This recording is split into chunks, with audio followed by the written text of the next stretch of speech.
very good morning, ladies, gents and teddy bears. Welcome to a sunny and dry RAF Lakenheath. For now, welcome to the show. Hope you're all good and well. How's it all going? Hope we're all good. And in the background, we can hear our F-15E Strike Eagles.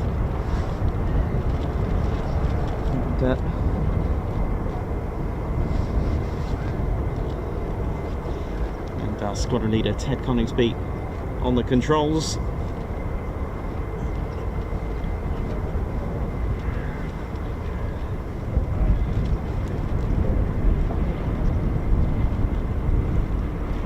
Welcome to the home of the 48 Fighter Wing, ladies, gents and teddy bears, with the 48th Operations Group with their 4 combat-ready fighter squadrons. Oh yes! And we've got the 492nd Fighter Squadron, the Mad Hatters, locally known as the Bowlers, due to the headgear that they wear, a tradition that they have.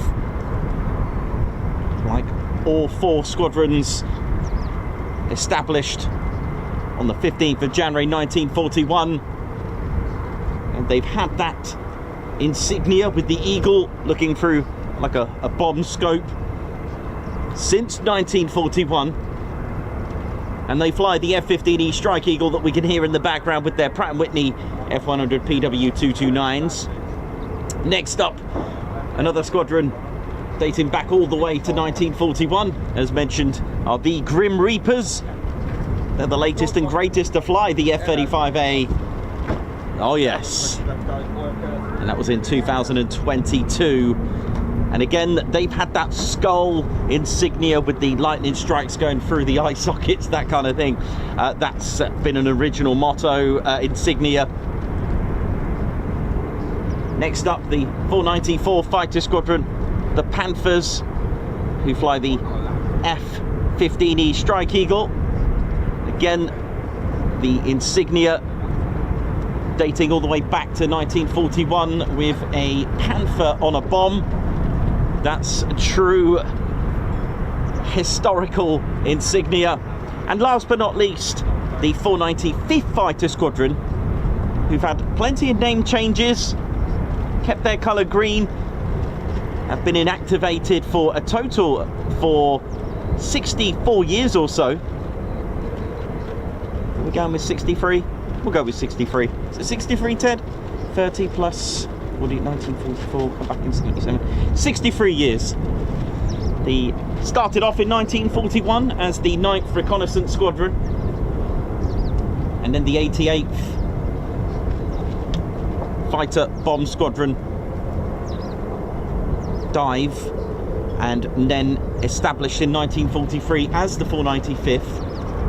They've had all sorts of insignias through their time, flown probably the least amount due to them being inactive for 63 years. However, they have made history here as being the first to bring, after 30 years of being inactive, in 2021, the F-35A Lightning, the first to operate it of the USAF units. And here we are. Welcome to the show. Of course, the wing comprises of many roles. The 48th Medical. They take care of all things fit and health-wise. They do the bloods. They make sure all the pilots and crew are fit to operate. They offer medical care for both Mildenhall's personnel, and of course here, the 48th Munitions, crew chiefs, ground crew, communications squadron, RAPCon, engineers, technicians, fire and rescue teams. How we all doing? LE, OSI, SF forces, how you doing? Hope we're all good and well, and welcome. My name's Nikos. I'm your cameraman, historian and commentator of the Ted Coningsby channel. It's a little bit breezy and I've been I've been totally loving your questions, by the way. Absolutely been loving your questions. So do send them in.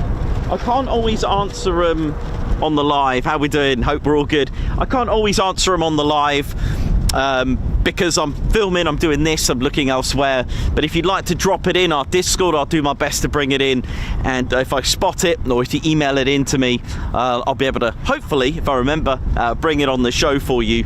And one of the questions was to do with wasn't really a question, or at least it was more info on the tyres. We don't really talk about the wheels and the tyres, but I thought that was a very good question, or at least a topic that we can cover. And it is interesting to talk about the wheels. It is really interesting because there's a lot of things that you may not know. They're completely different design to a tyre.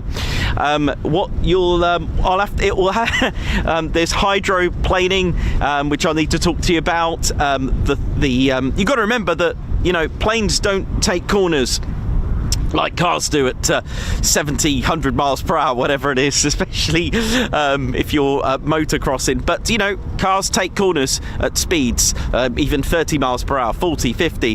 Planes don't do that. Maximum speeds on taxiing at the most will be about 15 miles per hour maximum at the most. So they don't really need the grip in that sense to take corners and things like that. But you'd be very surprised. But the problem is there's different brands, there's different aircraft. Every aircraft has a different requirement. Tyres match the aircraft, so you kind of have to keep it generic. But what I can tell you, which I haven't mentioned before, is Michelin.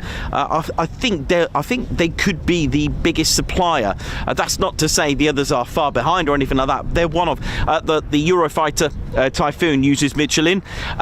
And then that's just the wheel. That's the wheel, which is pretty much connected with the tyre. It's not like taking out the tyre if you need to change that. In fact, having an aircraft's tyre blowout is extremely rare as well, which I'll talk to you about. There's a few tips. I'm going to try and keep it generic off the top of my head for those that don't know. You've also got the landing gear, the hydraulics, to make it a nice comfy flight, whether civilian or fighter jets.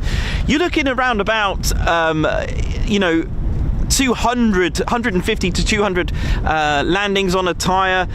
You can actually change the thread up to about 7 times, but I need to kind of show you. I'm going to try and bring you a wheel. If not, I need to kind of talk to you about it.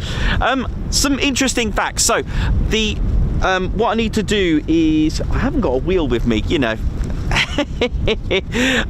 But what I can tell you is that if you look at a tyre, an aircraft tyre, usually it's just got the lines. There's no there's no treads, like grips or anything like that. Those lines serve a really strong purpose, and the whole point of that is to run over a wet runway so that the water can go through. Now, I know tyres have these designs where they push out the wet surface. Can't really do that on you can't really do that on an aircraft for a lot of reasons. The water can, you know, cause a flame out by going straight into the engines. Now, I know engines can deal with rain and stuff, but having so much water flow, stones being pushed out the way, could get into the engine. So that's more on a civilian or larger aircraft types. So they don't do that. And the problem is, you probably think they're a high pressure as well. They're around 200 psi. They're slightly under deflated, and they're filled with nitrogen, by the way, and I'll explain. They're filled with nitrogen because oxygen reacts to different air pressures. It can also have vapor inside, which would cause a problem. They could freeze if you put oxygen. So it's actually nitrogen that they use to pump up aircraft tyres. It doesn't react. It is quite inert. It doesn't react to the change in altitudes because, of course, air pressure can change, and it's not as combustible as oxygen. Okay, so they don't use air, they use nitrogen. The other thing as well, the reason for them under deflated, if they were completely inflated at a maximum, a stone could pierce it, and that would cause a problem as well. So the expansion helps. Now on a wet runway, you probably think the best thing to do is probably land the aircraft slam down. It's called a positive landing. Aircraft's landing hard like that. The problem is it's what's called aeroplaning, something that I was trying to learn. What happens if you were to, you probably think, well, why don't you land soft on a wet runway? Well, the thing is, you're gonna, two things if you do that. You can actually wear the tire out because of the friction with the water. The other thing, if it's called hydroplaning, if you were to try to attempt to land quite softly and very gradually, the water starts pushing up and then therefore pushing your tire up. And if you push your gear up, you're not actually making any contact with the runway, and this could cause a problem, and you're hitting your brakes and nothing's happening. Brakes are actually made of carbon fiber as well. Carbon discs is well with that. So just, it's quite a lot to cover in just tires and trying to fit that in. And the thing is, there's so many different aircraft to have different things as well. Now if you have the traditional tread that you have and the grips like you have on tires, don't forget they're really small tiny bits of grips and bits of rubber, so they're going to just disappear. They're going to actually wear off. You can actually damage your aircraft if your gear, your wheels, if you don't land positively. So yeah, have a think about it on that. Hopefully I've covered some of the things on that. They also have an anti-blowout system inside as well. It's almost like a substance that melts inside when it starts to heat up, and that causes almost like the self-sealing tanks in a way that they had in World War II. But there you go, just a quick cover for those who are interested in tyres. So tyres on an aircraft usually have those straight lines down them. That's for the water.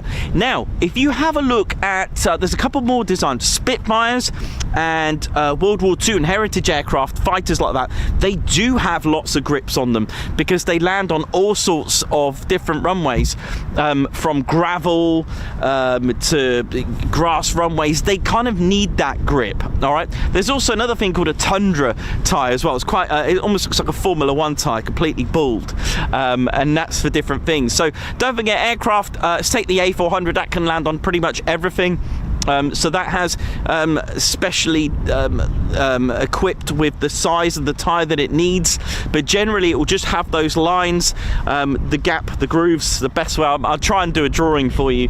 It's the best thing, but a really good question, something that we don't really cover. We don't really talk about the gear. The only thing we've spoken about the landing gear really is why is it white inside, and the answer to that really is to be able to visually detect any leaks, and also it gives you a lot more of a visual background to work on, so you can see if there's any hydraulic leaks or fluid, anything like that. So that's one of the reasons why it's done that way. I think I've covered it. You can probably get about 200 landings, roughly 150 to 200 landings. You can rethread it, you don't have to replace the whole thing, but it's not the tyre. And the replacement is not like you get a wrench and you do all your bolts and nuts and bolts like that. It's one huge, probably about, I don't know, about 6-inch diameter nut and like a bolt, and then this wrench is about the size of a baseball bat, but it's complete with the wheel. All right, so it's not like the tire like you would normally do in your car. So we have to kind of think outside of thinking as a tire of a car. It's completely different to that, so you have to get your mind not on that side of things, because tires are only used really for taxiing, takeoff and landing, so it doesn't need a grip, it doesn't need high speeds with that, although they have been pressurized to cope with 5 times the amount. I forgot the number, there's a lot of numbers to remember with just the tire pressure. It's amazing though, but they are slightly under deflated to what they should be, so that they can cope and expand to give them a larger area space. But there's a lot to think about, like I said, with wet runways. It's not you don't want to do a smooth landing. If you do that, you're not going to make any contact with the runway, and that can cause problems. And going down really slowly will cause it's called hydroplaning. the water builds up on your tyre and it pushes up, and it eventually pushes up your aircraft, and that's not going to help. And it can actually deteriorate the grip, or whatever grip is. It can actually start to wear away the tyre, which is really, really amazing. But I was having a look at Safran, who make landing gear and the hydraulics. I was having a look at the steel and titanium composite that they use. It's actually quite fascinating to think about it, but there's a lot to cover just on tyres and landing gear. I hope that was useful anyway.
Yeah, so the amount of I forgot the word now, plies I think they're called, the amount of piles that they have on them is, I think it's 7 sheets of this rubber up to, I was having a look at the amount, and when you get down to, when you start seeing that stringy sort of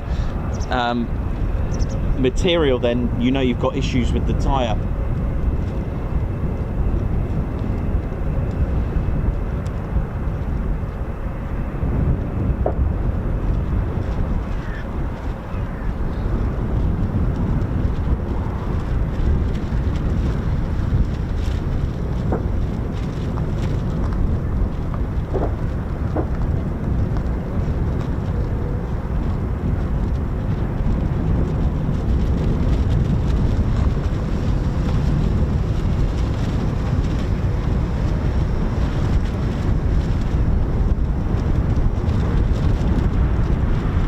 I think they can operate, someone's asked a good question there, they can operate at minus 54 degrees Celsius up to, oh gosh, you got me there, I think it's something like 250, you got me there, I can't remember the maximum temperature it can cope at. I think it was something like 254 degrees Celsius. Sorry for those that do Fahrenheit, I've only got Celsius.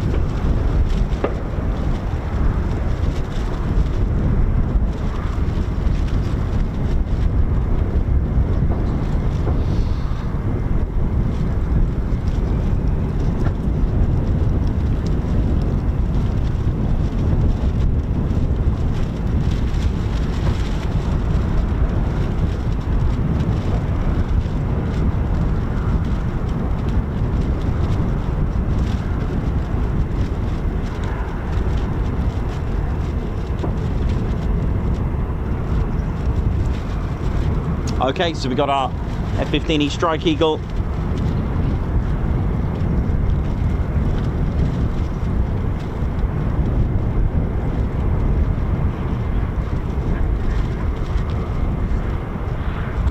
And they're just taxiing now. Oi, oi, how you doing, man? You alright, yeah? You good? You alright? Yeah. How's it going? Yes, good, mate. All good. I didn't know what time to sort of think about Oh, I don't know, we were waiting and waiting and waiting, and then here we go. They're just taxiing now, so good timing, man. That's not bad going. I thought they might be a little bit later. Yeah, well, it's not too bad, is it? 10 o'clock, so 10:30 possibly departures. Yeah, how are you doing anyway? Yeah, very good, man, good? Very good, yes. Looking forward to the end of the month? Yeah, I am actually, looking forward to it. It's like an end of year, wind down, and just like, what a year, just to reflect on the year that we've had. So absolutely fantastic. Yeah, it's been really good. Really good. You and everyone. Yeah, man. Ted. Yeah. Ted's all got the bears here today, so they're gonna run riot on the show. I've wants to come and visit you. He's called Bryce. Okay. He's come for an autograph. Oh, is he? Okay, mate. Yeah, I'll sort that. We'll sort that in a bit. Yeah, I'll sort that, mate. I'll let you crack on. No worries, man.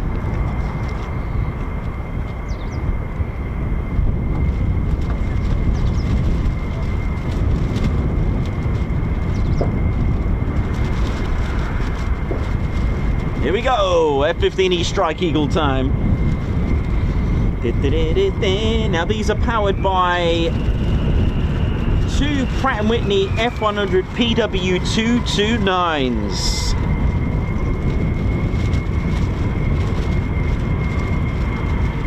How can you tell it's a 229 and not a 220? Well, good question. There's only one external item ×2 that you can visually see and tell if the F-15 has the 229s. They're different power. The PW220s are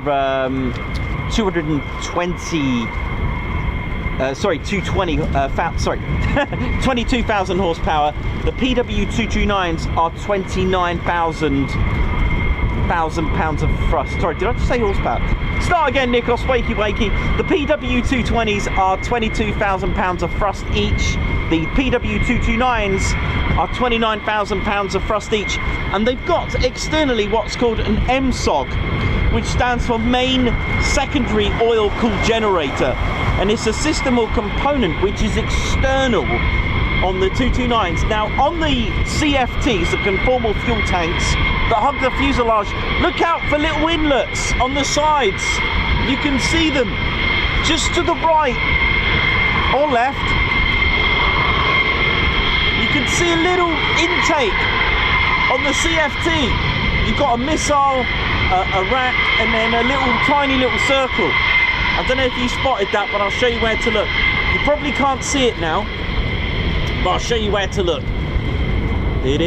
Because of the amount of thrust and power and the extensive heat created by the more powerful engines, the 229, they're going to need a bit more cooling system. So they have a special cooler generator outside.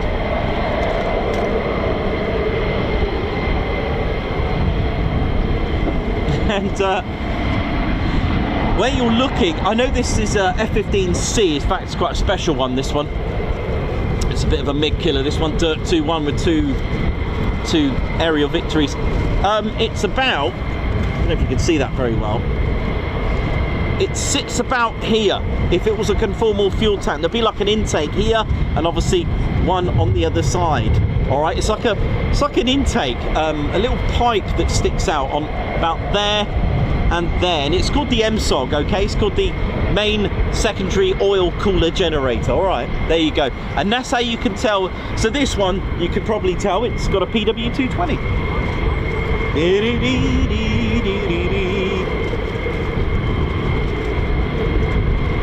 or something like that, or at least you can say it's not a 229.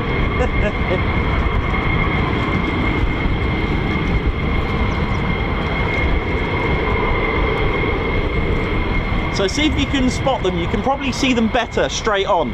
The two little MSOGs, the intakes. So I'll tell you what we'll do. Have a look at the left, our left, the drop tank. All right, I want you to have a look at the drop tank. And at its 2 o'clock, on the conformal fuel tank, there's a tiny little black circle probably on the screen. That is the intake on the starboard side on this aircraft. Same again on the right, our right drop tank at its 10 o'clock, hugging the CFT. Did you spot that?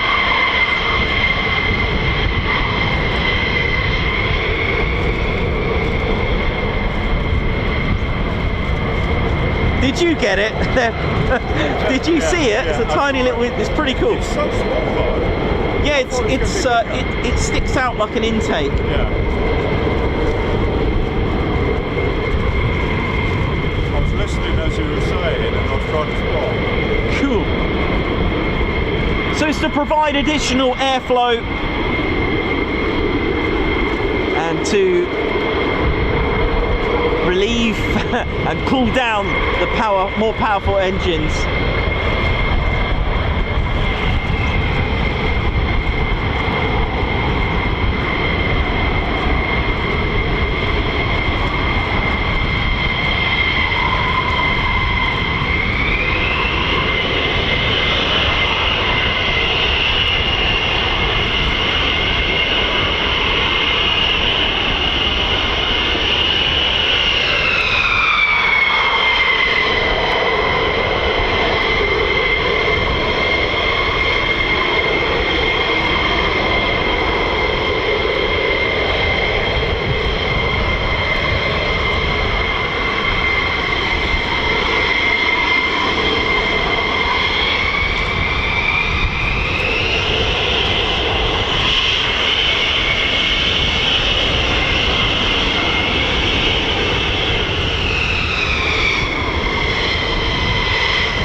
Going that way.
Red, the finest, meanest, baddest, the 494th Fighter Squadron, the Panthers.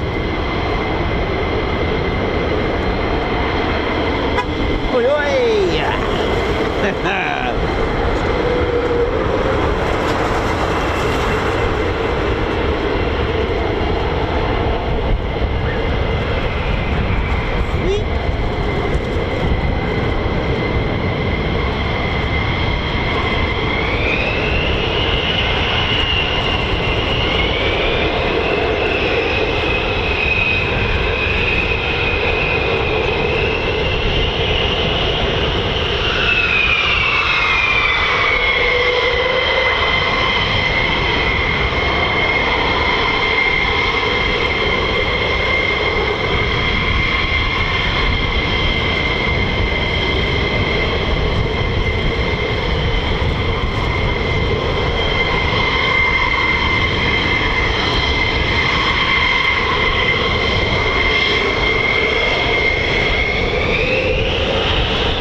There are 4 EORs at Lakenheath. They stand for end of runway, a safe platform where you can safely park 6 fighter aircraft. 2 here at runway 23 and 2 at runway 05. Runway 23 in use today. Here we go.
The F-15E Strike Eagle has been around since 1986, but the whole Eagle concept, oh yes, since 1972. And we'll give you a little history of the F-15 just a little bit later on. But the F-15E Strike Eagle, first flight December 86. It passed this IOC on the 30th of September 1989.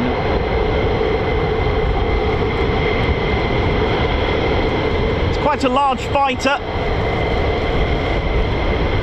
full metal, literally, with a radar cross section of around 15 to 20 meters squared. It's been designed to literally be a multi-role fighter, put it in any situation.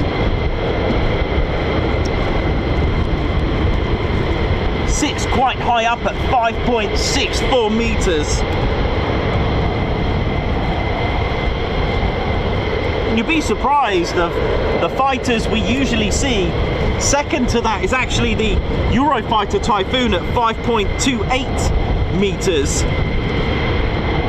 Wingspan at a huge 13.04 meters. That's 42 feet and 9 inches.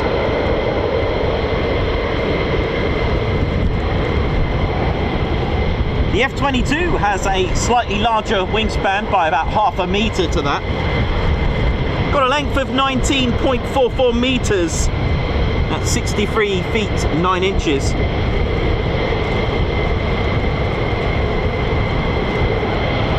The nearest to that again is the F-22 at 62 feet 1 inches or 18.92 meters. Empty weight at 34,000 pounds. And you'll be surprised the F-22 sits at 43,340 pounds empty weight. Wow.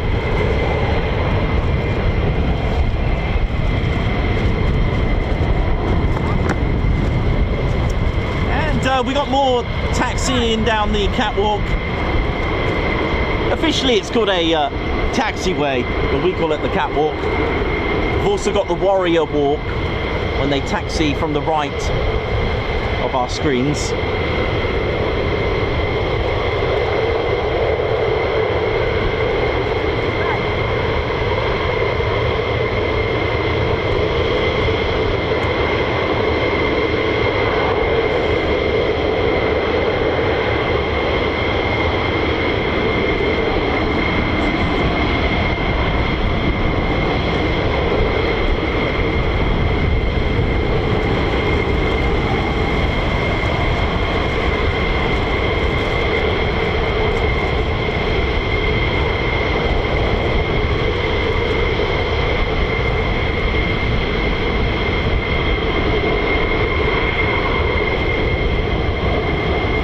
For those tuned in, welcome to RAF Lakenheath. We are in the official aircraft viewing area. Plenty of parking here to view the aircraft safely. And just outside there's a road that has some parking as well. There's Dave's Burger Van as well that's here. There are bins, but there are no toilets provided. So you'll have to improvise, I'm afraid.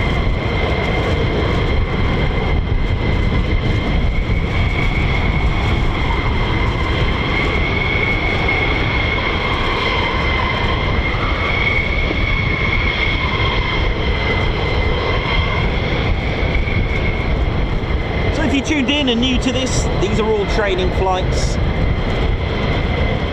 A good pilot is constantly and always training all the time. Practice, practice, practice. Like anything in life, you want to get good at it, you practice, you make mistakes and learn from it if you have to.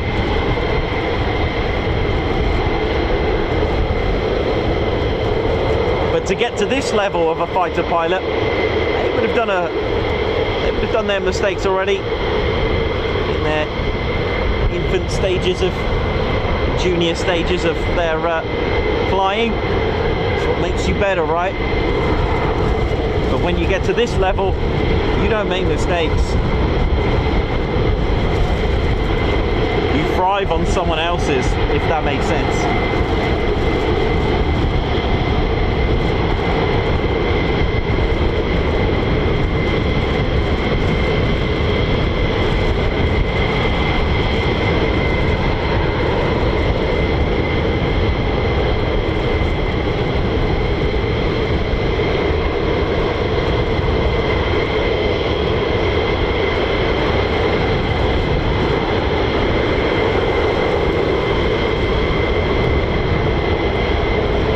No hoots. Sound like you've been paying attention to my streams?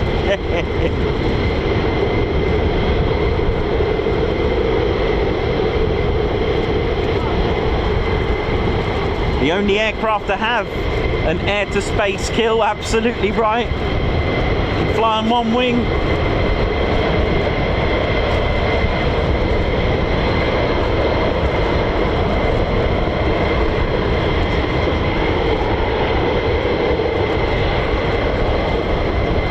And also an aircraft that's got the most unusual aerial victory, using a guided bomb.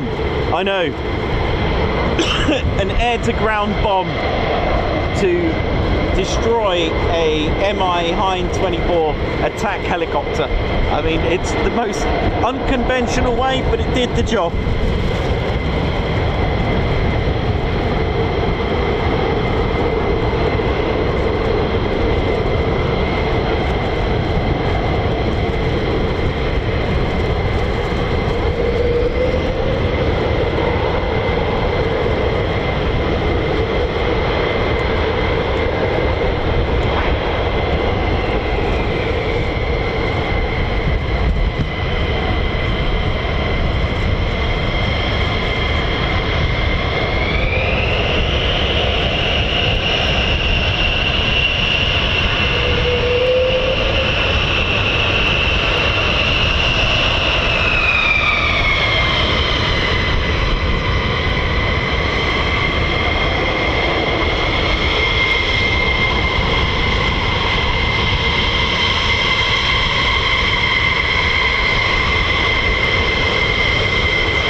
coming out for those that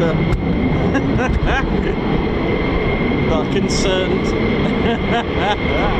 You know it is.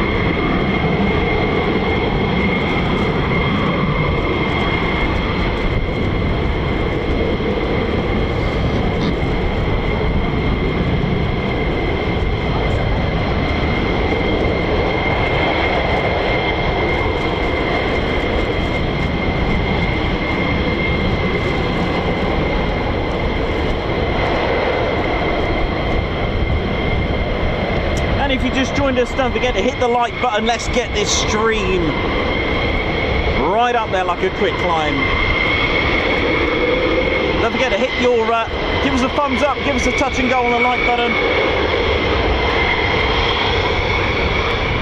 And of course, do join us, do subscribe to your one and only military aviation channel, the Ted Coningsby channel on gear.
welcome to the Ted Coningsby channel. Hope you're enjoying the show so far. And that's probably made a lot of people happy.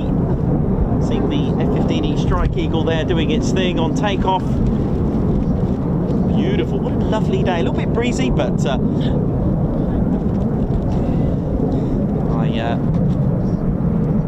by any standards it's nice and dry. Breezy, let's have a look at the wind. It's about 20, yeah, I'd say about 15 knots, and about that. 5 knots per ring. I know at some aerodromes, I think civilian, they have the red and white stripes on them. Each ring from the next stripe to the next distinguishes 5 knots. So on the first ring, if it's out on the first ring and the rest of it is down, then it's 5 knots.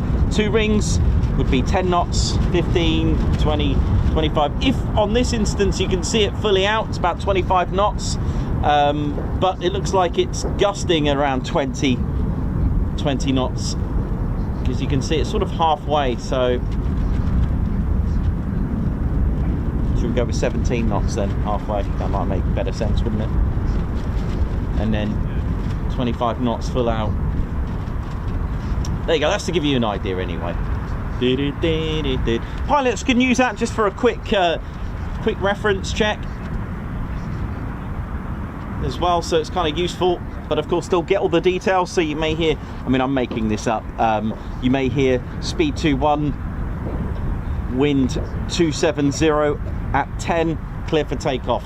So that's, first of all, you'll get the direction. So the wind's coming at 270 degrees, which means it's coming exactly from the west, which would actually be runway 23 departure anyway. And then the next is the speed in knots. All right, there you go. Just a little reference there for you.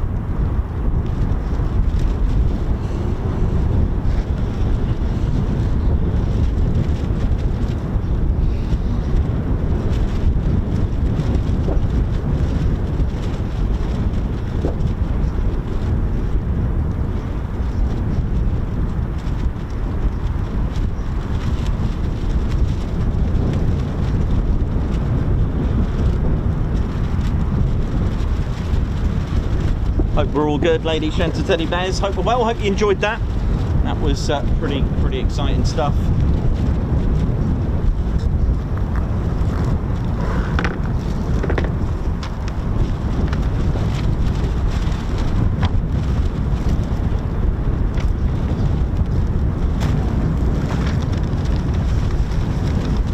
Oh, it's breezy, isn't it?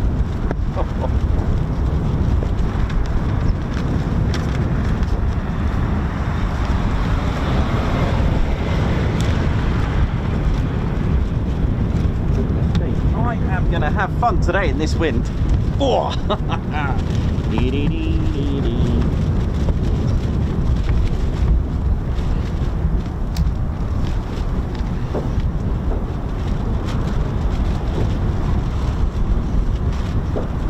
Right, just give me a sec. I'm just gonna get a water quickly, and then a cup of tea.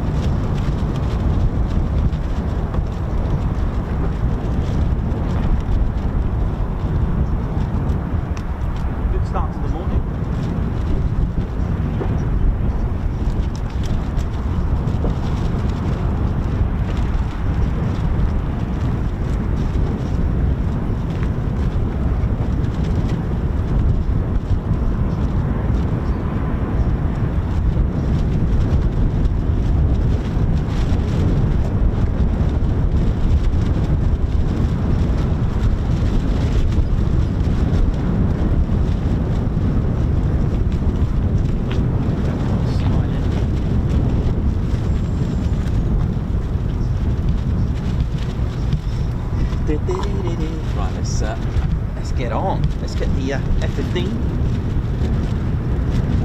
How we doing, ladies, gents, teddy bears? Hope we're all good.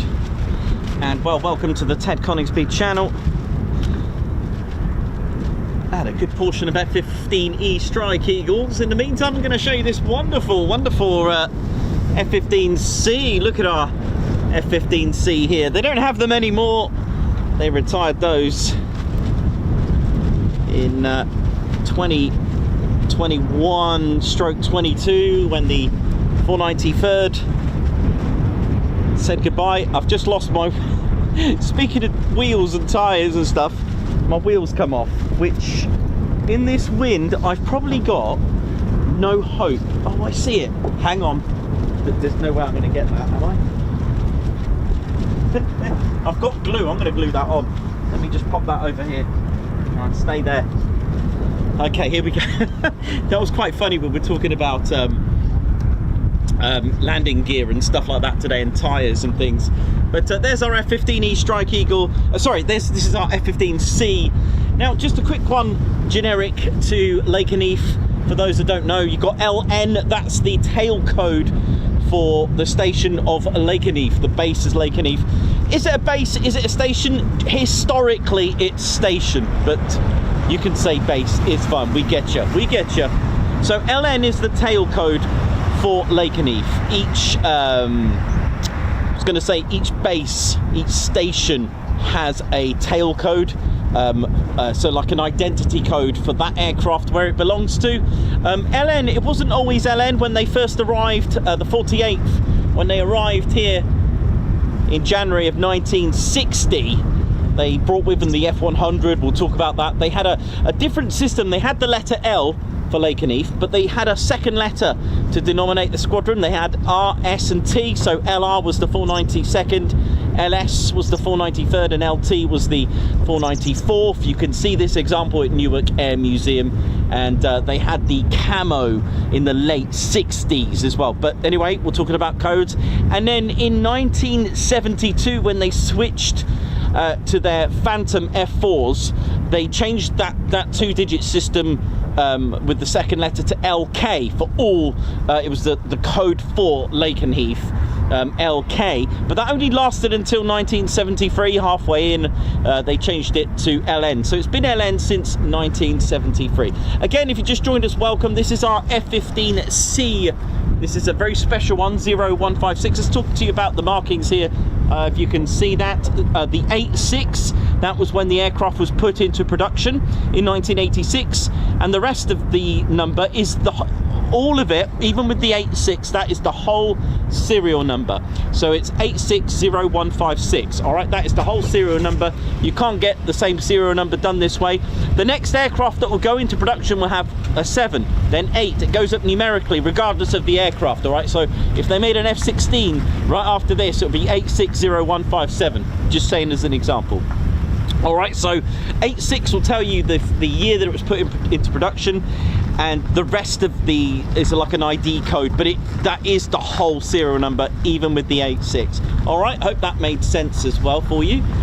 This does weigh a ton, but you know, the first F-15, or the legacy of the F-15, it does date back right into the 60s, as in the design, the concept. An answer, a replacement for the F-100. They were already thinking about it. They don't just make an aircraft and that's the end of it. But manufacturers, defense, MOD, anything to do with defense are always thinking of one up. They're always thinking of one up.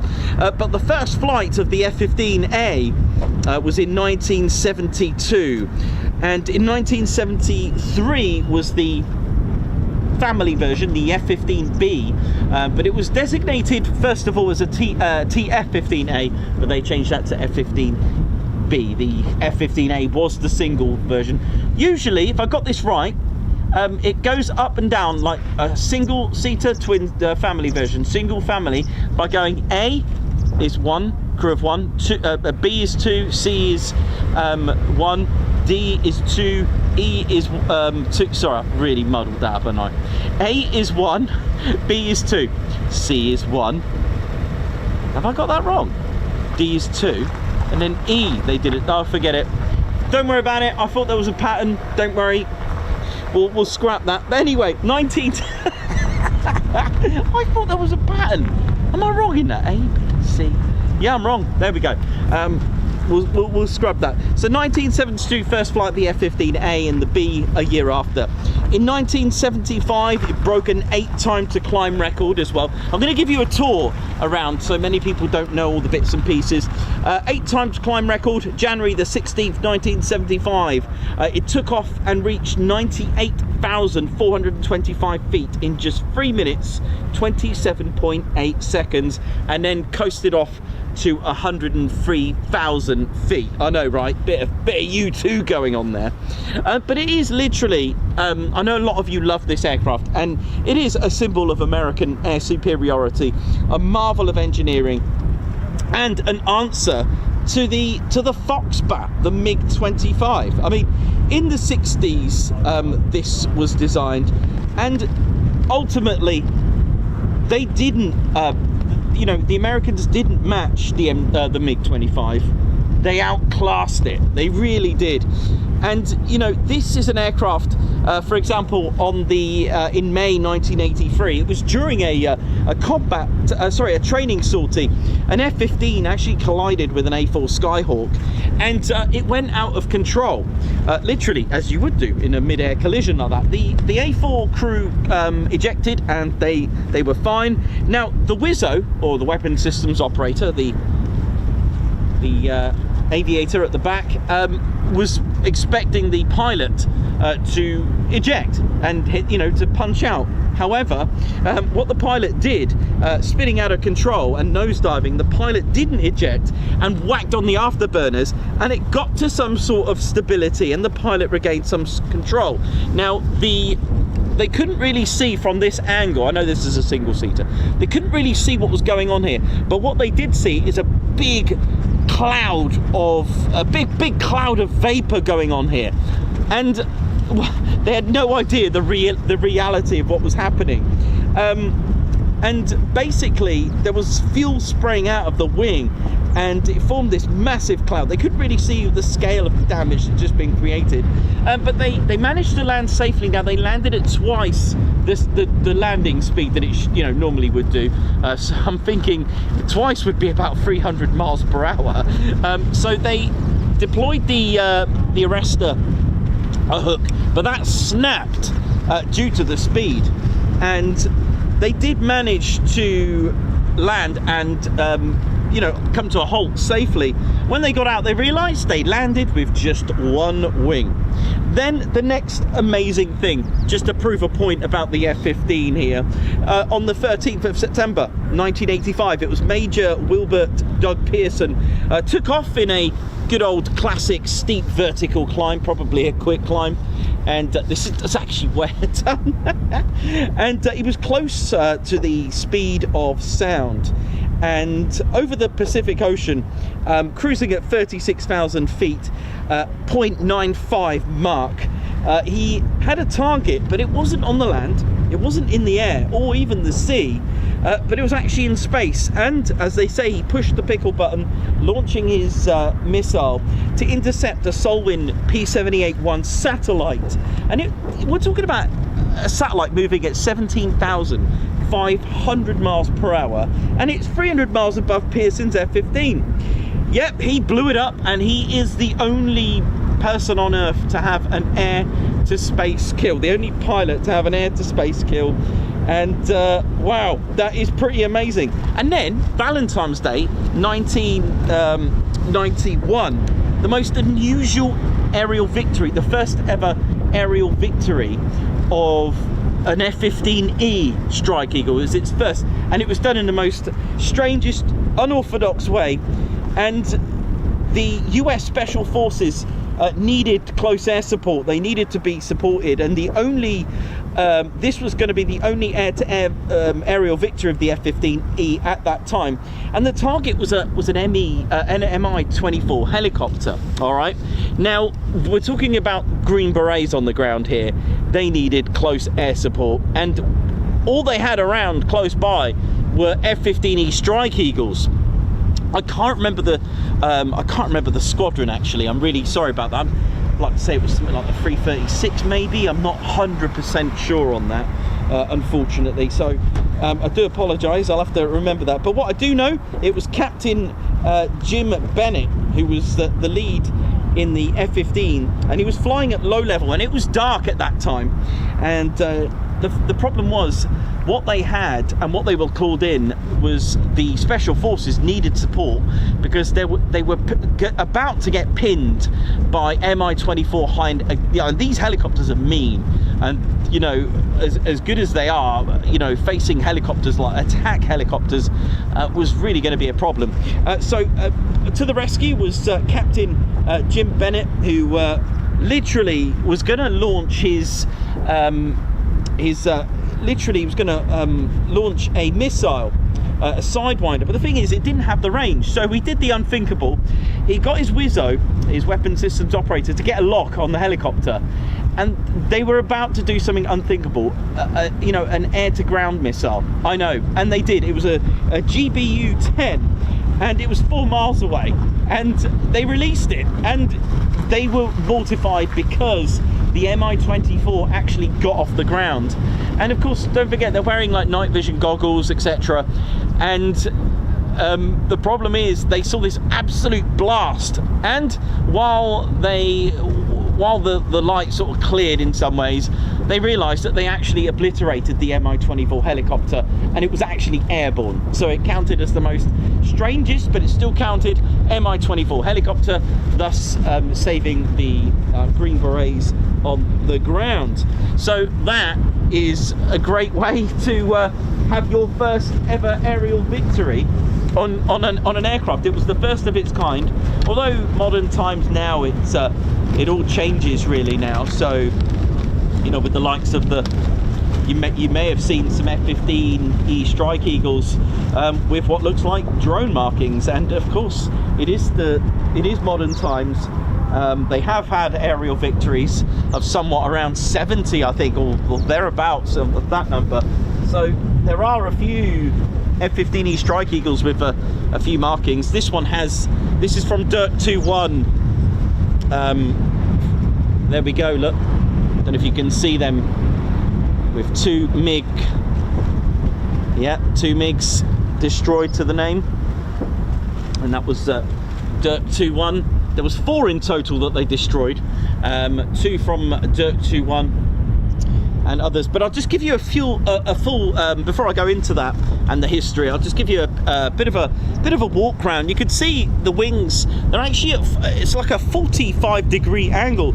It's almost. I'm not going to take it away from its beautiful design. It is almost like a cropped delta wing in some ways, but these are at 45 degree.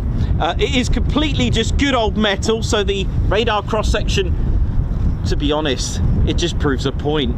I know you keep up with technology, but it just got, you know, proved the point that you know, stealth radar cross section, although useful now, it really was made wonderfully. An air superiority aircraft, right? 104. I was close. Thanks, man. It was the 335th Fighter Squadron of the 4th Fighter Wing. Thank you, Perry. I was close. What did I say? The 336. Oh, never mind. I'll take that as a good loss, because that is I know there is such thing as a good loss. Actually, it's a term for that. It's a Greek word, and I can't remember what it is. Anyway, so we're talking about aerial victories of 104 traditional aerial victories, I'm going to start saying now, with 0 losses in aerial combat. You've got to remember, we're talking about aerial combat between aircraft to aircraft. And the 45 angled wing, it's just a beautiful design. So let's have a little look around like I do with the Typhoon. It was a near miss. Yeah, thanks, man. So let's start at the nose and what we've got here. What does this do? What does that do? Okay, so radars change, all right? Inside is your radar. That's your battlefield awareness. That's going to give you, you know, a broad scope. Now, the earlier APG-70s, they are upgrading them to APG-82 radar. And you may start to get used to some of the terminology called AESA. It stands for Active electronically scanned array. All right, now it's the new radar. I can't tell you this one of what's got what, but what I do know, they are upgrading them like you would normally do. And the new radar increases aircrew and aircraft survivability. It can simultaneously detect, identify and track multiple air and surface targets at longer ranges, and the information sharing, a bit like the DAS system of the F-35. It can information share with commanders and crew like that, so it can relay that information. The problem is with older, I'm not saying on this, but older F-15s did struggle with radars. They were manual, and when you've got a flight of 2 enemy aircraft coming towards you, if they were to split, and I know there was a few instances in combat world that they were trying to take advantage, they must have worked it out, but if you had 2 aircraft that split and they were yours in some ways, the radar would have trouble trying to keep up with multiple targets. So the new one, and I would have thought the APG-70 would be able to cope with that.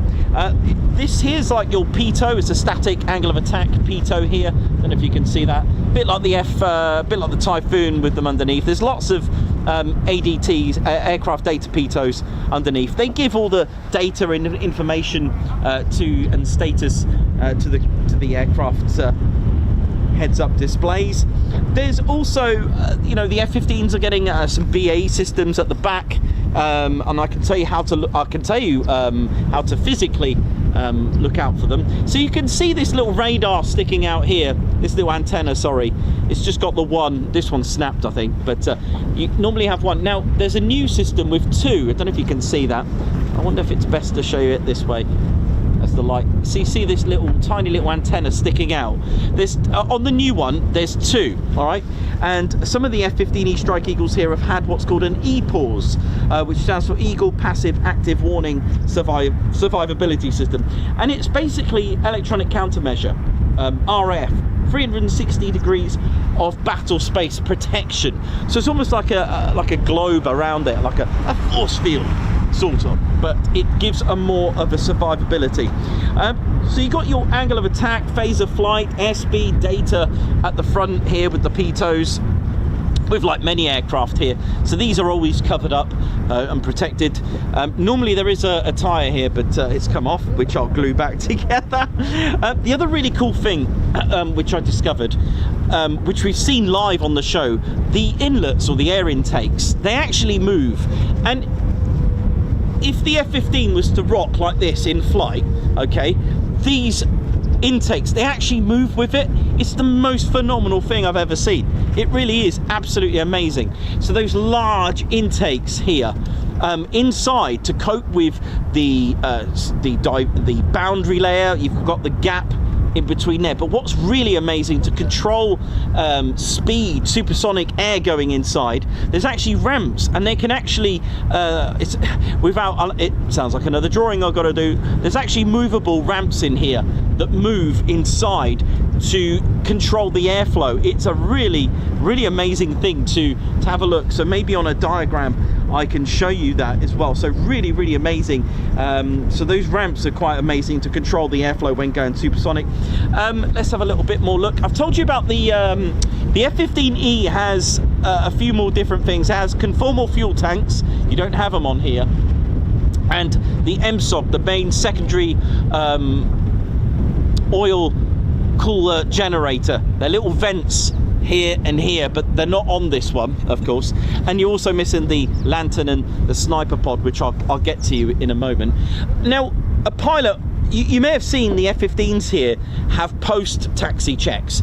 Now, the pilot would have done an external checks back at the hangars before this started up. The pilot would have checked the pitos here, the data pitos. They would have had an inspection. They had a look inside the intakes, make sure the drop tanks or any ordnance that's attached on here. They'll check the elevators. They'll have a look at the nozzles at the back, check for any cracks, any leaks. Again, the pilot would actually check inside the landing gear to make sure there's no circuit breakers that have popped.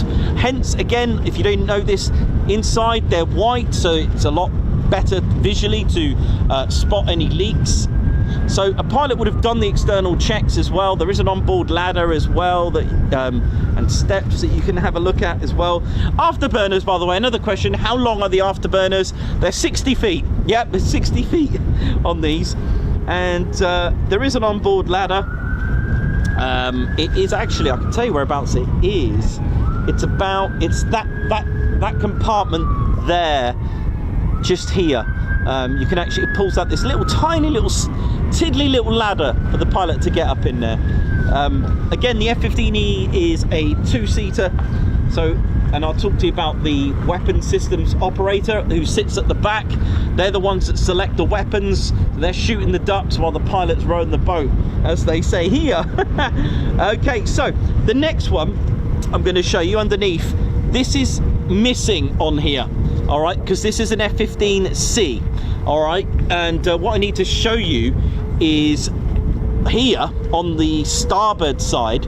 You'll notice, by the way, there are two pods, starboard and on the port side. Okay, there's these pods. They're actually different. They're not the same. If you look at them again, I used to think they were the same thing. They're not. They're actually slightly different shapes, but they sit under here. We'll talk about this one that sits on the starboard or the right side. Okay, so that one, let me try and hold this. So it sits about here. Now this pod, hopefully I'll get an F-15E that I can show you. And this is called the it's a nav pod, it's a lantern.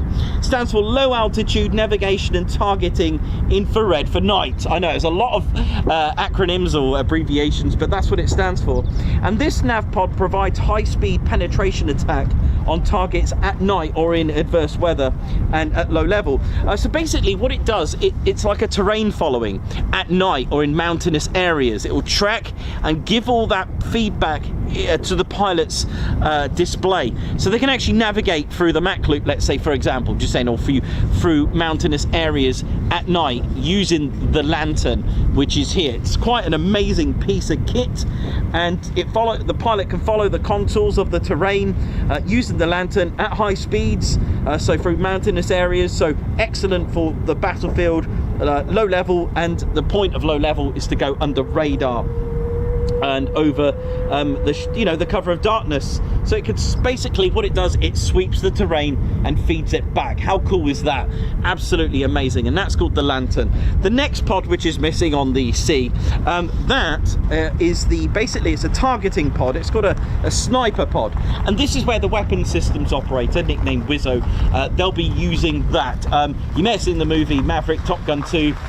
They're trying to get a lock onto the target. This is constantly moving on the controls of the Wizzo at the back, trying to get a lock so the pilot can shoot it, basically. So it is a targeting boat. We've got the M61 Vulcan cannon, which is here, the beautiful Vulcan cannon, which has been on the F-15 for many, well, since its start actually, which fires at it's a 6-barrel, 6,000 rounds per minute. It takes about 500 rounds with it. Service ceiling 60,000 feet, and you know what, it can take a lot as well. It can carry the hard points. I've completely lost count how many hard points. It just seems to grow and grow. It's like a fighter version of the A10 without taking away the A10's status. But you know, it can take 4 AIM-9s, 8 AIM-120s, GBUs, JDAMs, you know, at 38,500 empty weight or so. It can take about 24,500 pounds of payload and yet operate like a mean machine. It is all that. And, you know, figures show it all. You know, it's all very well talking about an aircraft, but when it's got, you know, its history, its record, I will glue the tyre back on. It is all that. It really is a fantastic aircraft. When I first started coming here with my BMX, this was about 4 years ago. I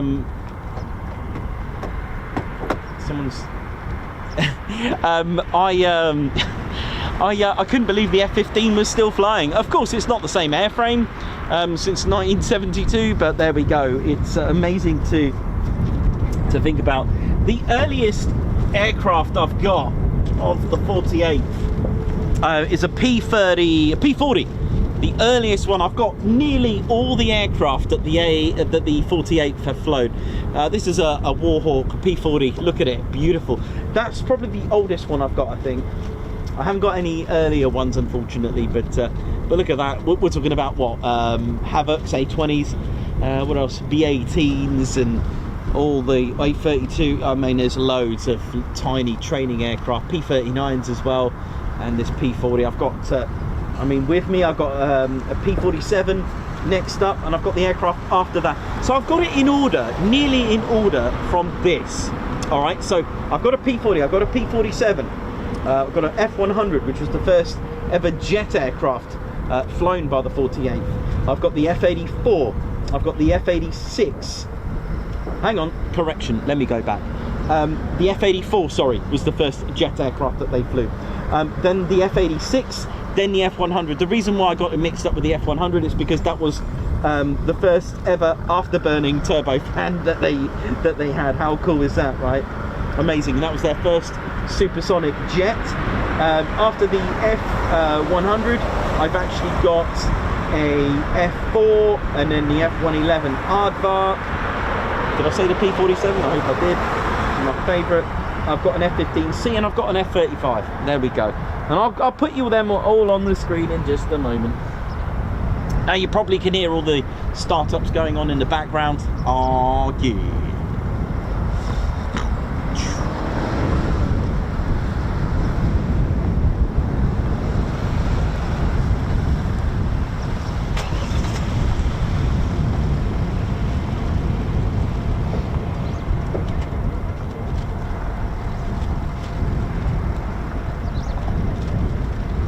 So there we go. Hope you enjoyed that, and of course I'll give you all the history like I normally do with the base. But for those, while we're waiting, for those that don't know, it's got an amazing history here.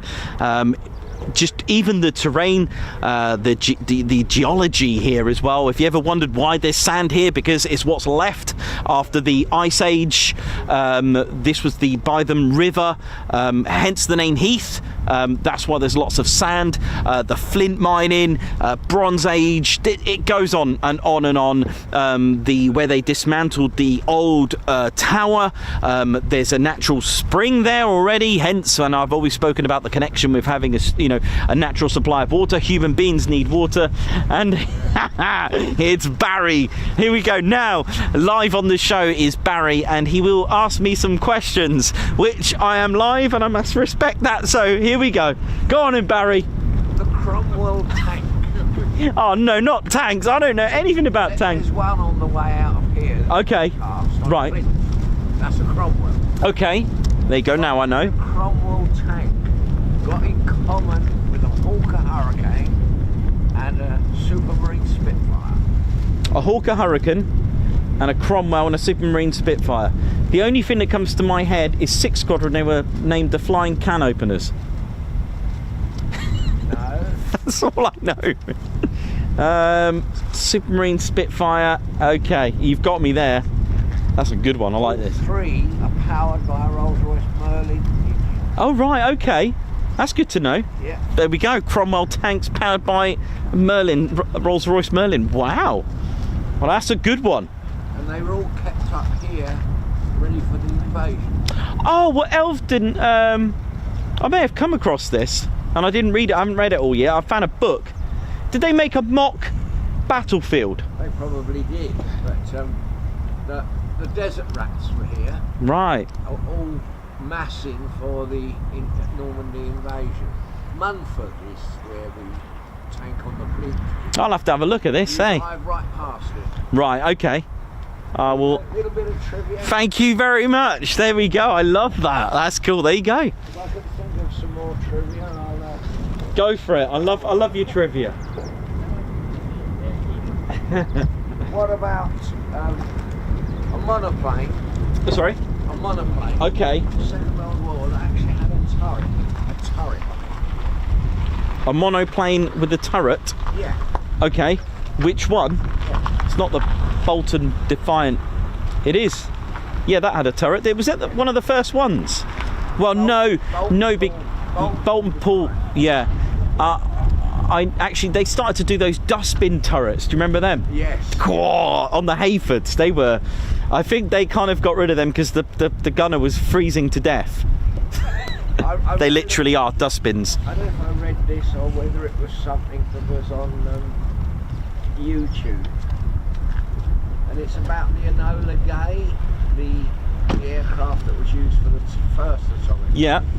And that was an exceptionally specialised aircraft. The Bombay was obviously altered, absolutely. but it was highly polished aluminium, so it looked like chrome. And that was to deflect, obviously, bright light. Yeah, bright light. Wow. But there was, and the engines were different. They were powerful. Those B-29s, they were good. I've got a Boeing Washington. Yeah, English version. Yeah, that's it. Yeah. I've got a model of that actually. There was about 87 ordered, I think it was in total. Of course, Boeing were quite clever because when the war was ending, they obviously had hundreds of airframes that were in the process of being yeah. And that turned into the Strata Cruiser, which BOAC had them, Pan American had them, you know. And if you look at it, you can see the first fuselage, and then they've implanted a second fuselage, so that the outer shape of the aircraft is like a figure of 8. Okay, yeah, I see it. Yeah. Fuselage on top of the other. So from the B-29, did they not extend that into the B-50? Yes, and there wasn't there a B? I mean, that had even more powerful engine, didn't it? And also, too, as you know, there was. Gotta love Barry. Lancasters, were they called Lincolns? Yes. Which was. I know the I Lincoln. don't think they ever saw action though. There is a story. RAF 372. I got my 352. It's the only one that got shot down by Soviet Union over East Germany. All crew died. It was an air gunnery school. RAF 530, something like that. And it's the only time the Soviets have shot down an RAF aircraft. Avro Lincoln, all 7 gone. And it was over East Germany, which was governed by... Was it a deliberate act? Well, they were saying they were warned, but they were unarmed, this Lincoln, apparently, according to the story. So there we go. Well, have a good one. Yeah, there you go. Have a look at that one, the Avro Lincoln. Yeah, and also, too, there was a proposed successor to the Wellington. And that was a 4-engined aircraft, and it escapes me the name. I know it. Am I allowed? Yeah, go on. Is it the Windsor? Yes, it is. Yeah, the Windsor. But it was unusual in the fact that it was the same construction as the Wellington. It's called geodetric construction. Oh, yes. I'll talk about that on the on this one. I think the Welly, yeah, the Wellington. That got to. Production. They're actually. I think they made a prototype. I think they did. Yeah. There was it the Warwick as well? They made it was a twin engine version of. Yeah, there's lots, isn't there? Yeah, but there's lots when you think about the campaigns of Germany. There's lots of aircraft that we tend to forget, like the Schultz Sterling, the Handley Page Halifax. It wasn't just all Lancasters. Correct. There was lots and lots of other aircraft were involved. Yeah, there we go. Right, I'm off then. You take care. Thanks, Barry. Good to see you as always. Hey, Matt. Oh, I know it's not hot. What's this? There you go. What is this one? Gingerbread flavour. Alright. Enjoy. No, I will. Nice one. There we go. That's Barry there. With very knowledgeable, really always a pleasure to see Barry. Love that, and I love it because it really does test my knowledge, and it's great, and I always learn something from him. And you know, if you can teach someone just something, I think it's, you know, a real good thing. Who we got here? he's a smart bear, isn't he? Yeah. Who's this? That's Bryce. Bryce. That's Bryce. Ladies and gentlemen, bears, like we normally do, we have guest bears, and today we've got Bryce. And Bryce full of surprises, and Bryce full of surprises, and Bryce full of surprises, and so say all the Bryce. He has a voice. That's a Falcon for you. There you go. All right. That is brilliant. Thanks for bringing him on the show. I'll get you to Got sign Reggie it as well. Reggie's here. Got them all here. later. Yeah. I'll get you to sign it later. Oh, I will. No worries. Thank you. No problem. Let us know if you need a hot drink. Oh, thank you.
Hey, oi, alright there now.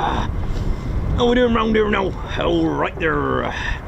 My name's Reggie, part of RAF Regiment here now. Hey, what are you doing? Taking photos of me right there now?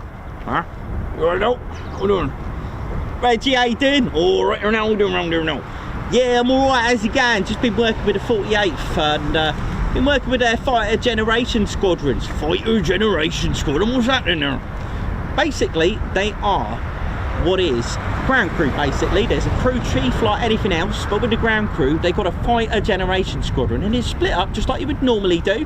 You got munitions, you got armourers, and all that kind of stuff, technicians, and all this kind of stuff. So it's all organised. You know what I mean? Organised. I like organised. Organised is good there now.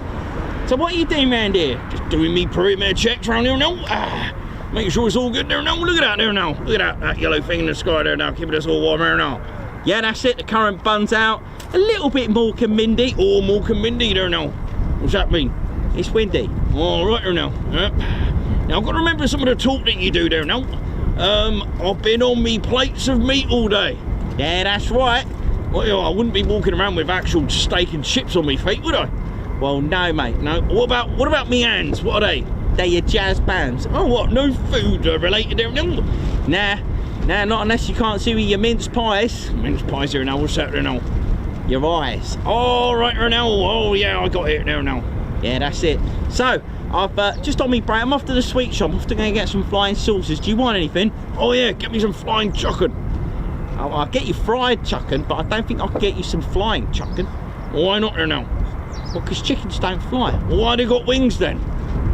Oh, yeah, all right there now. I've confused myself. Why have they got... I'm going to leave him to it, lady sense, teddy bears. Why do chuckins have wings and they don't fly? Oh, I think I know. Nick showed me, because they're foreplanes. They're not wings. Dear, oh, no. Right, listen. If you see that red Ted fella, the reports of him, we'll have a word with him now. Make sure he's all right there now. Right, behave yourself there now. Reggie, RAF Regiment shining out there now.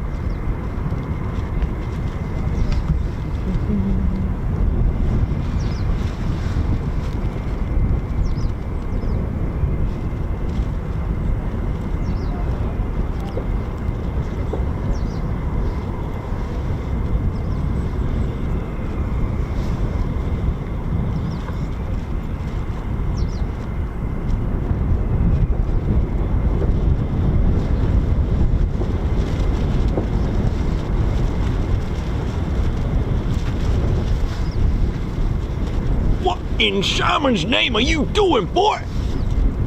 Hey, my name's Casey. How you doing? From West Coast. What up? I got what you need. Just come back from the 100th. I've been away for a while. I hope you're all good. What up?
Right, just worked it out. Just been working out. Here you go. There you go. Chucking. They're not wings. All right, they're foreplanes. Look, that's why they can't fly. They're not wings. Chuckins are foreplanes. Look. Well, that's a good drawing there, Reggie. That's really good. Let me just move that over here a little bit so we can all see it properly. Look at that. Yeah. There's that landing. Here's the landing gear you're going on about. There's the brakes. Foreplanes, isn't it? So you slow down when they're trying to, like, you know. Thanks a lot there for that, Reggie. Nice one.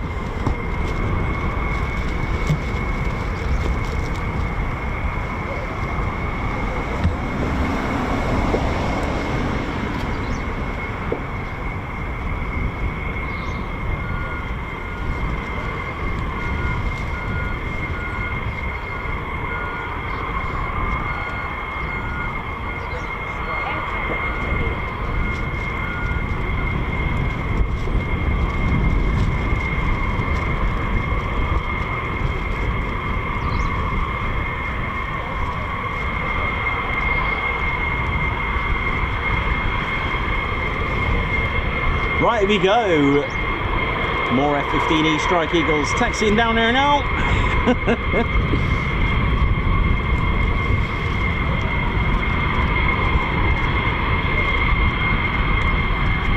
Alex Raven, thank you very much. Who's put Nikos, you've learned so much in the past 5 years. It's more than just watching planes. We all learn so much from you and appreciate everything you do. Thank you very much for that.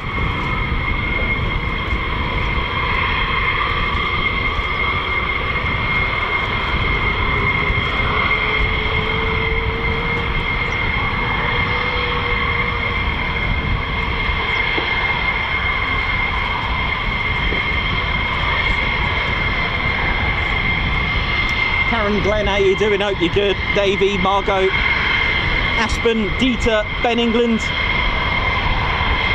Ellie J Approach, Joshua Brown. Hope you're all good. Davey, how you doing? Margot, hope you're good.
now, isn't it? Not like tomorrow though, unfortunately.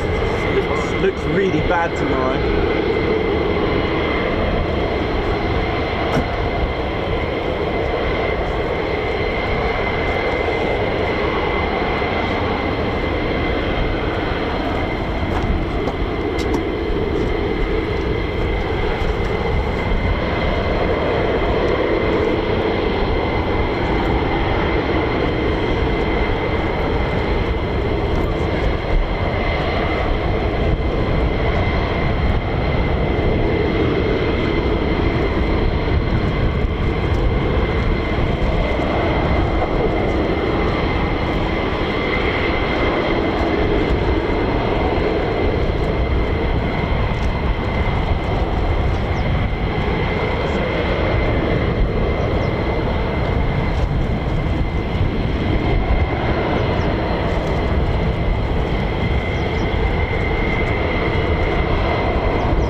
Definitely.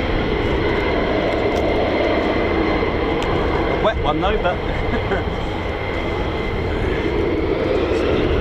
yeah. How we doing, ladies, gents, teddy bears? Welcome to the Ted Coningsby channel. Don't forget to hit the like button if you're enjoying this.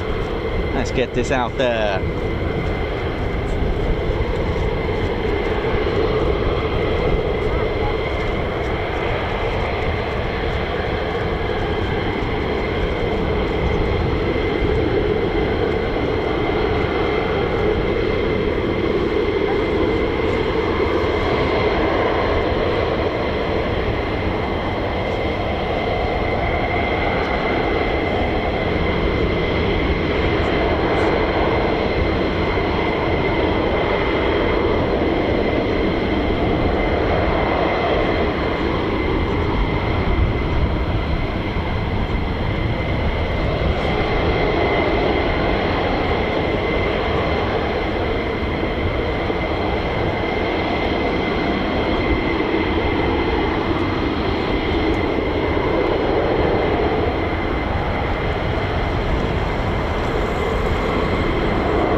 So we've got the next squadron out on the EOR having all their post-taxi checks. So the crew chief and their crew will be doing all their final post-taxi checks. They do this is the way they operate here at the 48th. The F-35s, of course, is done in the more traditional sense at the hangars, and it's ready on a mission basis, for example, to turn around the aircraft safely as well as operationally. They'll check the elevators, check the nozzles, make sure they open and close correctly to match the airflow, checking for any security issues on the canopy or anything like that, check the ordnance.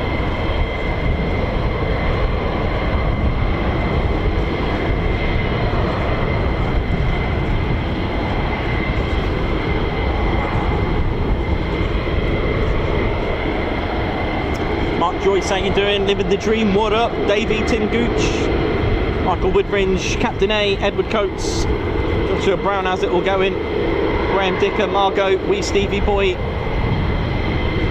Ian Wright, Julie Beard, how you all doing? Hope you're all good. And Vasilis Ioannou, thank you very much.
So unfortunately this is our last stream of the week.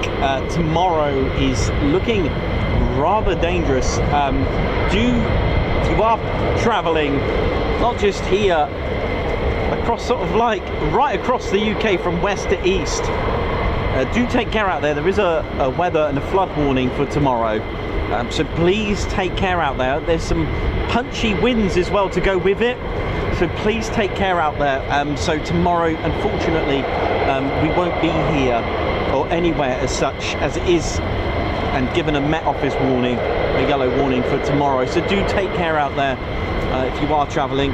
Of course, I hope they get it wrong and it's nice weather, but it doesn't look good. I've been tracking it for the last 3 days. It really doesn't look. It's rather grim and very, well, very grim to say the least.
More F-15E Strike Eagles taxiing. The one there, as you can see on your screens.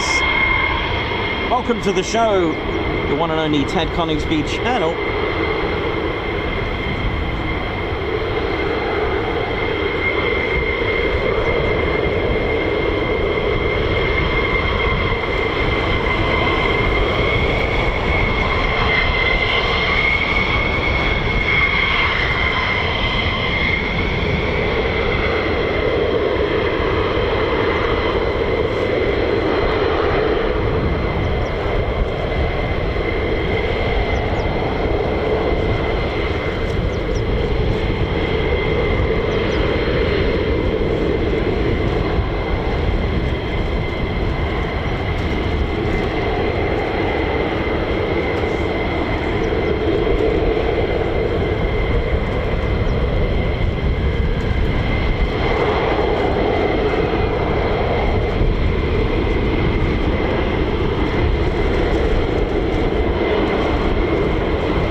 got another 2 as well.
Lower than a mower.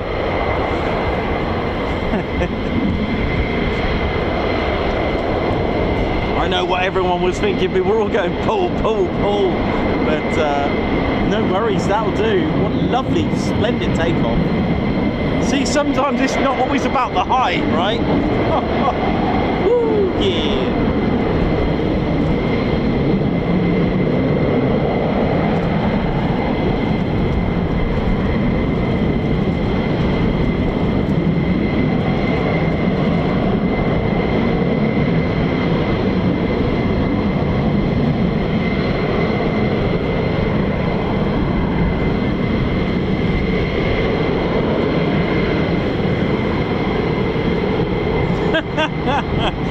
Tim Gooch, that woke the neighbours.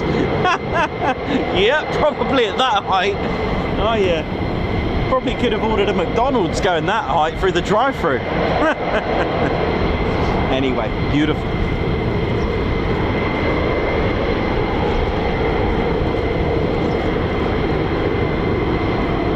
Alan Q, how you doing? Ian Wright, Julie Beard, Ellie J, Williams. Malky, Minty, Stoddart, how you doing as well? It was an awesome turnout.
Absolutely, rest in peace, car alarms there. Hope we're all good, ladies, gents and teddy bears. Welcome to the Ted Coningsby channel.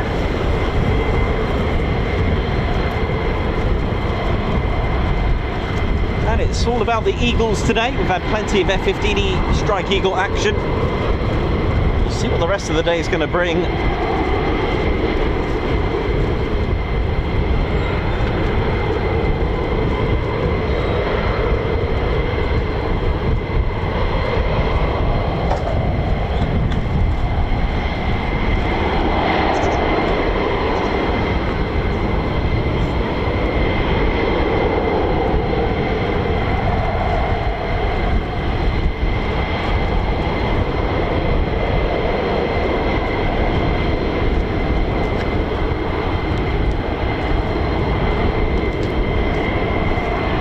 If you're enjoying this, don't forget you can join us every week. We stream regularly, between 3 to 5 days a week, around the country. Come and join us, hit the subscribe button. It's all free. And if you don't want to miss out on the latest and greatest, don't forget to hit the notification bell button as well, where you'll be notified of our latest and greatest live streams and videos. I do post regularly. And if you want to support the channel even more, don't forget, in the description, or if the button is available, there is a join button. From just $1.99 a month, you can join the Ted Coningsby channel and support it as well. All funds go into the channel, whether it be for equipment, keeping the van legal and safe, and putting the fuel in there, getting us around, equipment, insurance, and all this kind of stuff that goes in the background, and investing in new items for the online store. It does help. And a big thank you to all our members. There should be a new video next week after the streams for our membership. But of course, you can view it today by hitting the join button, so you can have a look. Don't panic, you don't join straight away. You can have a look at the video after the show and have a little look and see what you're missing out on. You do get discount on our merchandise, members only live streams, members only videos, access to our members only Discord server. And members, you know what to do right now. I haven't said it in a long time. Get your emojis out, smash all the emojis out if you may.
go. There's your answer. Right on cue.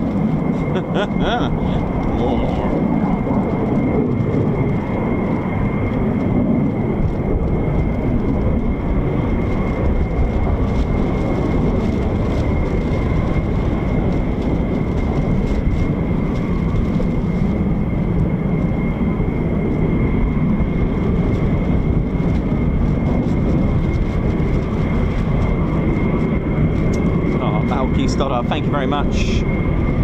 It's come such a long way since I joined in 2022, and well deserved. It has been for all Nikos's hardware. Thank you very much for that, Malky. Very kind of you. Thank you for that. Belly Bobcat, thank you very much as well for the super.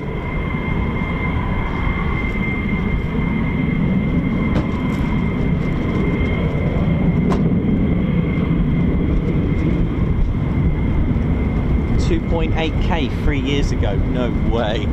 Oh, hang on a minute.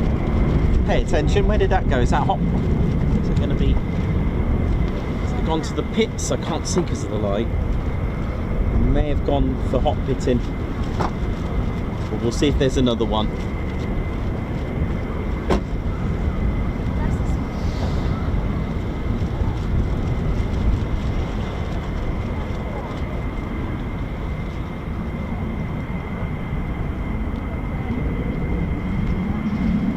It's gone to the pits.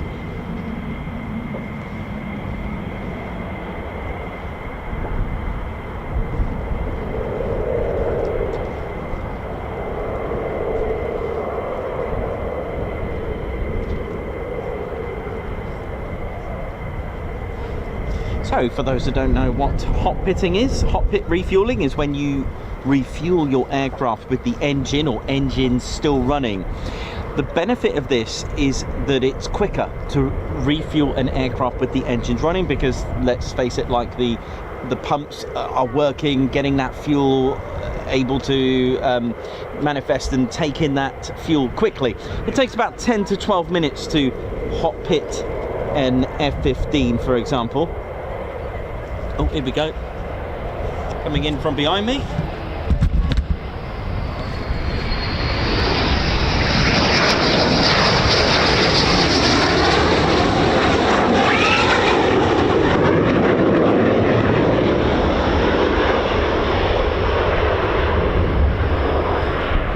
It takes about 10 to 12 minutes to hot pit refuel an F-15.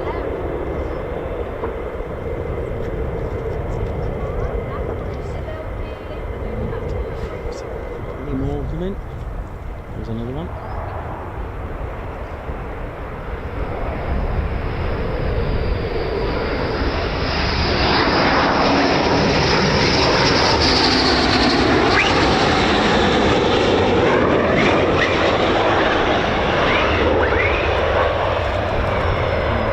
With the air brake there. I'm only assuming that hot pit refueling. I can still hear the engine.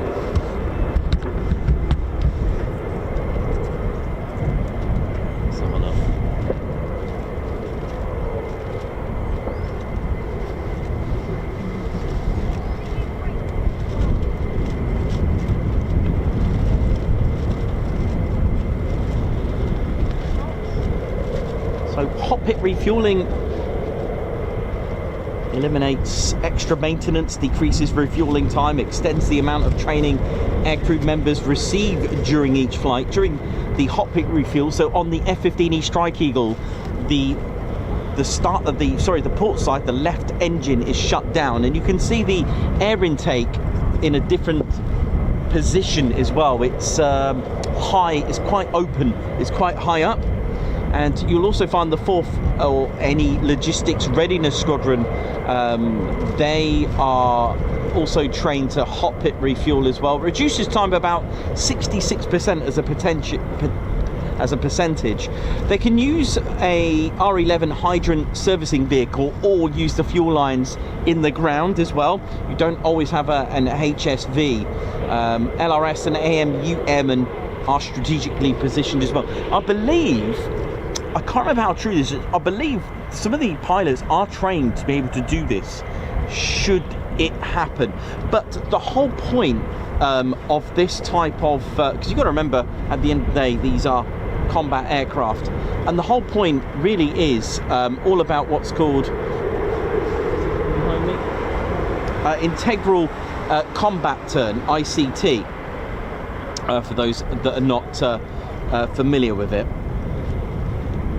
So basically an integral combat turn, it's how you rapidly refuel, rearm the aircraft. So this is great training, which forms part of ICT, it's called, in the USAF, also integrated combat turns, ICTs. And it's a technique where literally they'll refuel it, rearm it, get it prepped, off you go for another mission. And of course this has, and it has been used recently, and it's especially with the when you're going out to getting the, how do I say, when you're in the battlefield, there was the Panthers and the you may have seen the RAF Top Guns, that episode where you saw the F-15s and the Typhoons working together, experiencing a new age of aerial combat, which was drones. So they were taking them out, because of course you could get hundreds of drones in the sky, which is, I guess it's the modern warfare of today, right? But you've got missiles and guns, and you're going to need to come back. You're going to run out of missiles at some point. So, how technology is going to advance from this is another thing. But this forms part of it. You come back from your mission, you come back, rearm, refuel, off you go again. And there was a video I watched not long ago where they did this, especially with drones, and they came back, did an ICT, and back up again. For those that have served and those that are armourers would know exactly what I'm talking about.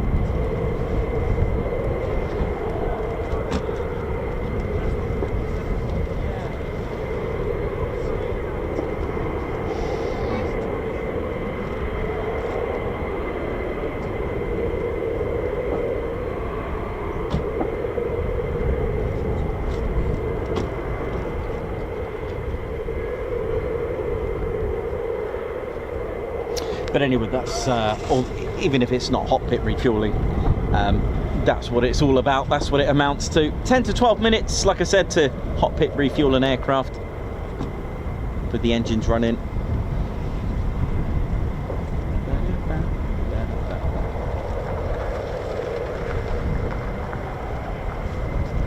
As we look around on an aviation point of view, it's amazing to look around Lakenheath Warren, where it got its name from the Normans bringing in rabbits during the 11th century, and this got the name of Lakenheath Warren. And here you would have had biplanes, because this vicinity was used as a bombing range. You also had Royal Flying Corps airfields here as well, so this is pre-Royal Air Force, and they were indeed training US Army Air Corps airmen. And you heard from our good friend Barry as well, and myself, Elvedon. They built like the front battlefield for World War I, and they were using tanks, hence probably the Cromwell tank was why it's out there, etc. But it's amazing history, and those know I'm very passionate about the history here and how it all came together, and how the Anglo-Saxons made a major part here, and what they found here during excavations during 1997 and early 2000. Amazing what they found, and the connection with our Lakenheath warrior that you can, for those that don't know, I will possibly give you a full history today on both the 48th and the Lakenheath's history. For those that are new to this, don't forget this is operated by the United States Air Force, or to be more precise, the United States Air Force in Europe. It's part of the 3rd Air Force, an air force that predates World War II, and the headquarters are out in Ramstein Air Base in Germany, which also forms a HQ for the United States Air Forces in Africa. It had, where I was showing you just then, just to the left, was a decoy airfield. Lakenheath was actually a decoy airfield to protect Mildenhall from attacks. Mildenhall was built in 1934.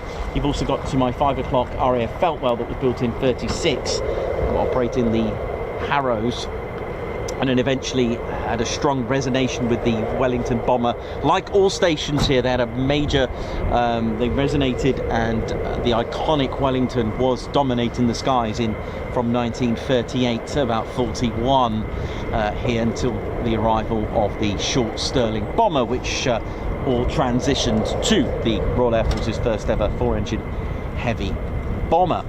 So with that in mind, decoy airfield built in 1940, they started to extend and build upon, and in 1941 it was pretty much ready. But the first residents were indeed the Wellington bombers of number 20 operational training unit, and eventually the training squadrons and training, or shall we say conversion flights, training flights from other deployments from 149 and 199, who were permanently based at RAF Mildenhall during the early part of 1941, eventually did move here. And what I found in history, it seemed to have, the RAF structure would usually have 2 squadrons per station. Indeed, there were other flights such as B flight, C flight, etc., and a lot of these flights would also eventually evolve into like a conversion unit, so especially training from a twin-engine bomber to a 4-engine, that really proved well to do it. So your squadron actually had its own training unit as well. But of course there were indeed allocated and designated training units during the Second World War, OTUs, and you know, we've always you know, seen the figures and seen the numbers, and it always is quite, you know, always hits you, the 55,570 aircrew, but 10%, yes, 10%, which is way over 5,000, were lost in training. So it was a major thing. They didn't have the technology like we have today.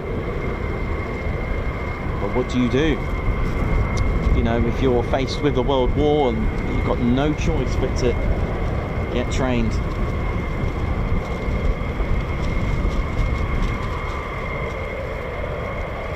We'll have a quick inspection of this F-15.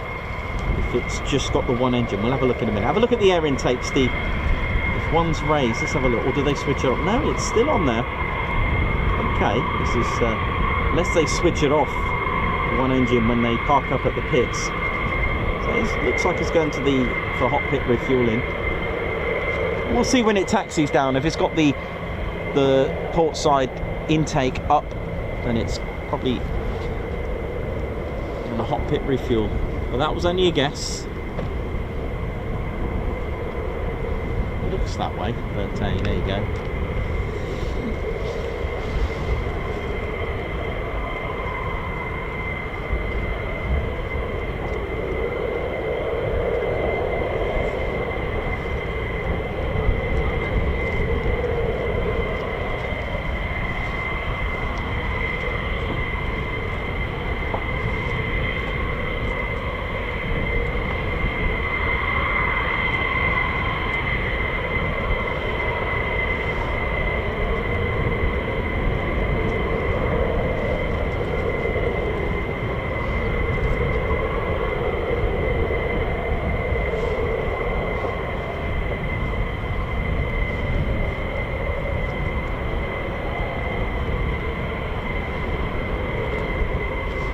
Amazing, isn't it, to think 85 years ago, as I was mentioning, we do have a, alright, we'll have to come back on the history later on.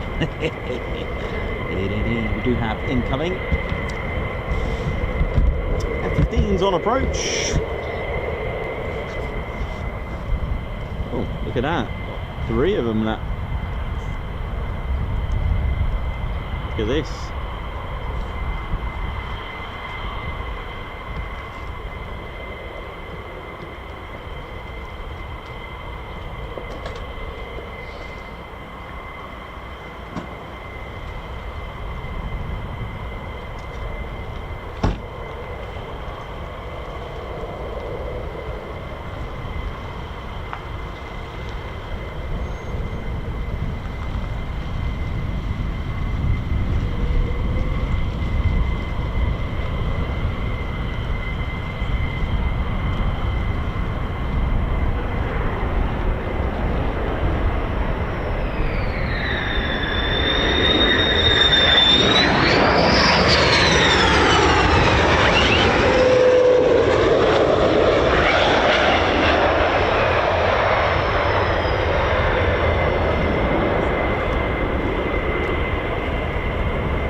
have a look at the intake. No.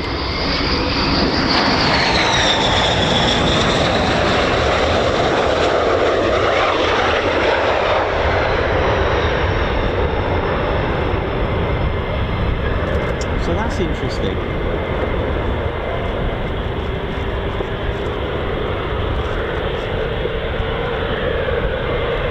Definitely at the pits.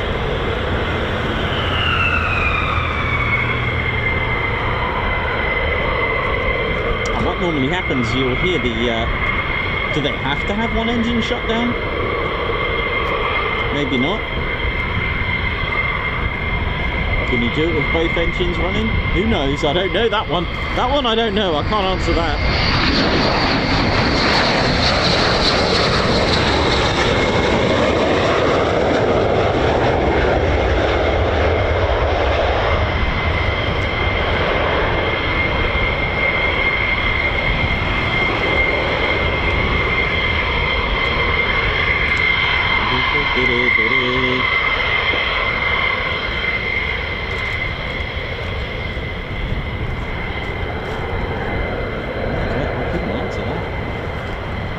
Hello. Oh, yes.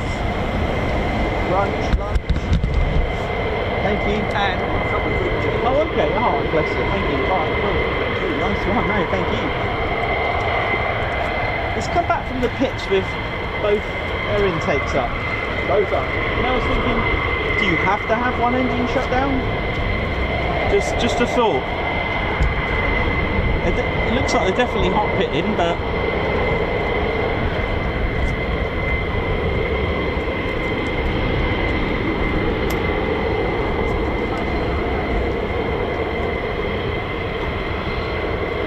Interesting.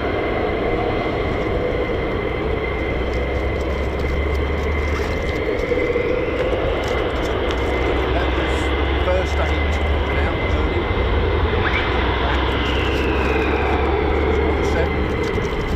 Yeah. Yeah, I think so as well, yeah.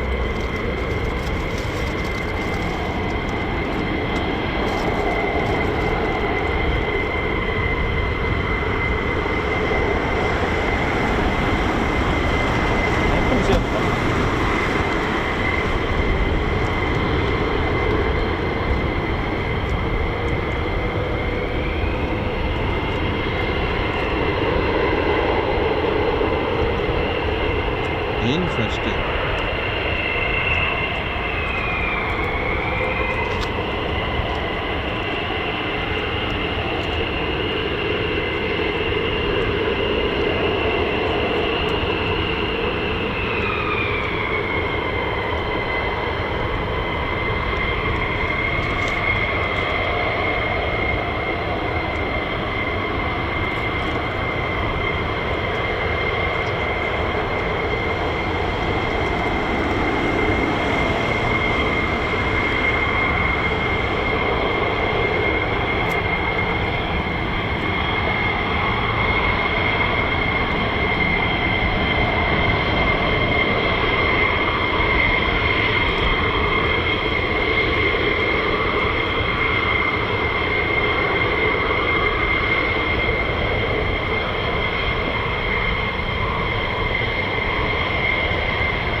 Oh man, that was brilliant. That was really good.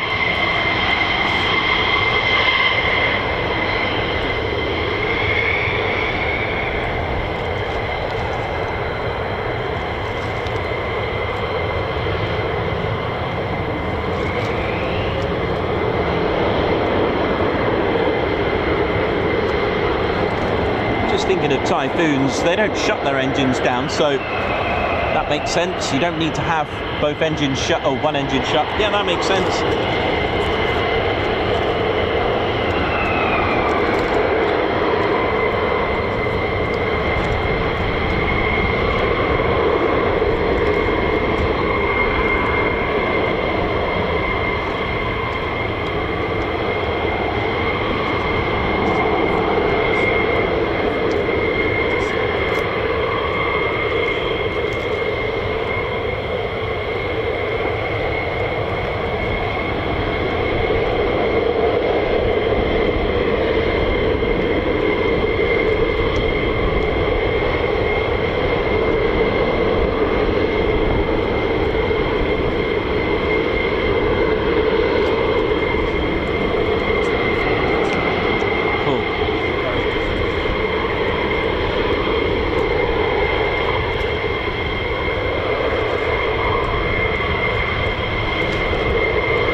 Oh, right. He doesn't know yet. Keep it quiet.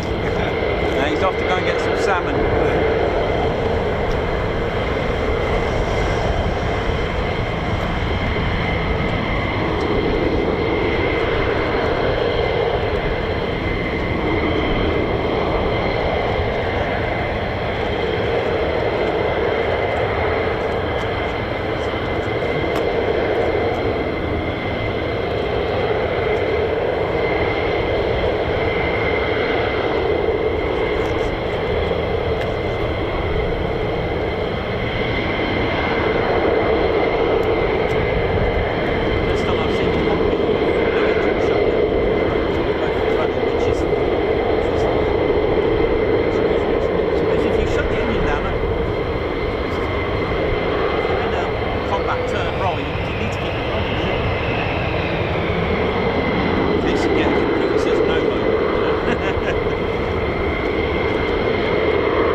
I know it was an L. Was it a P? P? Oh, gosh, it was. Oh, it was Sydney Harry. Oh, God. So P138? Was it? Oh, no, you got me. I know it was P, but they've got an early production prototype in Wittering. I've seen. Yeah, one of the early ones. I know there's one in the museum as well. But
yes, I have. I told you about the full 9 yards.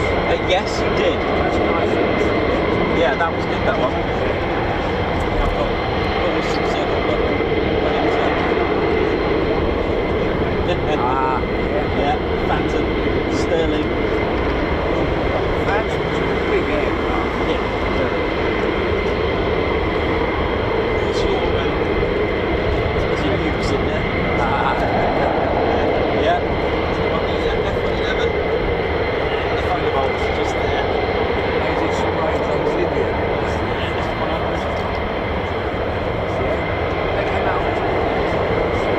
Oh,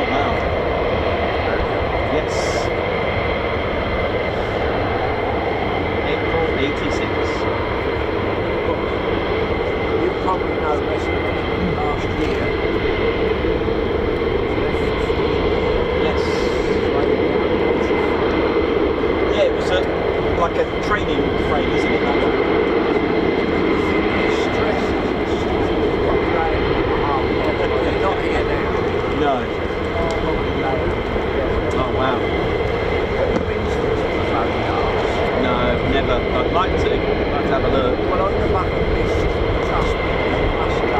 What's it called? Like David's? Is it David's? Oh, there's various. There's loads, is there? Yeah, there's various. Some you have to go into the garden. Oh wow. One week Christmas was around there. I get a word with the guard, right? Let us in, which is very rare. Oh wow, that's We went down a line in the 52s, and not 20 or 30. there it is. That's the one. And that's the Razorback. It is, yes. But you know they were faster. Yeah, aerodynamics, the drag on the And bumblebee. the Mustang. Yeah. The Razorback Mustang and the one is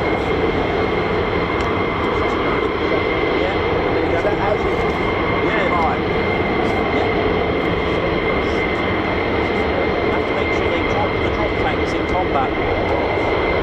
A lot of young, towards the end of the war, 109 and 190 pilots found the hard way. They forgot. And when it was manoeuvrable, they lost a lot. And there's also accounts of young German pilots going into the dogfight. With the kid, oh god. It'll be I think a sock with camel would be alright with that, wouldn't it? Oh dear.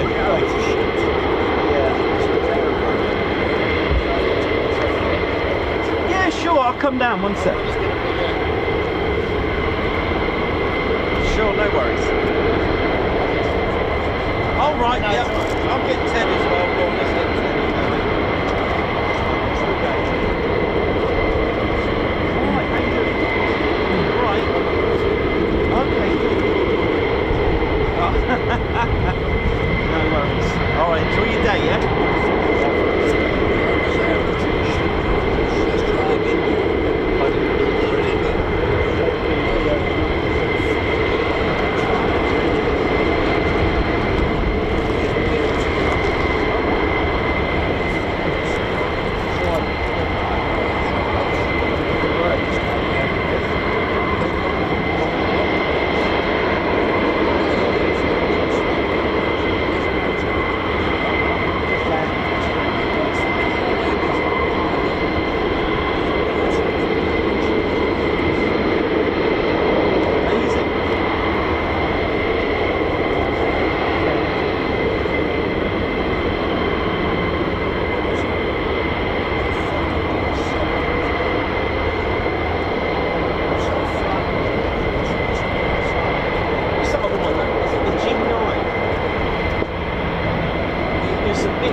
Sun's gone. How we doing? Hope we're all good. Hope we're well.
G1. That's it. That's what it was on. Sorry, I remembered it. It was the G1, the Fokker G1, a Dutch twin-engine heavy fighter. It looked like the P-38. That's the one, not the G9. There we go.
Numbers, wasn't it? Yeah, this is it was a G1, Fokker G1. It looked like a Lightning. F-38, you can see that. Yeah.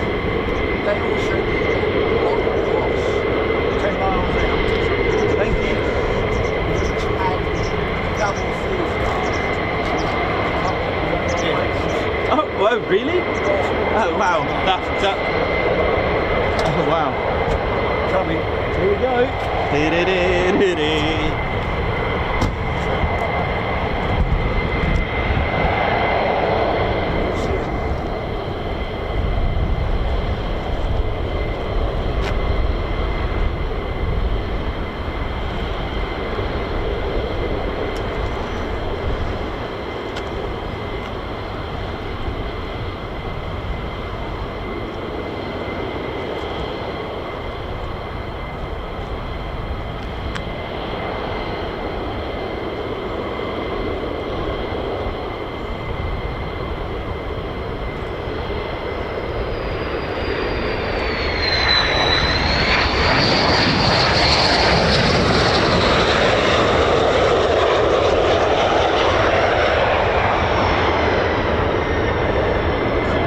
Swirly durlies there.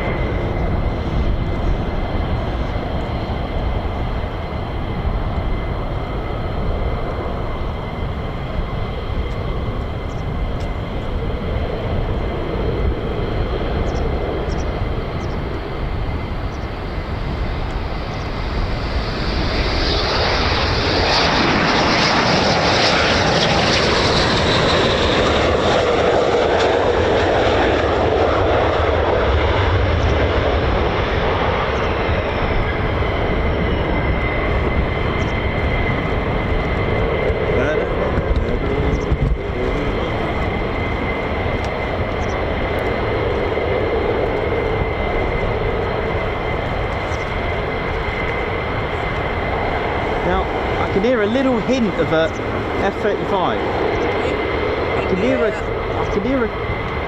it's a slightly higher pitch.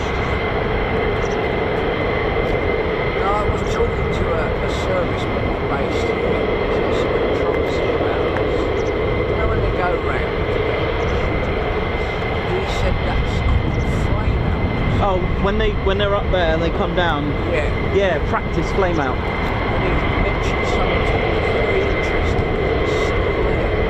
If you leave going left, you'll see the road is unrestricted. It goes down to 40 miles an hour, but only for about 300 yards and back to unrestricted. He said that's the only time the aircraft is in contact. Oh, right. So should next fall down,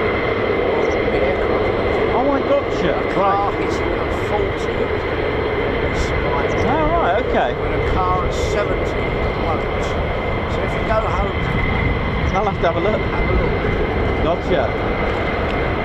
And they can't do it if there's more than 4 aircraft. Correct. Yeah, 4. That's right. I suppose they have to do it to keep their log up to date. They are very good at it. They are very impressive. They got up to 10,000 feet and drop Yeah, it. and they follow the forests. Right. I see. It's habitable. Yeah, because they literally follow the same route. When they get up to this angle, oh boy, do they lose altitude. It's like coming outside. Yeah, it's amazing. Anyway, I've been told it's called flame out. Yeah, it is. Yeah, that is the one. Some people think they're just doing it for fun. No, it's a flame out practice. I don't think you'd be allowed to do it for fun. No. One of the terminologies, if you're going to land, Oh yeah, positive tell the land. tail next time round, hard land. Okay, yeah.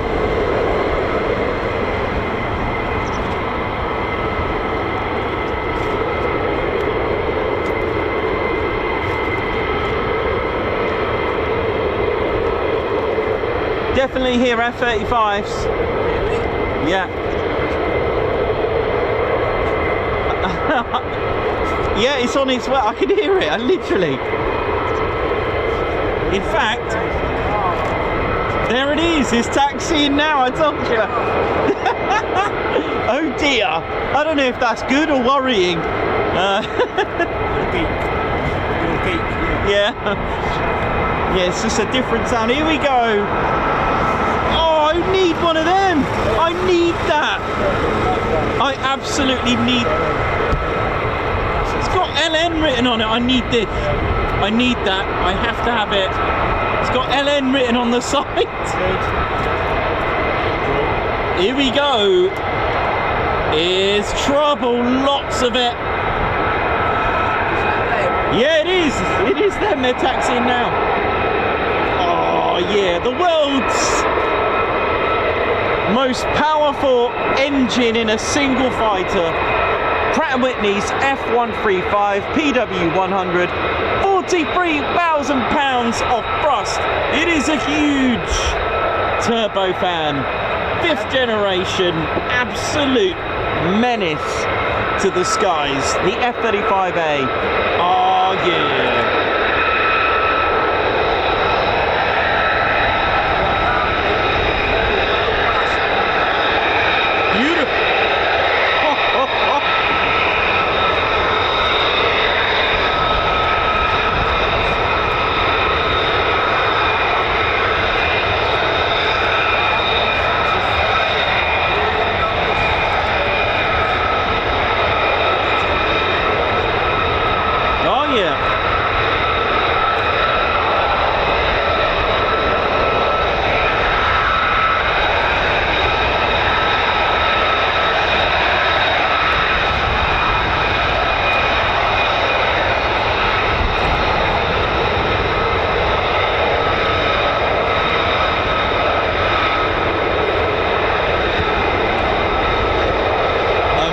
I love this.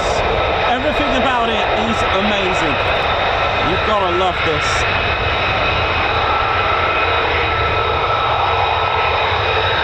Look at that. Look at the size of it. Oh, yeah.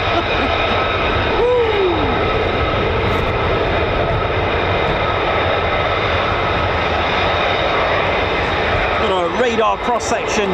Size of a golf ball, pretty much. That is amazing.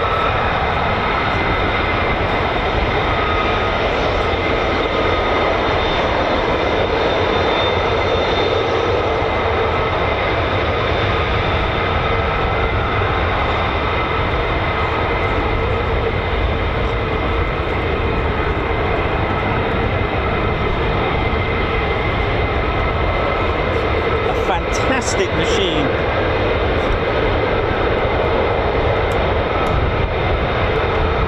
Superb combat range. 29,000 pounds empty weight with a 43,000 pounder engine. Can take 18,000 pound of payload with around about the same amount of fuel, about 19,000 pounds as well.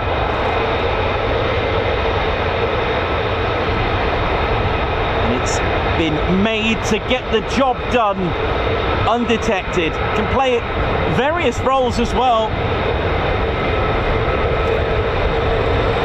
6 hard points external on the wings as well.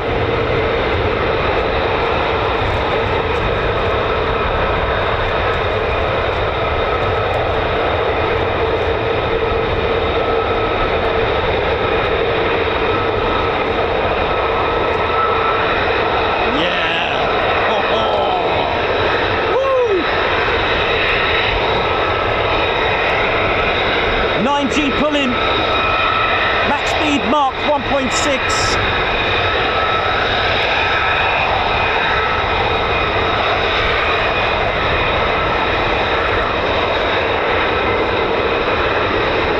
And they are very quick off the mark.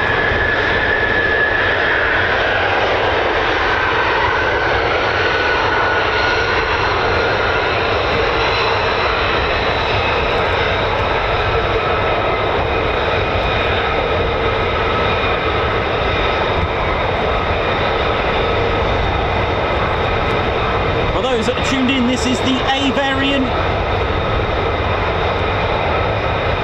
This does not hover. This is classed as a CTOL aircraft, conventional takeoff and landing aircraft. Uses a boom stick for air-to-air refueling.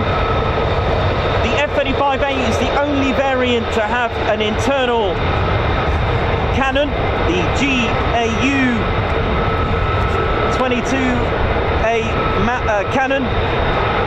Can fire a range of 25mm rounds from explosive rounds.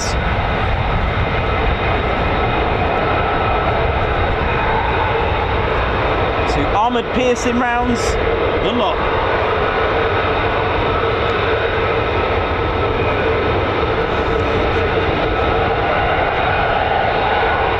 Oh, there's more! There's millions of them. There we go. So this one's modelling the external missile rack. You can have it's got 3 hard points on each wing. Look at it.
Look at this. Ooh. Classic 48th Operations Group.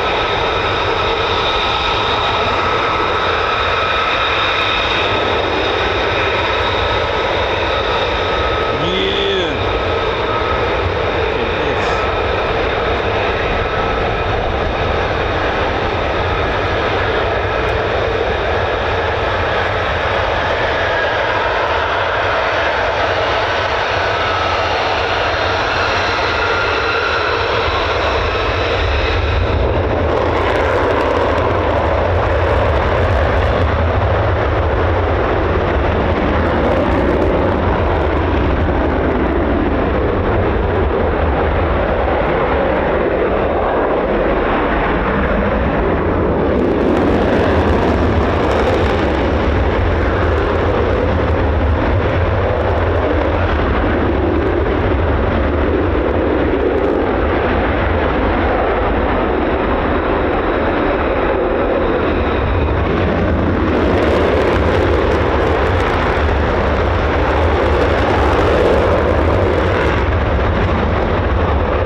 the first F-35 that we've seen depart had the 48th Operations Group, which is the flying component of the 48th Fighter Wing, and that insignia dates back all the way to 1941 when they were established as the 48th Fighter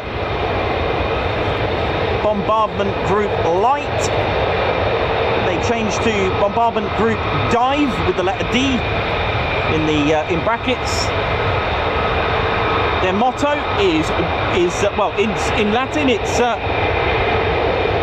Vulneratus non victus, which kind of interprets as wounded but not defeated, or wounded but not defeated, that kind of thing. It's the insignia with the sword.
Another two arriving.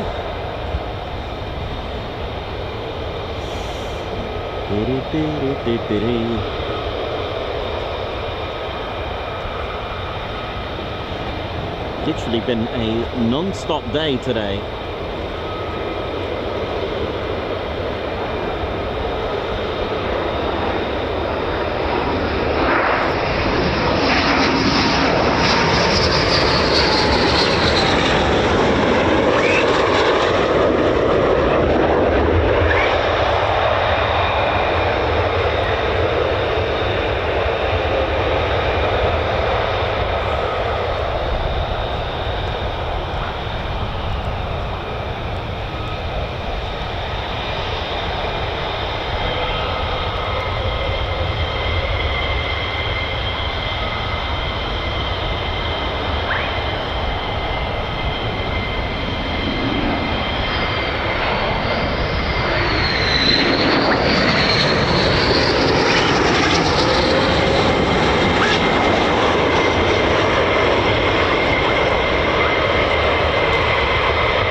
Ginger's on special ops. Oh, okay. See you next week sometime. Yeah, I'll see you in a couple of weeks. Couple of weeks. So I'll be gone next week, and then I'll come back. Okay. Yes. Right, see you everybody. Yeah.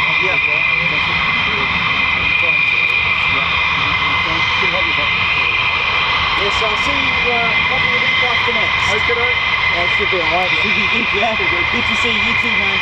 Take care.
was good, wasn't it?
Oh, it's my little mate. Hang on.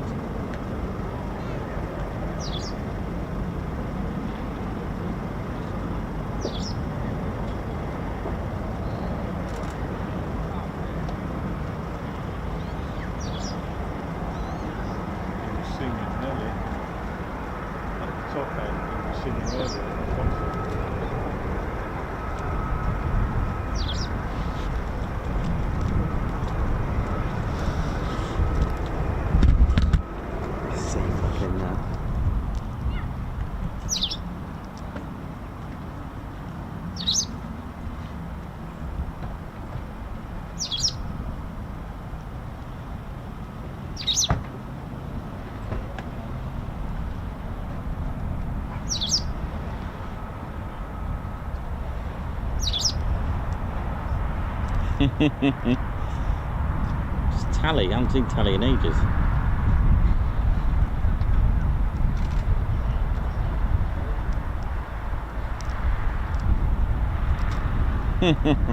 Cool, isn't it? Had to be so close. Yeah. Looks quite happy there.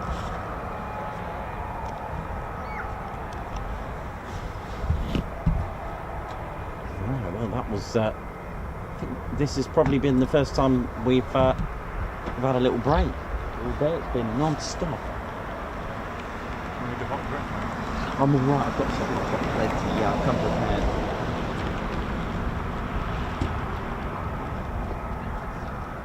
Right, let's change the Just give me Oh yeah, sure. when you get set. Yeah, I'm coming down now. Just gotta go. Swap that way over. Where would you like it signed? Yeah. In the back? Is it? Oh yeah, that sounds cool. Yeah, I think so.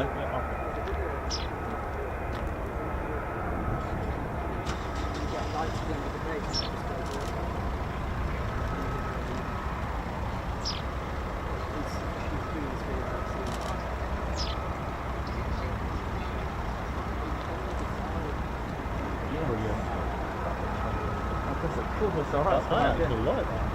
In terms of, yeah, that's good with the flag. I love Yeah, it. I yeah. think that's great. I think that's brilliant. It is. It's cracking.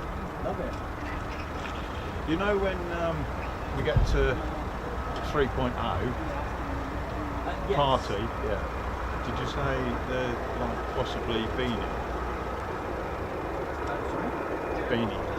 Oh, they will be there. Oh, there will be. They will be there, yes. Excellent. 5 or 6 new things. Yeah. And there's 2 styles. So one with the pom-pom and one with the... Yeah. I was trying to remember what you had Yeah, said. got them new hats. Because we know we've got the new hats. Yeah, Definitely. new hats, polo shirts. Yeah. And And are you still going ahead with Amy Colford?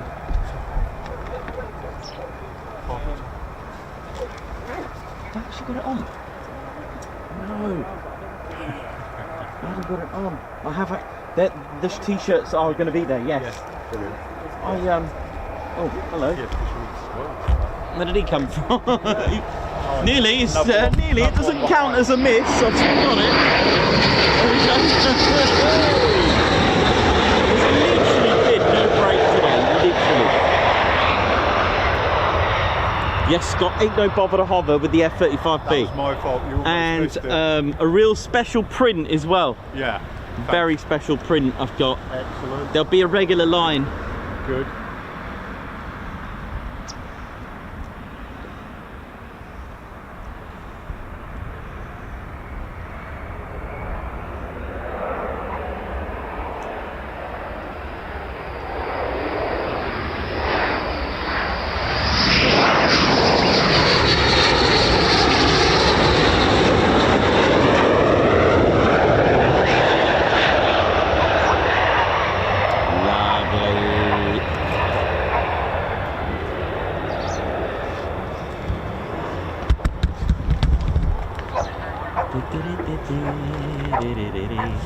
Thank you for that, Nicholas. Yeah, you're welcome, mate, anytime. Appreciate it. Yeah, looking forward to 3.0. You good?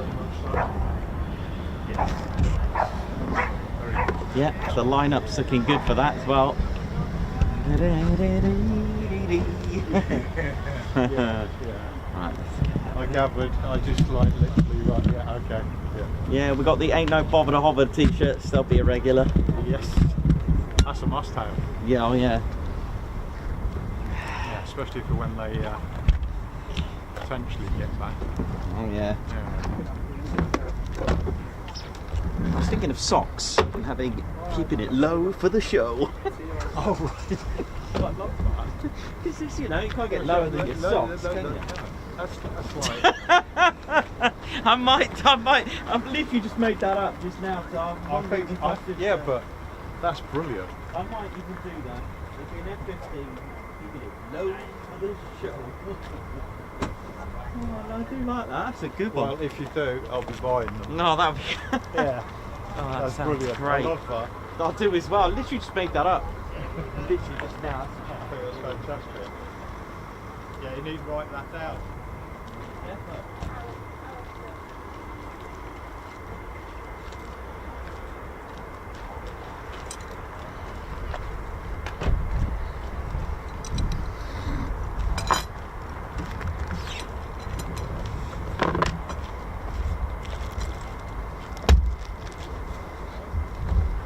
Oh, how we doing, ladies, gents, and teddy bears? Hope you're all good and well. What have I done with those bits? Oh, there they are.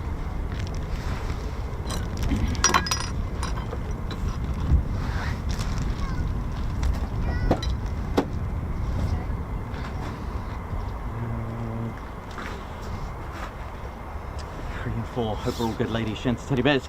So yes, lots of people ask me, is it reheat, is it afterburner? Well, they're both the same thing, and literally their literal sense is to reheat something to burn something after. And for those that don't know how thrust works, how jet engines work, well, let's have a look. I've got my generic jet engine here. So thrust is what makes the aircraft go forward. All right, so for those that don't know. And then of course you've got lift, drag, speed, everything, basically drag being speed's worst enemy. But of course, having thrust doesn't actually make the aircraft get off the ground. It assists it to go forward and it reaches the speed. And of course with the airfoil, the design of the wings, pressure starts building up, and then it increases pressure to withhold and increase and basically have a higher pressure than the force of gravity itself and starts going up. But let's talk engines. Let's have a look. So this is a generic jet engine, and it's probably close to the Pratt & Whitney's F100 PW229, basically the engine of the F-15E Strike Eagle. The Strike Eagle actually has a three-stage fan, low pressure, and a 10 high pressure compressor. Okay, so this is a generic engine. It's not exactly the Pratt & Whitney engine. It's a Rolls-Royce TED engine, and or Pratt & TED engine. But same applies. The intake, the air's going in, and what happens? It starts to compress the air. Now, on the F-15E Strike Eagle, their engines compress air at 32 to 1. So if it goes in at 1 bar, it is now squeezed to 32 bar. That's literally increasing the atmospheric pressure 32 times. Think of scuba divers' oxygen tanks. There's so much air in there. Think of those adverts that have 1.5 litre of orange juice and they claim to have 4 million oranges squeezed into there. Think of poor old Veruca in the Charlie and the Chocolate Factory. She's still Veruca but been squished. The point of having compressed air is that it's more you can fit more in a smaller space, and it's a lot more combustible, all right, because it's compressed. Okay, think of a balloon at reach pressure, pop. So the air goes in and it meets these compressors, all right. So you've got a low stage and a high stage. On the high stage compressor, you'll notice it gets smaller and smaller and smaller because it's trying to squeeze that air and compress it. On the F-15E Strike Eagle, the 229s, compress it to 32 times. I've got about 13 stage compressors here. On the F-15 it's 10 of these, but it's got a low stage, all right, so it compresses the air to a lower pressure and it gets to about here and squeezes it to 32. The air that goes through here is called the bypass. On the 229 it's 0.36 to 1. The point of bypass is economy and flow of air. If you didn't have a bypass at all, it will clog it up. The airflow won't go in, won't flow through as easy. All right, so it's quite a high bypass actually, or a low bypass, beg your pardon, low bypass at 0.36. So you've got your compressed air and it goes into a combustion chamber. Okay, this is the hottest section of the engine. And what happens there, it's got spray nozzles and it sprays into the mixed air. In this case, it's 32 to 1 pressure. Okay, so, and it spray nozzles and combusts, so hence all these flames. Now, what happens here, this kind of kinetic energy, it meets turbines. Now, it starts moving these high pressure turbine and a low pressure turbine. These turbines are really clever because the high pressure turbine powers the high pressure compressor and the low pressure turbine powers the low pressure compressor. So kind of like a clockwork scenario here, one's powering the other. Okay, so that's pretty cool. Now if you stopped it there, all right, that's thrust done. That's dry thrust. That is like a Boeing 747 engine, etc. An F117 engine, as in the engine itself, not the plane. All right, but what is afterburner? I've got it here. What is going on here? Well, it's called after burn. You're going to burn something after, or reheat. You're going to reheat something, and literally. Now, what you don't have in this reheat or after burning chamber, you're going to spray fuel, just raw fuel, into the hot gases rather than your economical compressed air. What does this mean? Well, one, it's not very economical, but two, you're going to get a lot more thrust. Hence, about 3 times the amount more thrust. Sometimes up to 30–40% more power, but you're going to use a lot more fuel by 3 times. So that's how that works. And then you've got your exhaust nozzle, and it's really important, especially on the F-15. We may love that sound, that thweep, but it's really important that the nozzle opens and closes. You get hydraulic ones, you get pneumatic ones, and it's to control the amount of airflow coming out. If you don't and it gets stuck, you can actually have a flame out because you're not getting the right flow through. Now these compressor blades, now of course the Typhoon has what's called a blisk. It's one whole titanium alloy including these. Now traditionally this is a compressor blade, all right, and this is basically loads of these going round and round and round. I'm going to just put this down a moment because I need 2 hands for this. You've also got, this is off a Blackburn Buccaneer, and then you've also got stator blades as well, which are stationary. They don't actually spin round. So this, I might have to try and get one, a whole complete unit, right, 1 stage or something. But you've also got these, and the whole point, look at the design. Look at that design, a bit like propeller. Think of propellers as well. It's channeling that air. It's almost like a wing, an aerodynamic wing, and it's trying to channel that air. And then you've got these. This is off a Tornado. This looks like a stator blade, and it's stationary. So this is going around. These are stationary, and like I said, it gets smaller and smaller, and it compresses the air. So it's pretty clever. Really, really cool to learn that. So I hope you got the gist of that. And just a little bit more history for you. Let's have a look while we're here. I'm just going to have a look, see if there's anything else just behind me. One sec. See, it's been one of those days. It's been absolutely non-stop. I haven't even done any guards marches.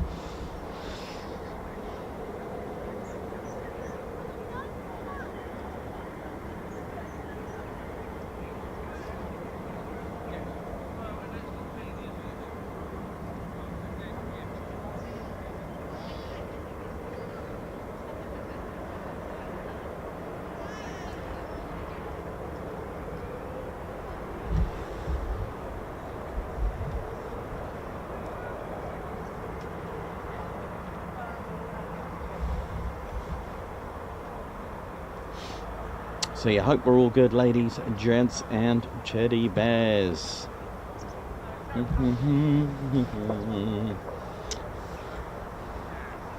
Well, we're at nearly at 119,000 subscribers. Wow, it might happen today, it might happen tomorrow. So thank you very much, everyone, for that. But what is amazing is that I don't even know if I'm going to be able to complete this. Let me show you my little, where is it? It's like some sort of Second World War post. Look at this. Looks like a, what do you call it, a pillbox of some sort. It doesn't actually, I don't know, actually, I need to go and get my book on this. But there's a reason for me showing you this, because I want to, it's very rectangular, doesn't it? But anyway, it's amazing to think that 85 years ago, while the Luftwaffe began bombing Britain's towns and cities and industrial plants, and this is World War II Luftwaffe, by the way, factories and airfields, and with all the might of fighter command, anti-aircraft fire, sometimes the best form of defense is deception and the art of fighting without fighting, literally. And decoy airfields were already proving effective, but what about towns and cities? Now, I'm going to be covering this on a lost airfield next month for you. Could Britain make cities? They do in movies, and of course they made something extraordinary first: decoy airfields. And there's a reason for me showing you this. It's the nearest I can get to you to showing you kind of what one was, and there was one here just to the left of our screens. I'm going to show you this little building, but it happened in early summer of 1940, and it was Dr. Reginald Jones, for those who don't know, worked out that the German bombers were using a beam system to navigate exactly over their target with an intercepting beam to assist in accurately dropping their bombs where the beams intersected. Now, they had more than one system, such as the X-Girat and the Y-Girat, and even the Knickerbein. And sadly, on the 14th of November, that fateful day in 1940, Coventry was completely blitzed, and pressure mounted to crack the beam system and save lives of Britain and its people. And with the help of Robert Watson Watt, Dr. Jones and Watson Watt created a method to fool the Luftwaffe bombers twice by diverting the beam of the German system and making their bombs drop away from their original targets. Now, if you can do that, they could manipulate exactly where they would have the bombs being dropped. But surely, in my opinion, the Luftwaffe bombers probably would have worked out that they'd missed their targets and something was wrong. It was indeed Colonel John Turner, born in 1881, for those that know the name, an experienced civil engineer who had worked with the Corps of Engineers and the Royal Air Force and became a director of works and buildings at the Air Ministry. He was indeed the man behind the decoy airfields. His HQ was located at Sound City Film Studios in Shepperton, and it was here that Turner soon realised the effectiveness of the mock-up film sets and brilliant lighting effects. We've all seen Western movies. Well, when I was a kid, I thought they were real towns. No, they were just mock-up. So decoy airfields began in early 1940, usually around about a mile. There were restrictions how far they could be from cities and villages and towns, but they began in early 1940 with a runway, a mock-up buildings and hangars using various material and fake aircraft made out of plywood, which stood on wooden stilts. Now, the fake aircraft types had to be the same types that operated at the real airfield. So Mildenhall had Wellingtons at the time. The decoy airfield was built here, so they made Wellington bombers out of plywood and had them here.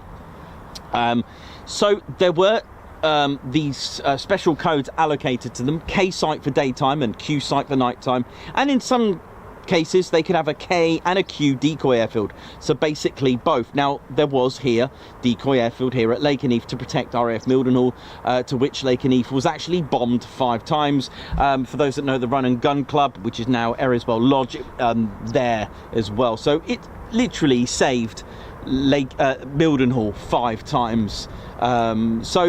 And obviously Turner thought that if it could work protecting airfields, then it could work for towns and cities and more. So the reason why I'm showing you this building, it was just so obviously before Lakenheath as an airfield was built, what I want you to imagine is that covered with earth. Now the K site and Q site operations. Now, Q site for nighttime bombing was different. It had to make it look like a active airfield at night. So when they came to bomb it, they could make Lakenheath look like Mildenhall. Now I'm going to show you the plan of what I mean and why I'm showing you that building, for those that don't know. This is a cutout.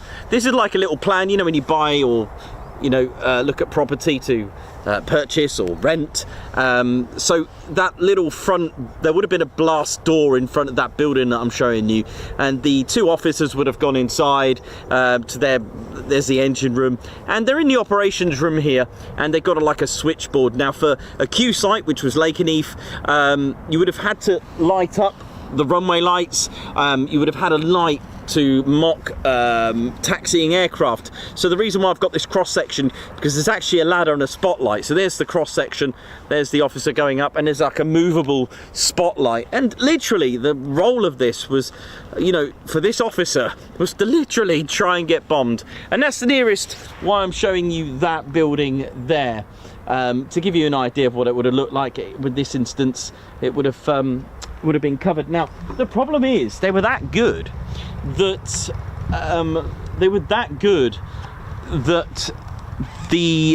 our own aircraft would actually attempt to land. So they had to have like a red type of flare system to let our own allied pilots know, hang on, this isn't the right airfield as well. Now I've never really gone into the facts and details of how, you know, like the facts and figures, you know, were they effective? Well, there were around 230 decoy airfields and also 400 starfish sites. I've actually gone to 2 starfish sites while I was away last month on holiday, and I've got a lost airfield coming for you. Decoy airfields as a percentage of attacks versus the real site was almost 50%.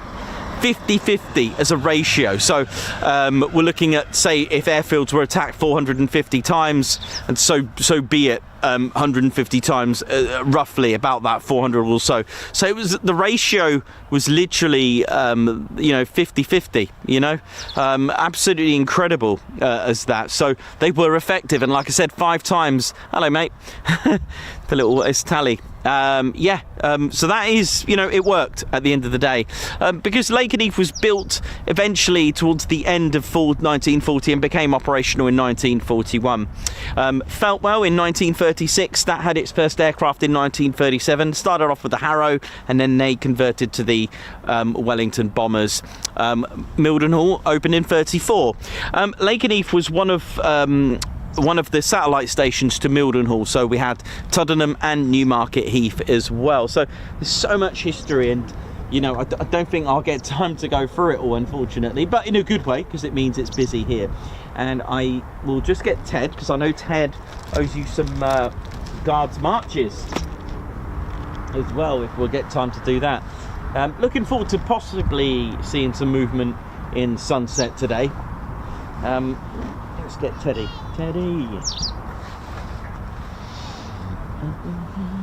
So yeah, I may have to do the history a little bit different this year. Today. I may have to do it in little bite-sized bullet points today, I think. I think that's what we'll do. I've got an idea how I'll do it.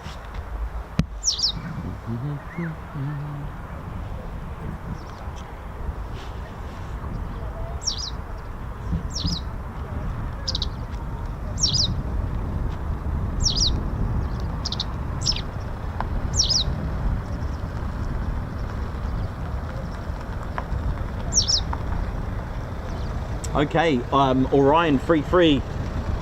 Lilo Doublefly, high five. Thank you for gifting a Ted Coningsby membership. Guards March. Joshua Brown as well, member for 14 months. 40 months for TCS Family and Best Channel. Thank you very much. Babsar, high five. Guards March. And a Paw Pump. Thank you for gifting 5 Ted Coningsby memberships. Thanks a lot, Babs. Dave Holloway, thank you very much. Just to get a Guards March for my birthday yesterday. Oh, happy birthday, Dave Holloway, for yesterday, man. And I'm glad you enjoyed Reggie. Margot, thank you very much for the super sticker, Guards March. Congratulations to MC Mark. What a journey being here. Thanks for your 24 months membership. Well done on your milestone. Jenny B, thanks for the super. MC Mark as well. Thank you, Nick Spaniflight, and everyone else here. Thank you for the super chat, MC Mark. Alpha Phillips with 13 months membership. Oi, oi, good morning all. And Sue W, member for 16 months. And Sue W, a high five and a paw pump. Thank you for gifting 5 Ted Coningsby memberships. That is amazing. Thank you very much. And speaking of memberships, 31 months membership milestone for Nick Knox. Ian Wright with 32 months. That is amazing. Big oi oi to the Point Charlie crew and keep up the good work, Ted. And good luck to Jenny B having an F-15 tattoo. Oh yeah, nice. Rod Moyes, a member for 14 months. Oi oi from San Diego. Richie B with 18 months. M Radio Agent, Guards March, thanks for the super. And M Radio Agent again, another super sticker. Mark AH, member for 19 months. He's put oi oi. Non-league James Boyle with 16 months membership. Love being here for 16 months. Thank you. Alex Raven, thank you very much for your super chat.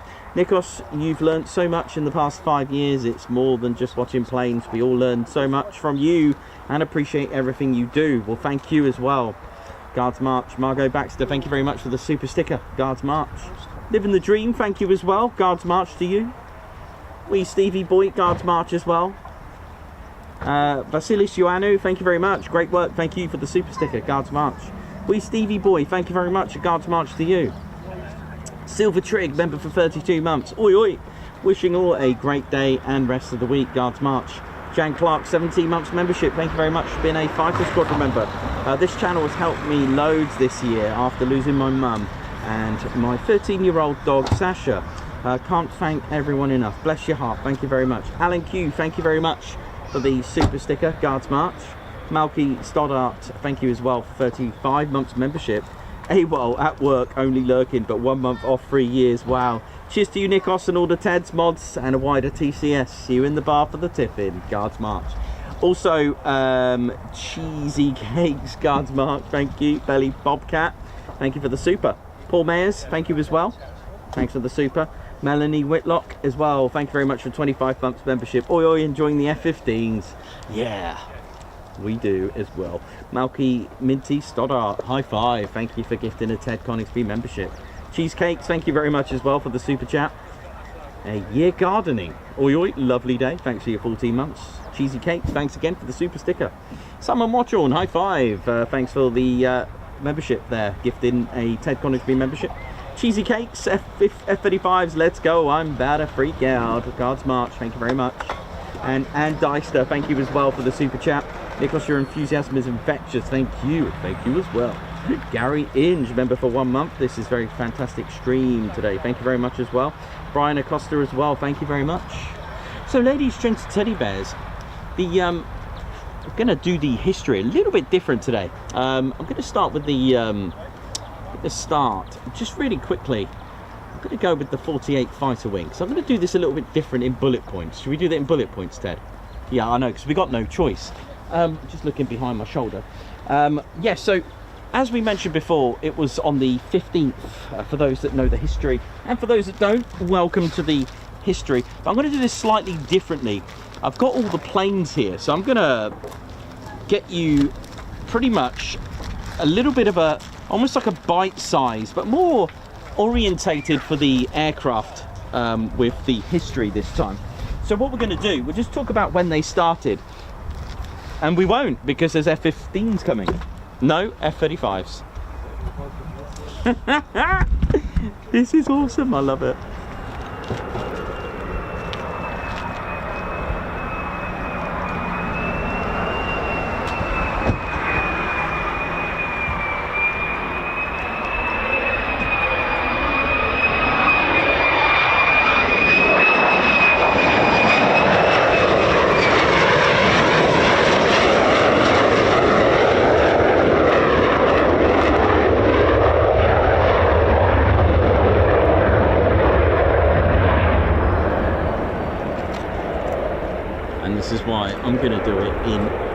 a little bit different. I'm going to do it in aircraft status. That's what we're going to do. There's another F-35 just coming in now. These are the A variants for those wondering. 9G pull-in. The other G ratings for the others, the F-35B is a +7, the F-35C, the monster of them all, which is the carrier variant, that's a +7.5.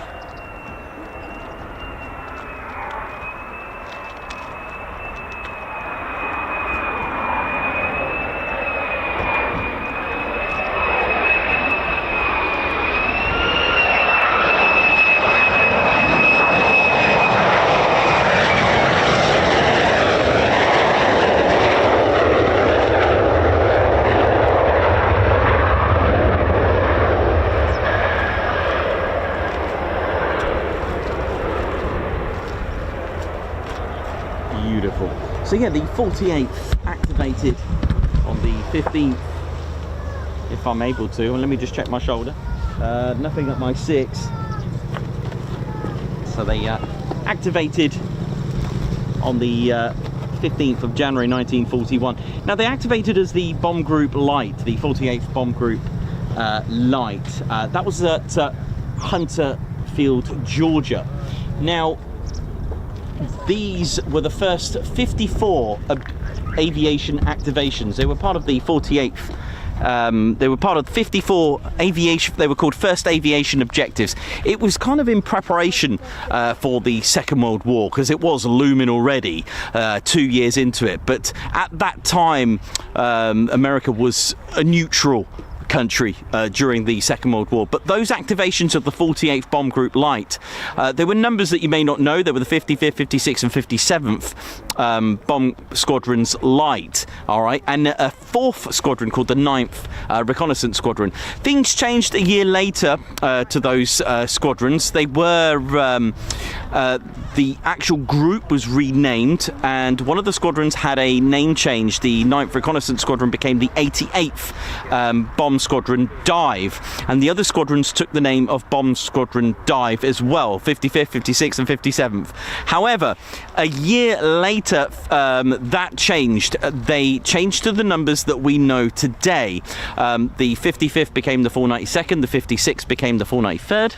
You know the pattern. And the 88th actually became the 495th, all right? And the one I've missed is the 57th. They became the 494th, if you haven't got the pattern already.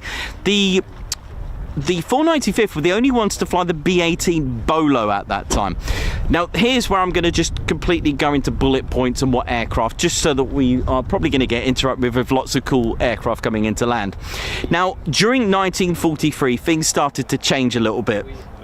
With lots of movement, the USA was full on into the war by then, and they were going to switch, because 1943 was when, especially from 42, the officers started to arrive in Britain, and of course in 43 lots of men set sail to make the move from America to Britain to find themselves at various stations in various different positions, wings, groups, bomb squadrons, fighter squadrons and more. And in 1944, the 495th, in March, they moved to a different group, the 407th fighter bomb group, and then a month later, on the 1st, they deactivated. So it just left the 3 squadrons. This is why a lot of the history just has the 3 squadrons, all right? So they switched. But just before the switch and before they moved, as I said, I'm going to do it in a different way. I'm going to show you it in aircraft. So we're going to do something a little bit different today, just to mix it up a little bit. All right, so 1943-44. First of all, let's start with this little beauty. So I'm going to do it in aircraft, all right? Now, they were flying various types of aircraft before this. It's just I don't have them. They were the A-24s, A-31s, A-20s, lots of different types of aircraft. Don't know why I can hear an F-35 from down there, but I can. So yeah, they were flying lots of different types of aircraft. So we're going to start off with this one, which is of course the P-40 Warhawk. Okay, so the P-40 Warhawk, from the 4 squadrons, all 4 squadrons, the Curtiss P-40 Warhawk single-seater. First flight in 1938 as well with that. Took its first flight there. And just to give you a bit of spec as well with that, length was 31 feet 8.5 inches. That's 9.66 meters. Wingspan of 37 feet and 3.5 inches. That's 11.36.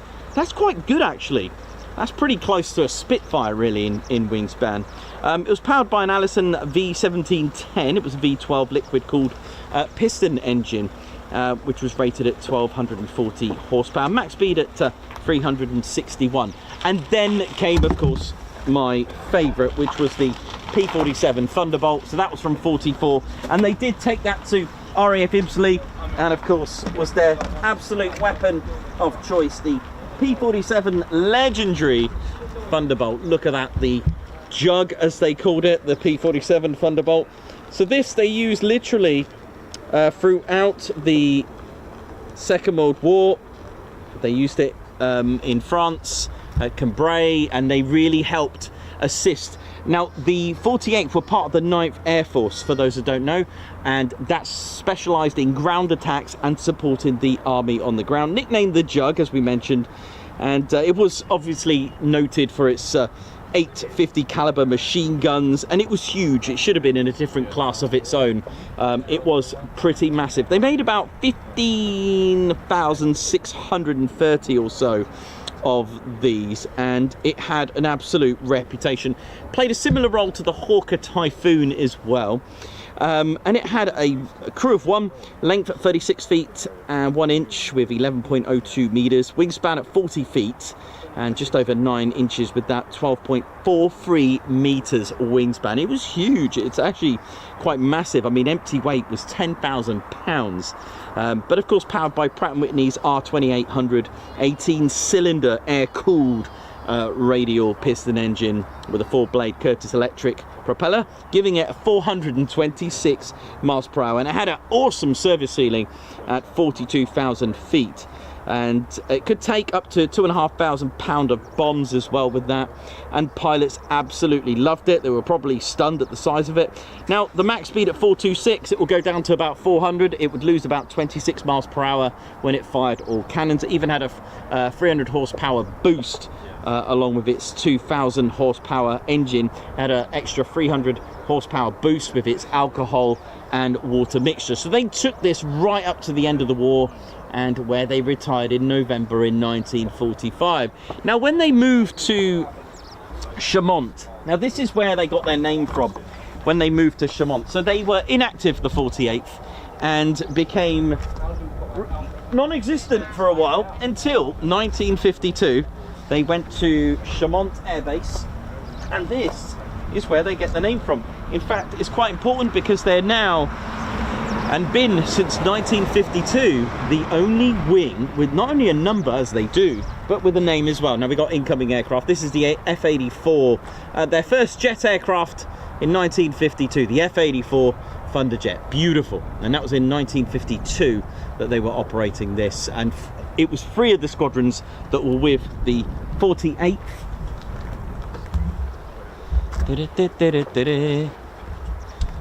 Now then, give me a sec. Activated as the 48th. We know, he said there's about 8 still out there, so we know they're going to come back. But sometimes you turn up and you don't. And they got wing status. They were the 48th Fighter Wing at Chaumont. I know, right? How cool is that? And that's since 1952.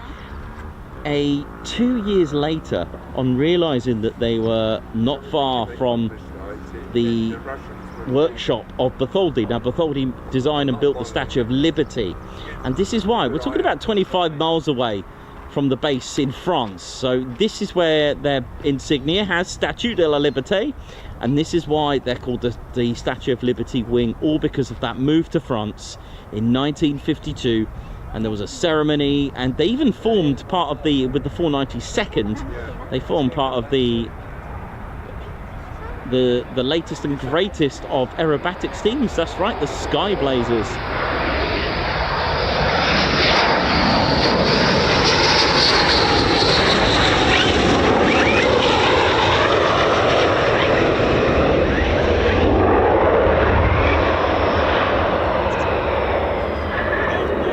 of course, today they fly two types, the F-15E Strike Eagle, which arrived in 1992. So the F-84, a lovely Thunderjet. They even built a replica of the Statue of Liberty, a 3-meter version, and it still stands at Chaumont Air Base. And there's one here as well, by the way. Oh yes, there is one here.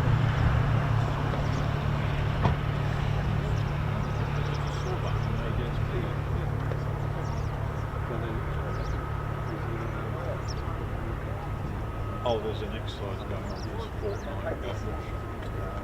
So that's the, where is it? So that's the F-84 Thunderjet, the first jet aircraft of the 48. Look at this, it's beautiful. So it was not, it didn't have afterburning engines on there. And that was with them for about a year or two, about 2 years before they switched to another aircraft. But I'll just give you a little F-84 fact sheet for you. F-84s, they built around 7,500 of these, and they made length of 38 feet and 1 inch, 11.61 meters, wingspan at 36 feet and 5 inches, had a powered by an Allison J35 A29 turbojet engine with a speed of 622 miles per hour. So that was their fastest at the time. How good is that? Had a service ceiling at 40,500. And next up was indeed the F-86, another legendary aircraft. So their aircraft are getting faster and faster. So now it was time for the F-86 Sabre, which they operated. So another legendary aircraft. So like I said, the aircraft for them are getting faster for them. Where was it? The Suffolk and Norfolk Aviation Museum have one of these in the livery of the Sky Blazers. So yeah, just doing this a little bit different. They made about 9,860 of these, and this was 37 feet again, quite similar, 1 inch, 11.3 meters wingspan. Look at the swept wings there, a design probably, you know, let's face it, the ME-262 was doing that swept wing. They realized that you can get higher speeds with swept wing like that, hence that design. Powered by General Electric J47, 5,910 pounds of thrust, so they're getting better and bigger, and 687 miles per hour, which is amazing. Not quite supersonic, but getting there with the 48th, and could get to service ceiling at just short of 50,000 feet. It could take rockets. There was 6 guns on it. Could take 5,300 pounds of bombs and all sorts. And after that, a bit of a breakthrough, really. It was time for something completely different. And when they did, this is where they got the name Tactical Fighter Wing, because in 56, 57, it was time for a completely new era. And this was their fastest at the time, and it was afterburning. It is, of course, the F-100, and the 48th were the first to operate it in the USAF as well, the United States Air Forces in Europe, the first to operate it. Again, still with their 3 squadrons, the F-100 Sabre, in the sort of like bare metal effect as well. And the name change in 56 to 57, they became the 48th Tactical Fighter Wing. So the 3 squadrons also took that name as the Tactical Fighter Squadron. So if you see the TFW or TFS with the squadrons, you know it starts from 56, right? So it was powered by a Pratt & Whitney J57. They were the P21 and 21A afterburning turbofans, and it can produce 16,000 pounds of thrust with afterburner. So it was the first time they've, in the inventory of the 48th, having, this is their first afterburning engine. Wingspan 38 feet 9 inches is 11.81, so yeah, I'd say that was probably the largest wingspan they've had, right? And length at 50 feet and 15 meters. Max speed at 924, that's Mach 1.4. Service ceiling at a good 50,000 feet. It had guns, 4 of the 20mm, 6 hard points as well, although it looks like I've just gone and dropped some sort of like BDU or GBU. Missiles that had 4 AIM 9 sidewinders, 2 AGMs, lots of bombs, Mark 28, Mark 38, and of course the Mark 43, if you know what that is, hence the Cold War, you know, style aircraft. And then in 1960 they actually moved here with these, again just the 3 squadrons, and that was in the same year the Beatles were formed in 1960. So they were operating this lovely F-100 Super Sabre. Amazing, right? Absolutely brilliant. So hope you like this style of the way I'm giving you the history of the 48. I'm doing it in aircraft this time. So that was operated, just a quick one, in late 60s, 67, 68. The bare metal, get it, changed to camo. So they started using camo. And then they were about to receive a different style of aircraft, something that's taken them onto somewhere else. I know, I'm just trying to get you the planes here. It was time for the F4 Phantom. Look at this. And Davey is probably like hitting the roof. Actually, no, there's one more. There's Davey, you're right, man. I know you love this aircraft, and to be honest, who doesn't? It was a big aircraft, and you know, had a good reputation with the Royal Air Force as well, the Phantom. So these were ex-Vietnam ones that they received in 1972. So these were, you know, amazing difference for the squad, for the whole wing, really, changing to these. So it was something that's completely different, and their first, if you notice, their first ever twin-engined aircraft as well. Look, pretty cool, huh? As in jets. I'm trying to think. The Havoc actually had twin engines, so I'm going to rephrase that, because they were operating A20s, which the Havocs had twin engine. So the first twin engine jet, the first twin jet engine, there you go, how about that? And that was in 72, and they operated these for 5 years. It was a 5-year period. Now the Phantom, you know, there are a few, the Spook, that love this aircraft, and some of you have it as one of your favourite. And you could have a crew of 2, length at 63 feet, just 19.2 meters. So at this time now, probably their longest aircraft, with a wingspan of 38 feet 5 inches, that's 11.7 meters. And the empty weight of one of these is 30,328. So an F-35A is 29,000 empty. So it just goes to show, so just a slightly bit heavier. And max takeoff weight on its own was 61,795.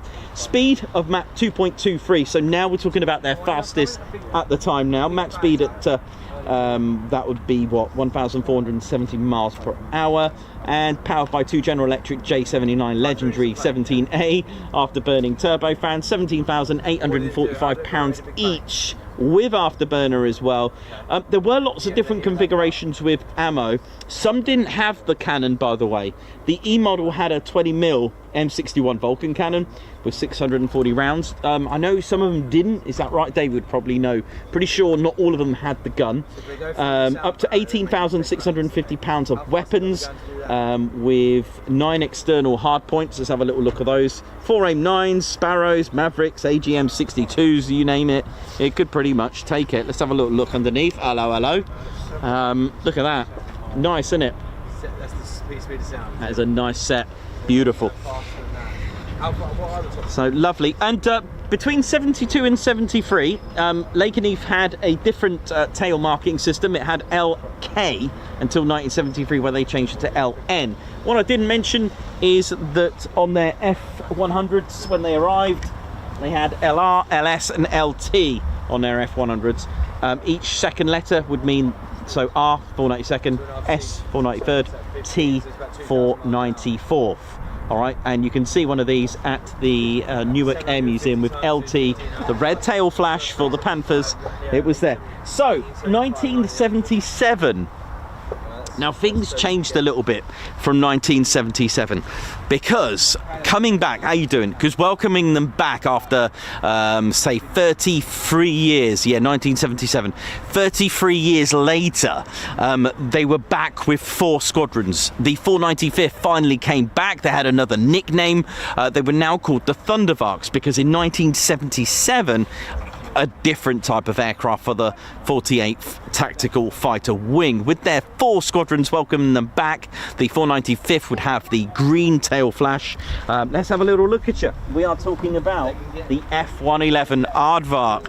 Let me just turn this round so you can have a little glorious look at the F-111 Aardvark. So swing wing like the Tornado. Look at that, and Tomcat as well. Lovely, look at this. So the F-111 Aardvark was their next one, and they had this for quite some time, to be honest. They had this for quite a bit of time, unlike the others, because the others were quite short, really. Just trying to think, if you look at the time periods, this one, the F-111 Aardvark, they had this for actually quite a while. So from 77 all the way up to 1992, the last ever Aardvark left. But just to give you a bit of tech spec, crew of 2, and wingspan at 63 feet, that's 19 meters with a length of 73 feet and 6 inches, 22.4 meters, powered by 2 Pratt & Whitney TF30s, 100 afterburning turbofans, producing 25,100 pounds of thrust. We're now talking bigger and bigger. They're getting bigger and bigger. Mach 2.5 maximum speed. Service ceiling a huge, I couldn't believe this when I read it, apparently 66,000 feet, plus 7.33 G limits, like an F-35 starting up. Lovely, with a gun of, had a 20mm M61 again, hard points 9. It could take several missiles, AIM-9, AGM-130, bombs as well, general purpose Mark 82s, 83s, cluster bombs, blue, 107, 109s, anything you want, it was there. And they also use this as well here in combat as well from Lakenheath, the legendary El Dorado Canyon as well, that was here. Now let me just turn that around. Let me just put this F-111 down. Just give me a sec. Let me just look behind me. I think I've got...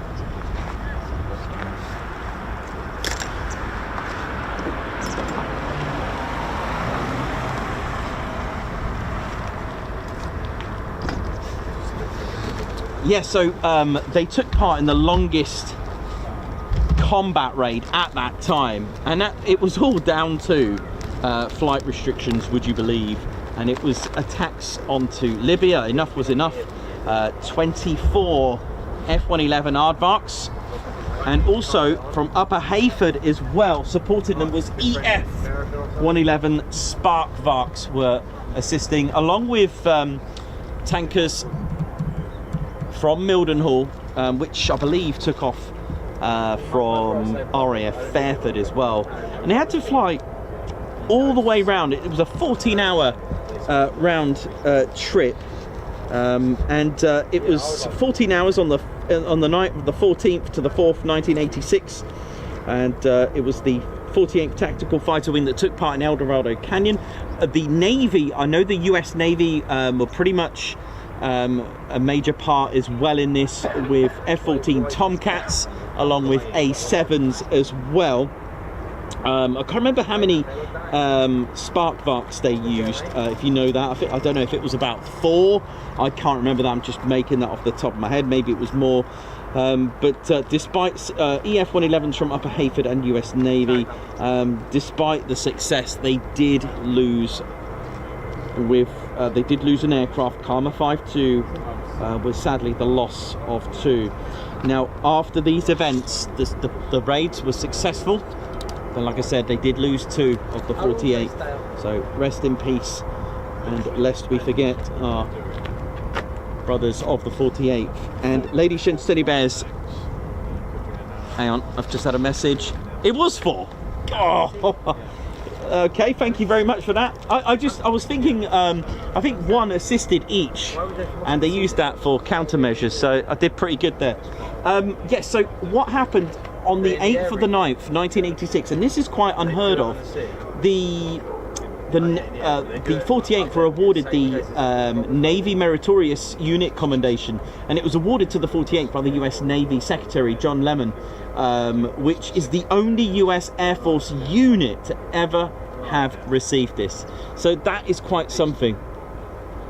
So there we go. So that's one era, and we're about to go to another. So in 1991, this is where we get to the fighter jet era of the F-15s and F-35s, because in 1991, I think as far as December, again, once more the 495th became inactive for whichever reasons, and there was quite a lot going on actually. One wave. Yep, thank you for that, Davey, who's confirmed there was 4 EF 111s. And then the 495th became inactive again, and they didn't come back for 30 years, but I'll talk to you about that in just a second. We can't forget the 56, and I don't have these actually, the H-860 Pavehawk helicopters. I need to get them. That was in 2006. Thanks a lot. I'm getting loads of messages about El Dorado Canyon. Thanks, Perry. Thanks, Davey. Where was I? Yeah, not forgetting the 56 and 57 rescue squadrons, which operated here with helicopters. We even had helicopters based here. I don't have them. So, December 1991, the 495th deactivated, and a year later, the last ever F-111 left. And 1992, they started to receive F-15E Strike Eagles. Where is one when you need one, eh? And it was a couple of years later that and this was with the 492nd and the 494th, and then a couple of years later, 94, the 493rd were reactivated, and they started to operate the F-15C. Indeed, now I do have an F-15C as well. I do actually have one of these. Here we are in this. There we go, and I gave you a nice little talk and walk around with the F-15. This is the C model. It's missing quite a lot of stuff. The F-15E Strike Eagle is pretty awesome with its lantern and sniper pods. It's got conformal fuel tanks that are added already, and PW229's engines as well. So we spoke about them earlier today. And then literally, wow, let me do my maths. In 2021 though, 30 years from that date, from 1991 when they left, a new squadron, another squadron came back, which was, of course, here's the F-35. 15th of December 2021, the 495th were reactivated with this. I'm trying to time that.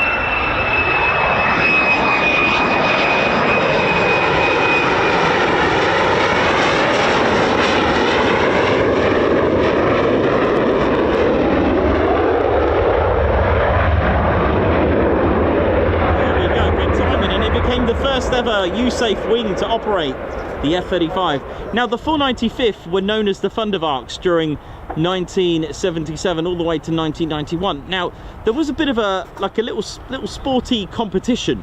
The 495th needed a new nickname. They were going to be called the Ravens, the Daggers, the Archangels, and there was a bit of a competition out there to put your votes in, and of course the winner was indeed the Valkyries. So new nicknames, and I like Valkyries because of course there's a bit of an Anglo-Saxon Norse feel here, so a bit of a connection.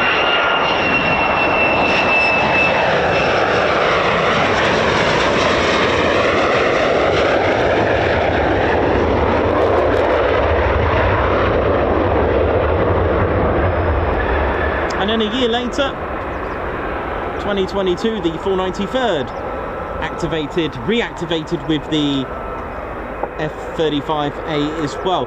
Now, for those that know Squadron Leader Nathan Scheuer, call sign Reheat, 2025 Typhoon display pilot. Just for those that know, Reheat actually came from the 492nd. They borrowed it. Just like Turbo borrowed his call sign, Turbo, from 6th Squadron, which is now back. Just to let everyone know that Reheat is now back with the 492nd. So if you hear Reheat here, it's not Squadron Leader Nathan Scheuer, it's a Bolas pilot. It's gone back. Just thought I'd throw that in there now.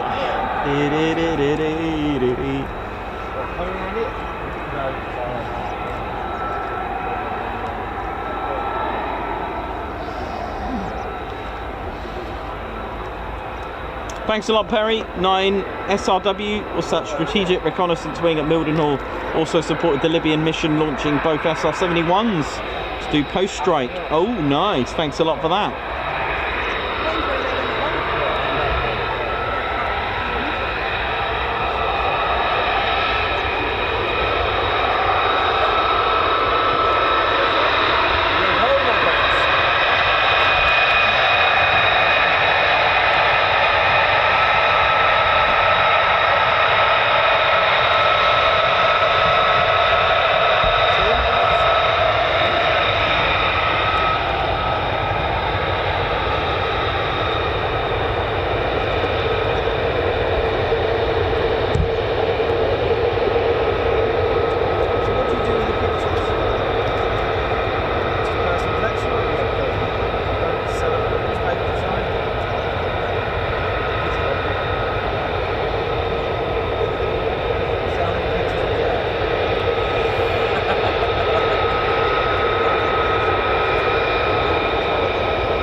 So we've got 3 F-35s at least. Let's have a look. It's 1, 2, 3.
Now, we haven't had any low approaches yet.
no low approaches then all day. Yes, I know.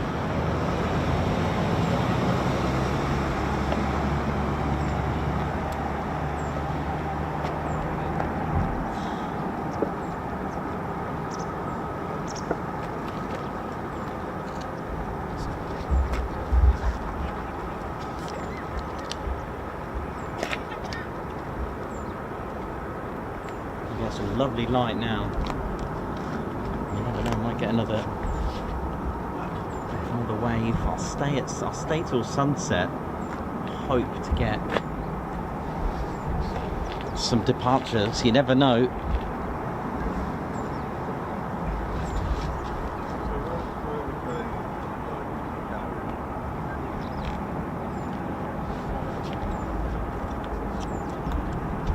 Here we go, more F-35s.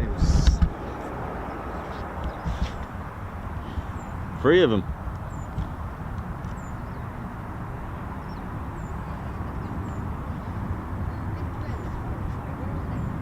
Four of them. Was it 3 or 4?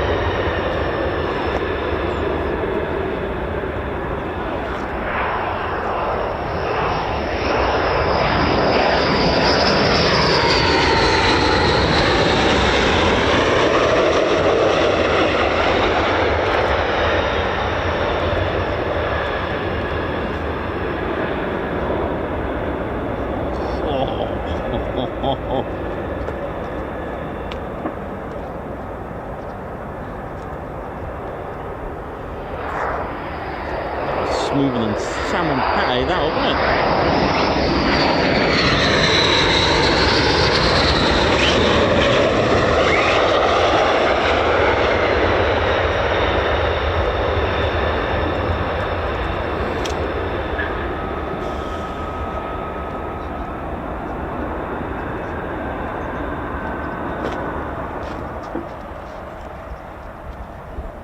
Just wondering if the F-35s are hot pitting.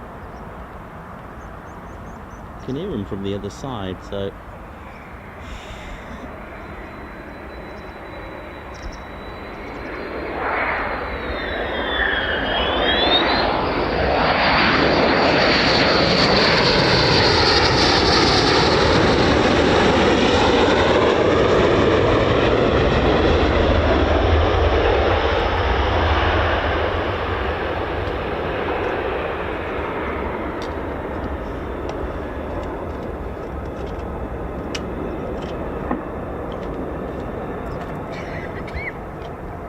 beautiful.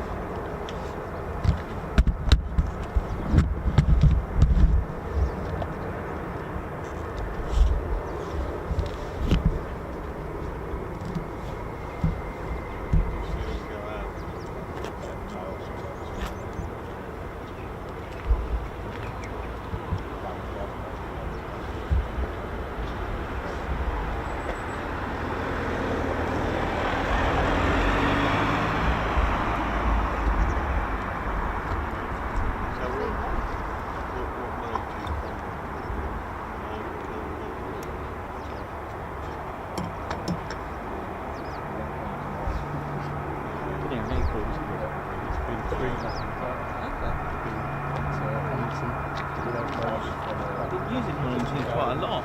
Being based out of Washington. Wow. That's it.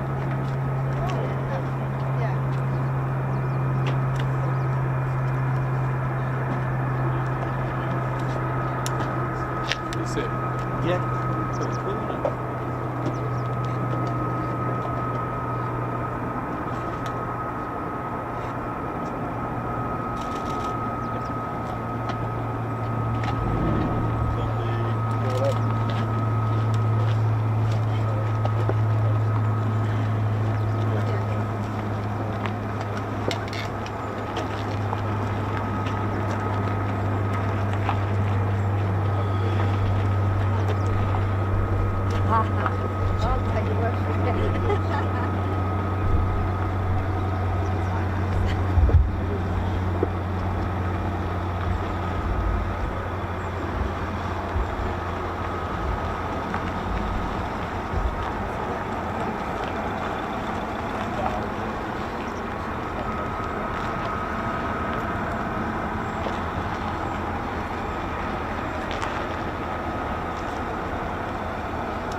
We're getting some lovely skies right now.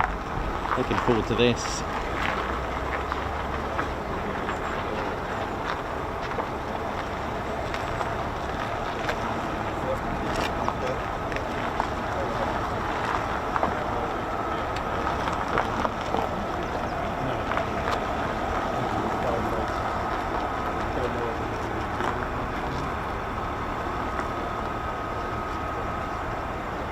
Sounds like we've got F-35s just taxiing now from the Warrior Walk.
Oh, welcome to the Ted Coningsby channel live here at this lovely day, on this lovely day here at RAF Lakenheath.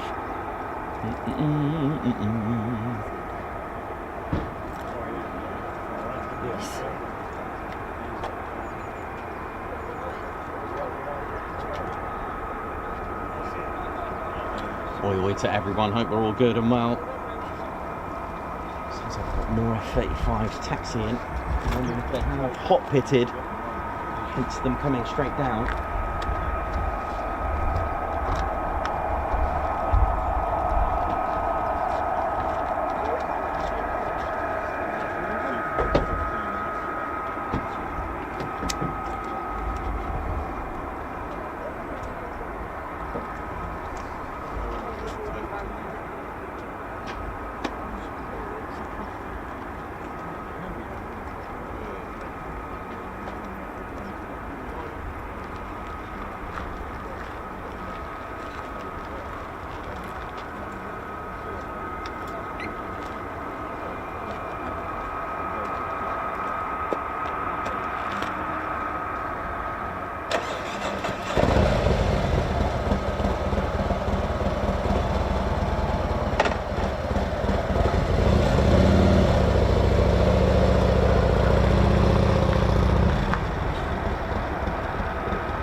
Quick question.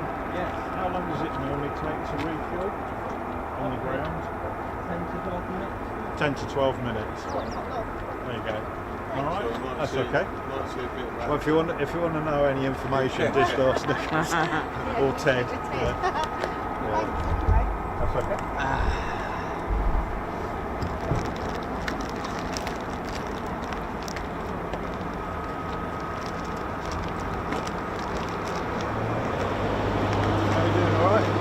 Yeah, you're right. I saw it Coningsby in the rain on Monday. Yes, that's right. Packed up just for a cover. Yeah, I did actually. Yeah, it was good. I could see it coming, so I gave myself half a minute. It wasn't anything after that anyhow. No, that's fine. I'm not surprised. Lovely day though. Go on, Beautiful today. Very nice. Yeah. Yeah, it was. Nice to catch up anyway. Yeah, it is. Yeah, all good.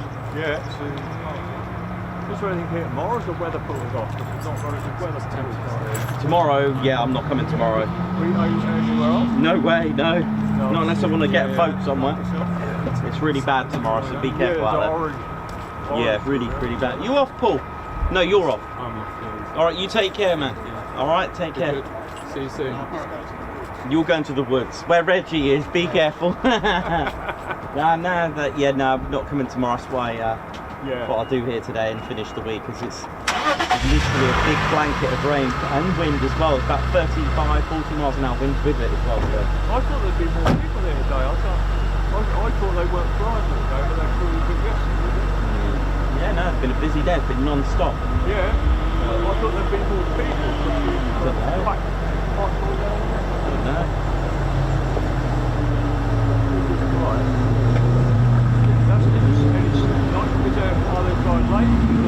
No idea, no rain, sorry. Don't know. I think it started about 9. About 9? Yeah, I think it was 9 o'clock. Take care, man. Yeah, it was about 9 o'clock. Yeah, it's lovely. Yeah, it's good.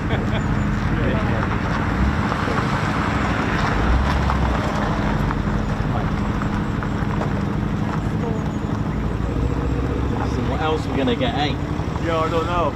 Hoop. Yeah, that's it. Catch you later. Catch you later, buddy. Take care. Are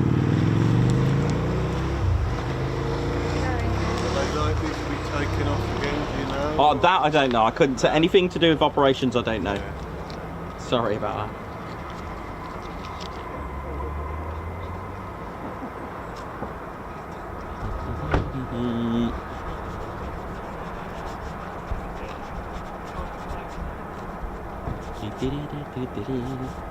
Tell you what, would be good to get some departures in this light.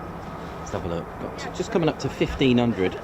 So another hour before sunset. Can we get another takeoff? Busy at all? You never know. It'd be lovely in this great light. Oh, F-35, yeah. I'm trying to remember what my F-35. They thunder a bit more, don't they? Yes, I love it. I like it. It's nice. We're just driven because we're staying. So we've just come up for Fortnite now, somebody thought, oh, I'm only sorry. Alex Blackcat, good to see you. James DS, Captain A, Gary Inge, Margot, the Battle of Purple, Dave Earl, Hank McHugh, Williams, G Van Pulliam, how you all doing? Jenny B, Simon Mottram, Dieter, Robert Brassel, how you doing as well? Oi oi to all of you. Can't read Japanese, but oi oi to you as well.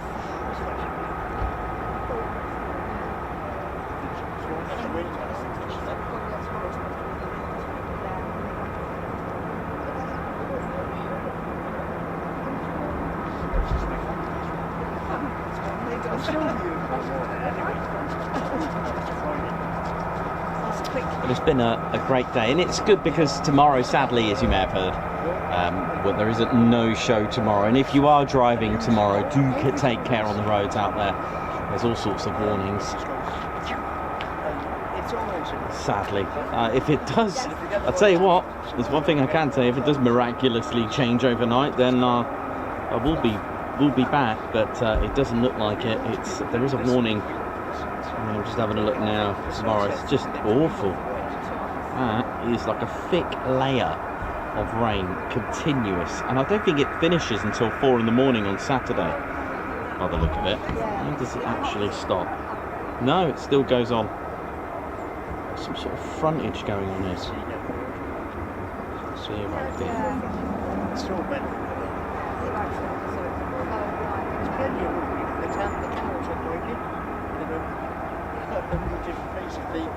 The pulling bit for the fanner is always full, but the side of the road, as you get close to it, the posts are on, so you can get almost as many cars, and if they're, which way do you want to in this way? From the left, Yeah, well, as you can see from here, they come out over the trees, and the ones with professional cameras, the fanner doesn't take off, it's all shoot, and they're right over your head.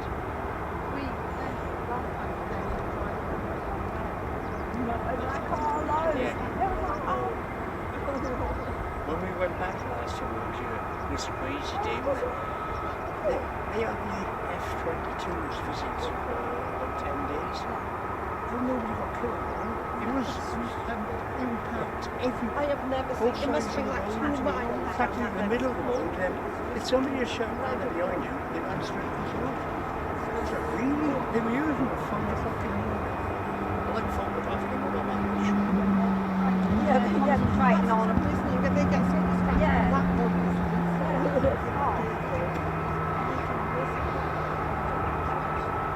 Demo Army Dog, thank you very much. It's called play. Yeah, I know. It's not complete. It's a nice soft colour. What's it called?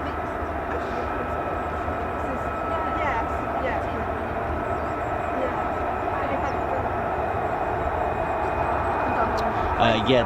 You can always tell an A400 it's got that distinctive two-tone sound, like a real bassy, buzzy sound along with a higher pitch zoom sound. It's the best way I can describe it. It's really cool.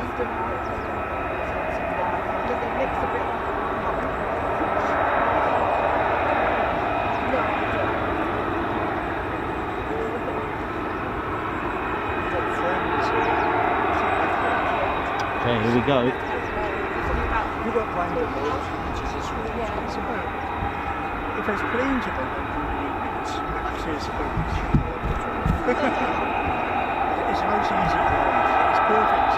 If they come out and they go into the boats, they fly over the boats. So you've got to be careful.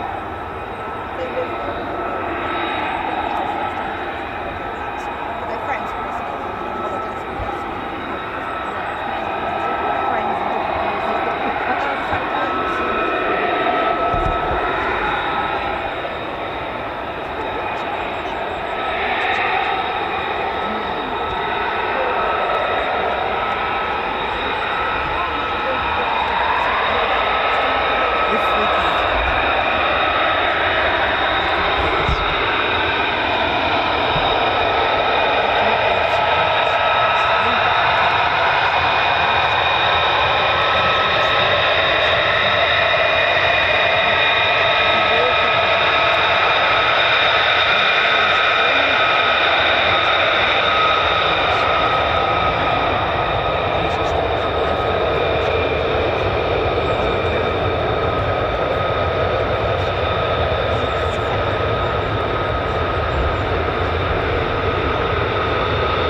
More F-35s coming out as well, not just this one.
stunning scenes now, wasn't it? Lovely. I hope we get a few more just closer to 1600.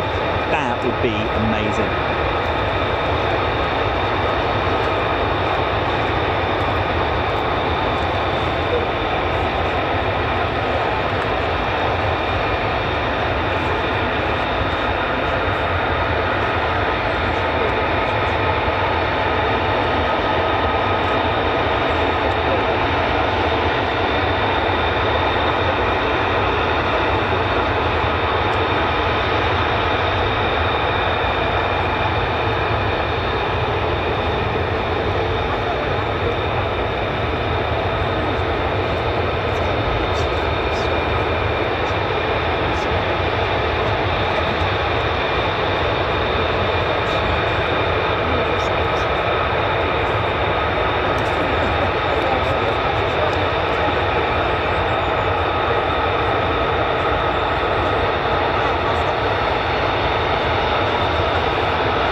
Yeah, if they can hang on one more hour, that would be amazing. And just a little bit, even a half an hour, that would be just right, I think.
was top salmon, that one. Oh my word, that turnout. Did you miss it? Oh man, that was savage. I know. But you can play it back. Oh my word. Good news is there'll be about 20 minutes for the next departure because it's getting closer to sunset. Come on. I want to know where my ribbons are. You know, what am I going to do? The ribbons are here. I need to phone Hobbycraft and tell them the ribbons have been found. They're here. I just looked away and that was like... It was really snap quick. How was the photo? Don't look back to her. I'm not saying that I do this, but I might have to screenshot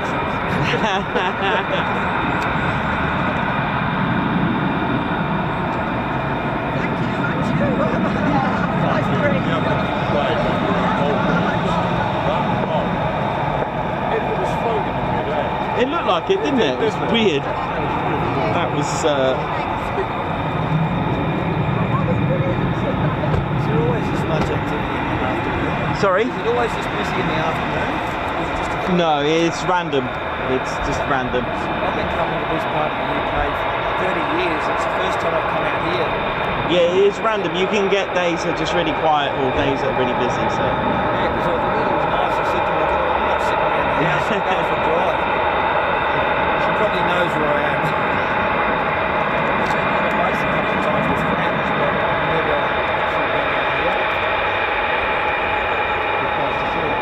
So it sounds like we've got more F-35As that you can hear. That's the wonderful Pratt & Whitney's F-135 PW100 engine. A little bit different, of course, to the additional 1.2 tons added on the F-135 PW600, and that, of course, is on the F-35B with the Rolls-Royce lift system comprising of the lift fan itself, the counter-rotating 50-inch diameter rotating twin disc system along with the roll posts, the free BSM. Oh yeah, and of course the shaft as well that connects the Rolls-Royce lift fan to Pratt & Whitney's F-135.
off.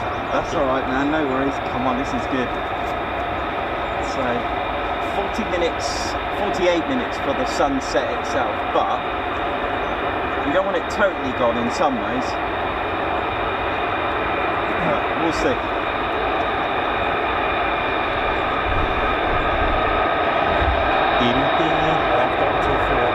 Have you? Oh, okay, that's cool. Look at that sky. Here we go. On the way. That was my sunset 2 weeks ago.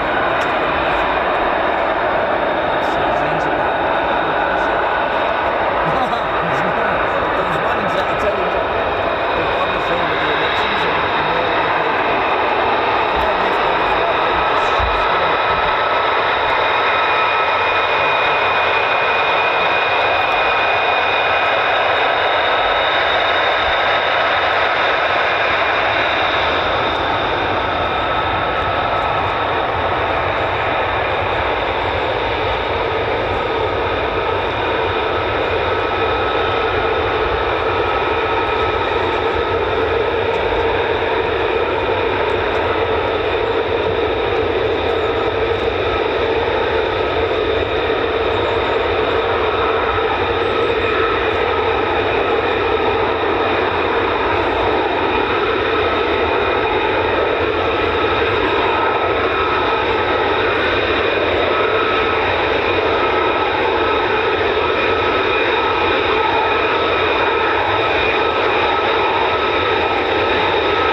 They just delay it a little bit more the light is just getting more and more beautiful as we go.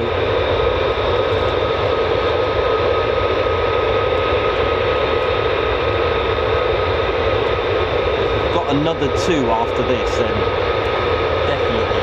Oh, what's that? The ILS?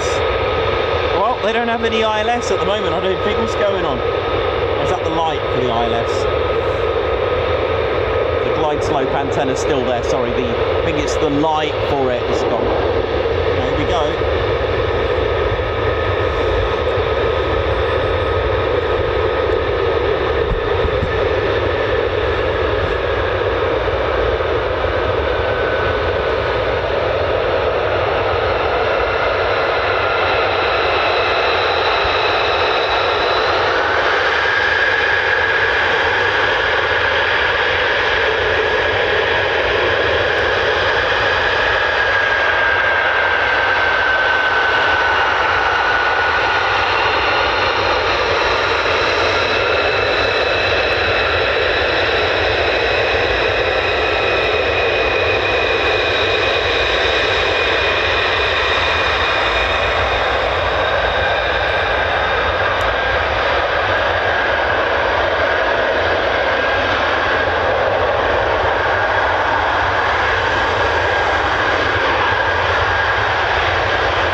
Can hear more, so that's a good 15 minutes.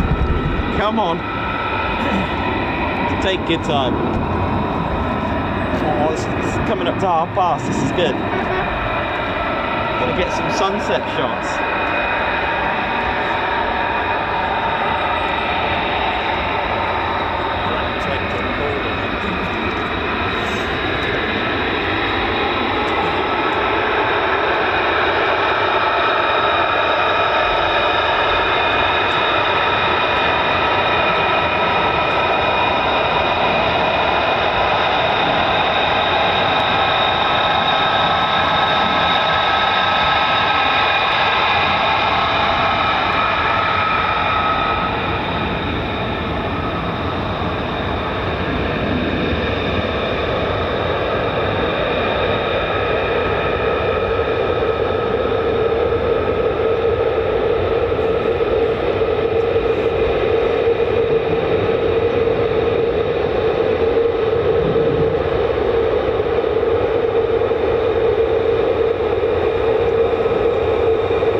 Carpenter, good question. They need to be up to give it lift.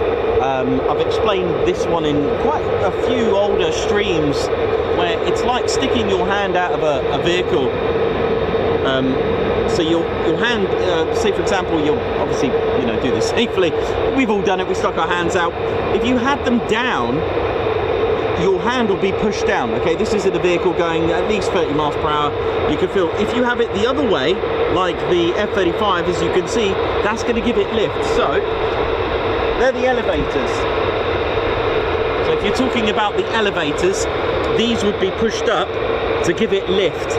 All right, so if they were down, it would push the aircraft down, create drag. So that's, if you're talking about the elevators, is that what you're talking about, these here? They raise upwards like that to give it the lift it needs.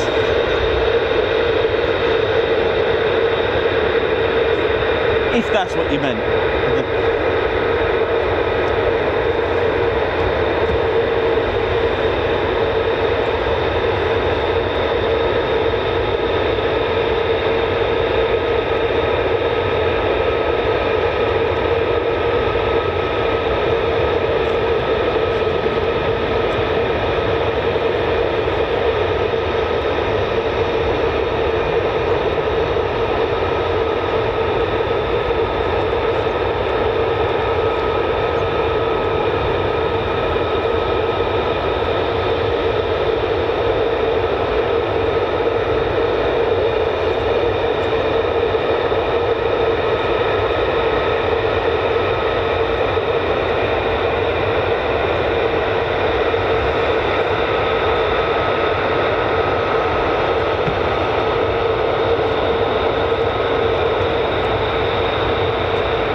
Welcome, thank you very much. Hope you're all good and well. Summer watch on Davey. Donna the Cake of Cat, how you all doing? Aspen, Leah, Dieter, Williams, Bam Fan, Demo, Army Dog, how you doing? Damon Ed, here he is. Oi, oi. Alex Black Cat, Summer watch on Argan, how you doing? Proper salmon, you know it is.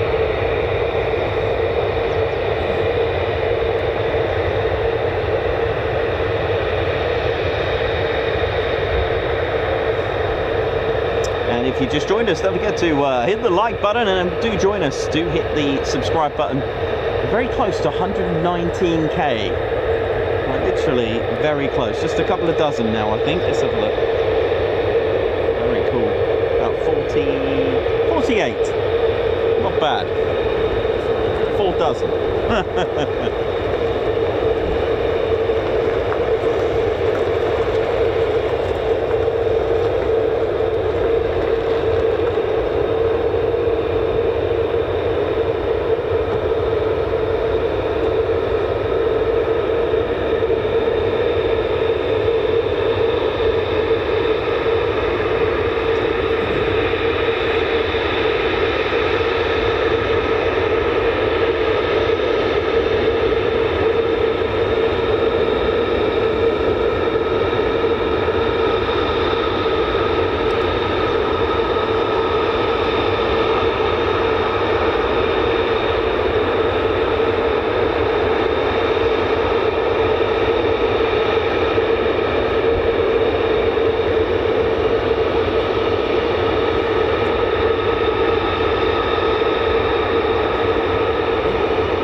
F-35 can just wait there another 10 minutes, we can it'll be some really good light. I think there could be another one.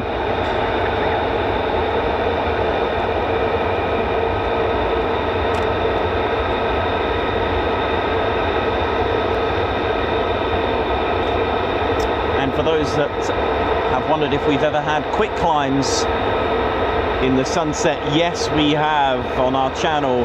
I think there was a few of us here, wasn't there? I think Arjen was there. It was in January, wasn't it? We did have some blue afterburners, I'm sure, on there. Yeah, I can hear the second F-35 just taxiing now. And if there's another two more, then we'd definitely get it bang on the sunset.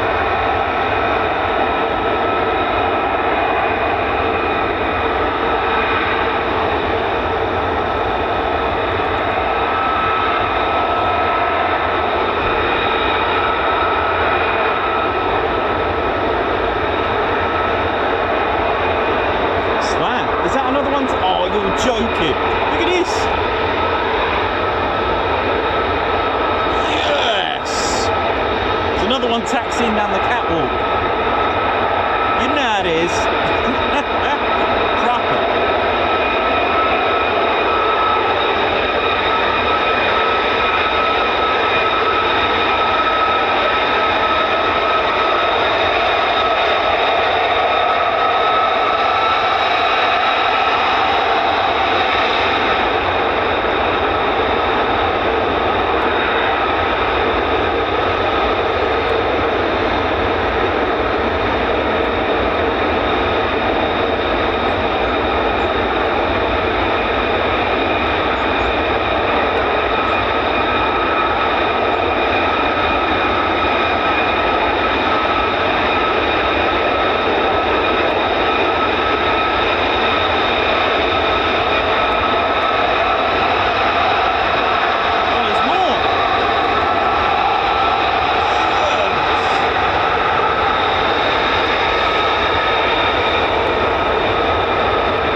£3,000 of thrust in these F-35As, making it the world's, at the moment, currently, the most powerful engine in a single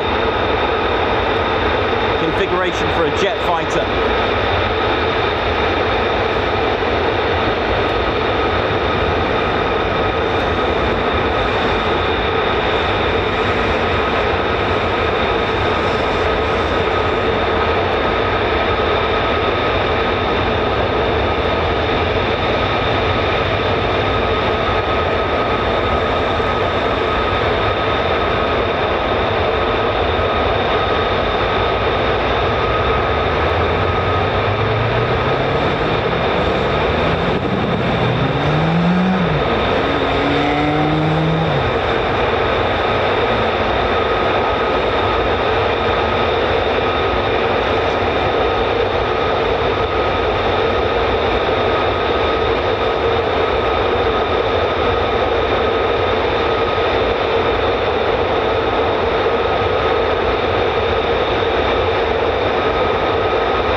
sunset takeoffs. I did. That's bloody amazing. Amazing, yeah, absolutely.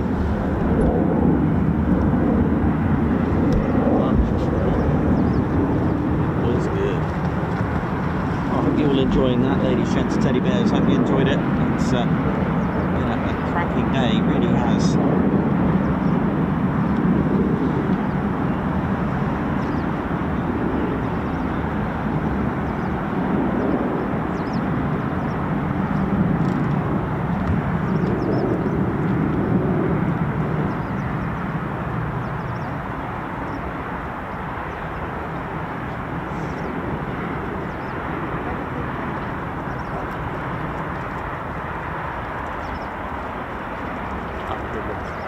You off, man? Yeah. Okay, mate. Yeah, gotta go. I'm gonna finish as well. So. Take care. Yeah, All see right, you at the look party after yourself. if I don't Yes, see you you will before. do, Yes. See if you if at not T-At. before, Yeah. see you there. All right, buddy. Take care. Cheers, take care. Oh yeah, you're right. Yeah, I'm good. Thank you. Yeah. Good, thank you. All good. Good.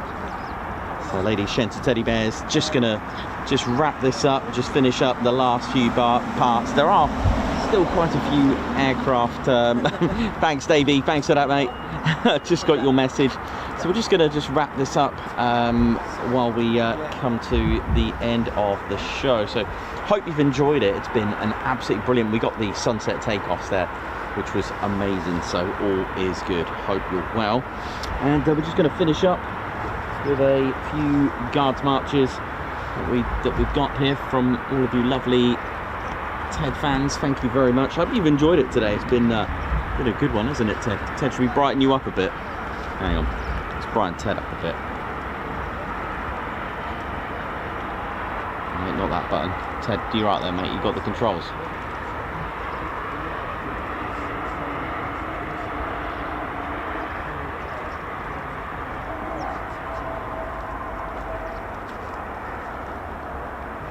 I'm just having a few fun issues here. Hang on. I'm trying to do this one-handed. Ted, do you want to have a go, Ted? Yeah. You want to have a go at doing it? Okay, mate. Hang on. Here we go. There we go. That should be better. There, you can try that now, Ted. You should be a bit brightened up there, mate. And what we could do, we try that one as well. How's that? Try brightening you up a little bit. Seem like, I mean, Halloween's gone now, Ted, mate. Yeah. There we go. Should be a bit bright. There he is. There he is there. Now, right, how we doing? It might be a bit too bright, but we'll leave it there, shall we? Cool. Yes, so Gary Inge, thank you very much for being a member for 1 month. Much appreciated. Guards March to you. Thank you very much. This was a very fantastic stream today. Brian Acosta as well. Thank you very much for the super chat as well. Jay Borton, awesome stream. Thank you very much for the super chat. And Stuart Skeggs, thank you very much for 23 months membership. We've been a member of our Fighter Squadron as well. Thank you very much for that. Oi TCS family, nearly at 24 months on this fantastic channel. Pat Galloway, thank you very much for 21 months membership, getting closer to 2-year mark of Posh Officers Club. What a great channel this is. Thank you very much. You got Demo Army Dog as well. Thank you very much for the super chat. He's put, do you like the Airbus A400 Blue Note, Ted? I do indeed. Did describe that earlier. And another super chat for from Demo Army Dog. I'm also making a 172 Airport JFNAFB. Oh, nice one. Cool. Guards March, thank you very much. Demo Army Dog as well for another super chat. A Guards March to you. Joint Force NATO Air Force Base. Yes, nice one. That's pretty cool. Well done. Andrew Stanley with 16 months membership. Thank you very much as well for your membership. Richard Joy with 34 months. Keep up the hard work, Ted. Jay Bolton, thank you very much for the super chat. Ted and Nikos delivering the greatest content. Thank you very much. Robert Brassel as well with 27 months membership. Well, it's 30, but almost there. Thank you very much. And Higgsman, high five to you. Thank you for gifting a Ted Coningsby membership as well. Adventure Van Ski Photo Video, high five to you. Welcome to the Ted Coningsby Squadron as well. Thank you very much. Well, it's been an incredible day. Hank Verhule, how you doing? Bama fan, Robert Brassel, Simon Watchorn. Appreciate the stream from Musicals, Mexican Assistant. We've got Brendan Carroll from Massachusetts. How you doing? Jay Borden. Bestest day. Thanks Ted and Nikos. Edward Coates. Mark Lynn. Thank you very much, all of you, for joining us. Edward Coates there. Hank Verhule, Margot Baxter. Simon Watchorn as well. Thank you very much. High five and a Guards March to you. And yeah, I hope you're all good. Alex Blackcat as well, John Lockwood as well, Ollie, Davey, who's sent me a funny message there, Simon Watchell, Margot, Hichatsu, what a beautiful night. It's pretty cool. No, he's off.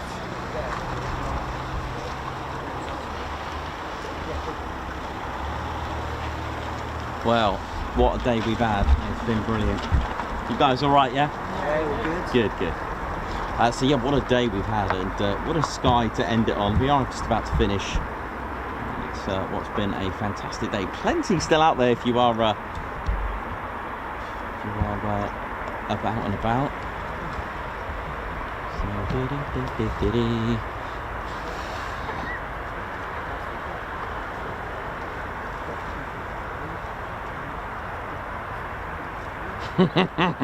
Yeah, Davey, I got your message, mate.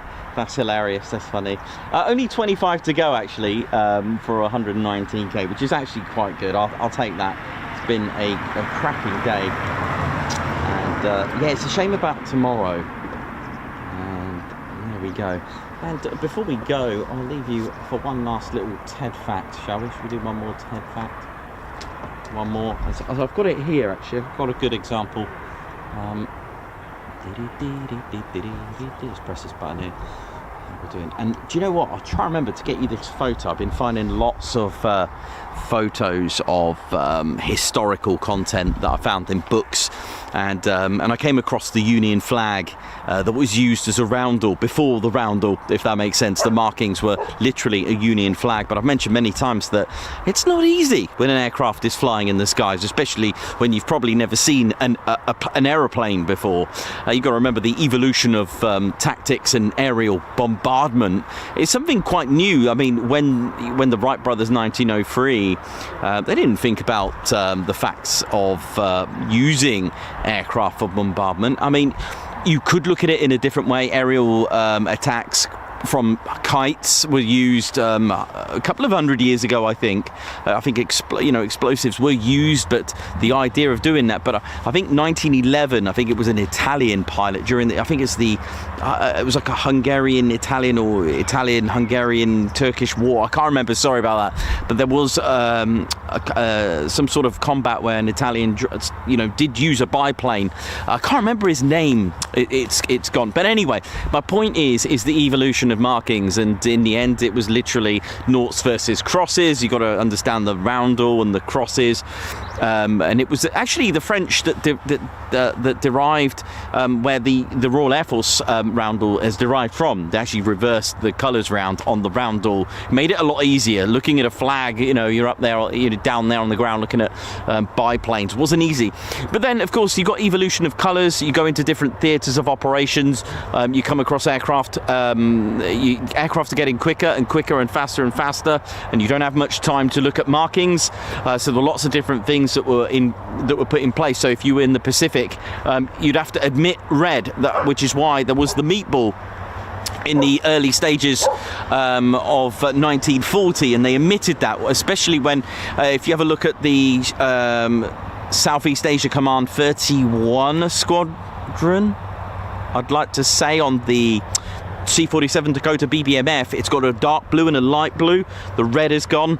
Same with aircraft that were serving in the Pacific, Battle of Midway, things like that. They'd admit the red because red meant the enemy at that time. Okay, so it made it a lot more easier to spot, especially as aircraft got quicker and quicker, markings got harder and harder. But here's the thing: have you ever wondered? I'll leave you on this last little TED fact.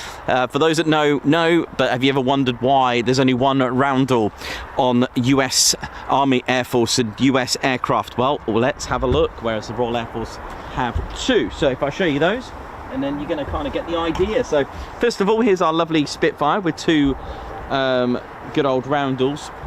There we go. Not the best in this light, but there we go. There's our roundels. Let me see if I can just adjust the let me give you a bit more light. There we go. There we go,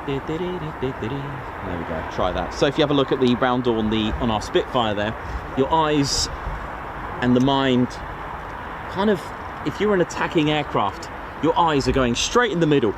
Okay, I know there's not a lot of light, but the roundel, camo not so bad. but with the markings of a roundel having two. What's in the middle? The engine and the cockpit. The worst places to get hit, in the middle. And the thing is, with having a double roundel, has already set your sights, all right? It's already set your eyes, and it's giving you a line of sight. It's already giving you, as it's going in and out of the clouds, the roundels are just going, your eyes and your sight is going to be here. If you were to omit that and go with one roundel, now the human, our brain, the way it works is kind of just staying over here as it's initiating in combat, aerial combat. Your eyes are over here, and believe it or not, it wasn't to save money, it was literally to save lives. Just that split second to confuse the brain just could save a life, and that was the thinking behind it. That was the thinking behind that one roundel opposite end as it flips round it. Even though it's underneath, it's on this side, now it's over there. It's just to save a life, and that was it. So there you go. So markings, a little bit of history there before we finish up. It's quite nice to see the P-47 in this light, isn't it? There we go. Oh, thank you. And finally, we're not going to finish on that. We're going to finish on an arrival before we go. Why not? Let's have a low approach. Come on. We haven't had one today, have we?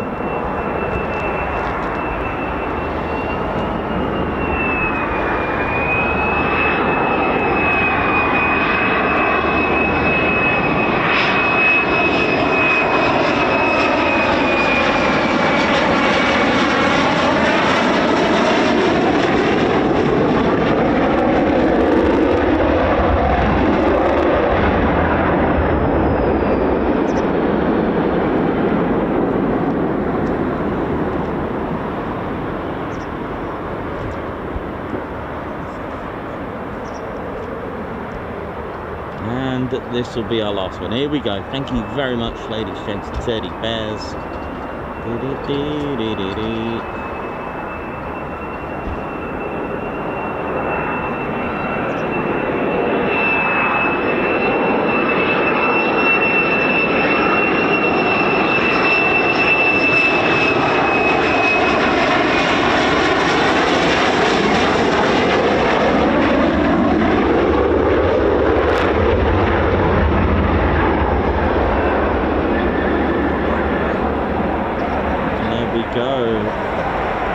Yes, literally, deception was the key.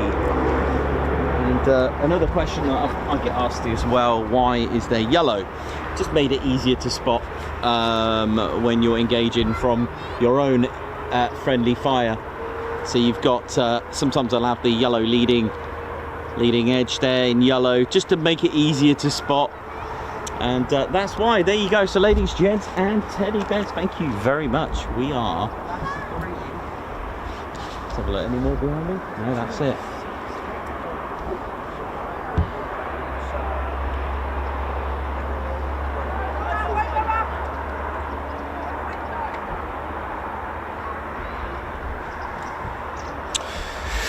There we go.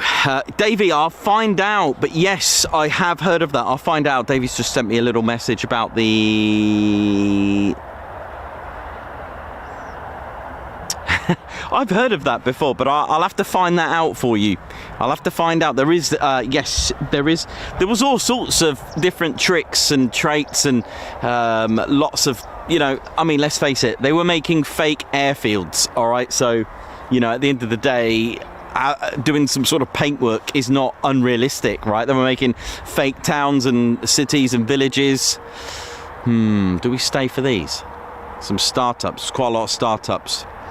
Do we stay for just a bit more? Should we get some F-15s at night? I don't know. Maybe we're not going yet. I don't know. I can certainly hear F-15s starting up. I've got enough tea. What do you reckon? Should we get a few departing? Should we get a few night shots? Yeah, go on. There's another sortie going on. You can hear them starting up. Yeah, go. As we're not streaming tomorrow. Yeah, let's stay for it. Come on. We'll even get the national anthems as well. Yeah, let's stay. Right, we're staying for these then. We're going to stay for a few more.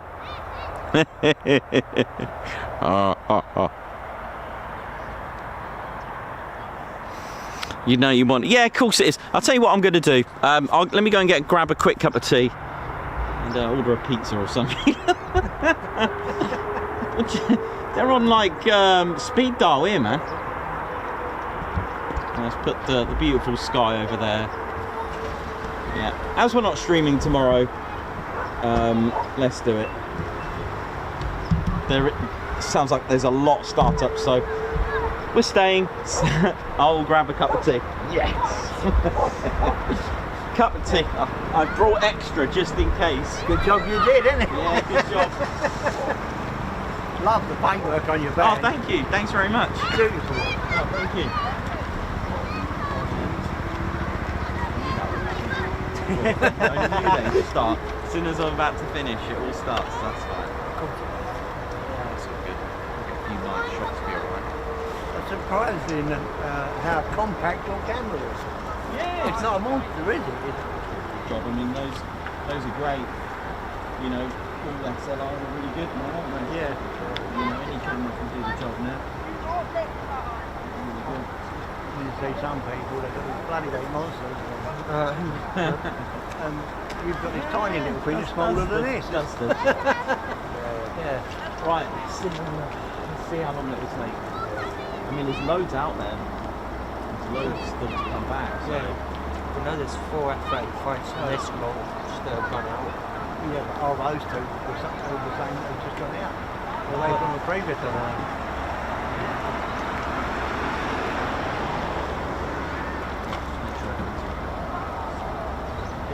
Oh, Pete. You're right. I'm going to stay.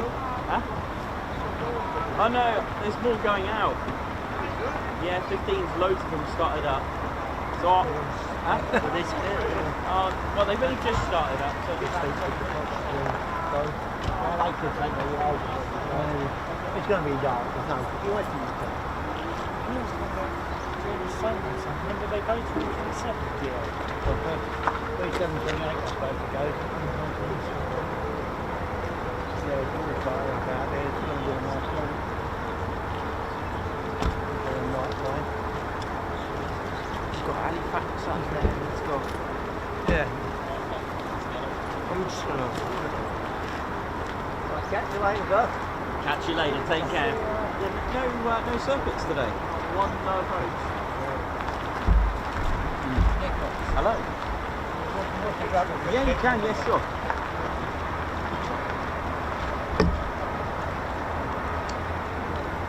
Oh, that team was good. Oh, might have to be quick. One coming. 678. Got one behind you, just coming to land now. Possibly. Seems like it might be.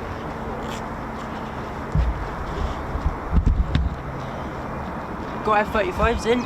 Here we go.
The lights have just come on.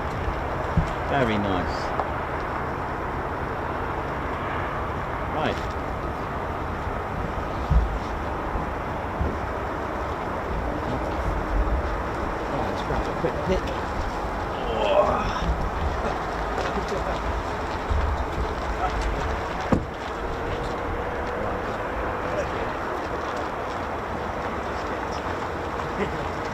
Oh, of course, yeah, you got That's about 10, isn't it? There we go.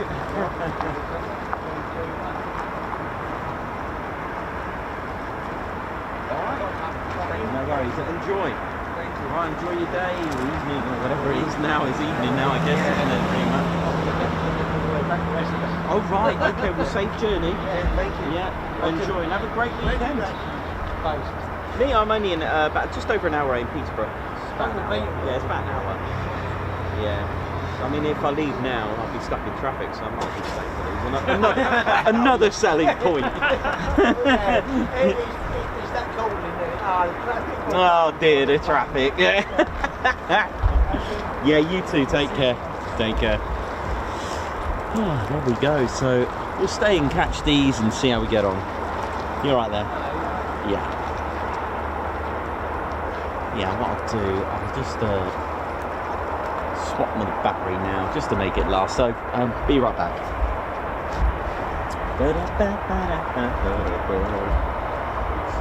Yeah, you too. You all right?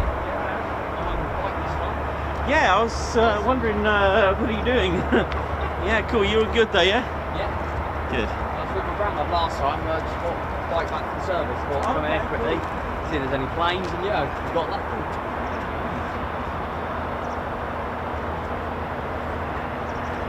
Good. Been well? Yeah. Good. Well, there should be some F-15s coming out in a bit, and they've all started up, so. Oh yeah. Yeah. So. We haven't got long to here though, so I've got a bit. Oh, have you? Yeah, it'll still be a while, yeah. They've only just started up, so. It's not a big process, right? No, exactly. Well, that's whatever, you know, just a little bit of a wait, but if you're in a rush, it's like.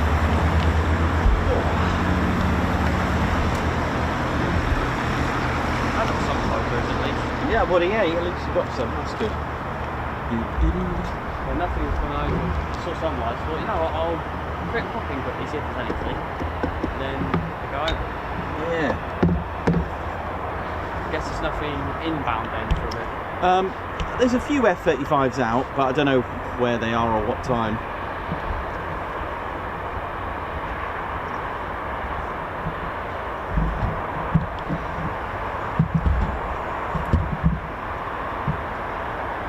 Probably all out over the North Sea. Oh, more than likely.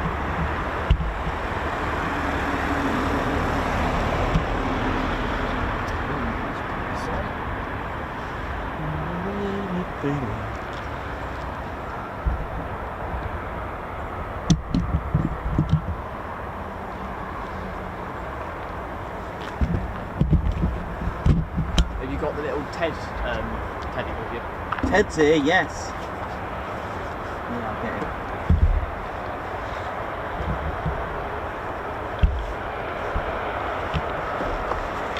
I've got my own thing as well. I got it a couple of days ago. I brought it over. Oh my god. It's a team out in America called AO Racing. Oh, right. It's a sports car championship. And Okay. I like the Porsche and I like the car. Yeah. And I saw this and thought, I have to get it. I'm 19. I'm not get it. Oh mate, that's hilarious. That's good, isn't it? Yeah. I'll bring it over here. Nice A one. friend at dealership as well. I thought I'll bring it to show her.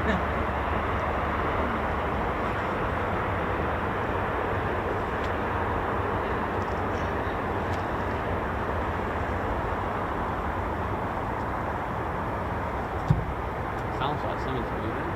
Yeah. Just now. It was F-15, wasn't it? It's quick enough. I'll be able You to- might, yeah, you might catch it. I'll stay for a few minutes. Yeah. Won't hurt to wait a few minutes. Won't take long to get home. No. What is this? It's 125. 125, yes. Suzuki. Cool. Quite quick for 125 to Yeah. be fair, so Oh, that's good.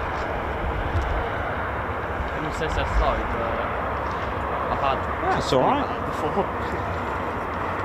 Good.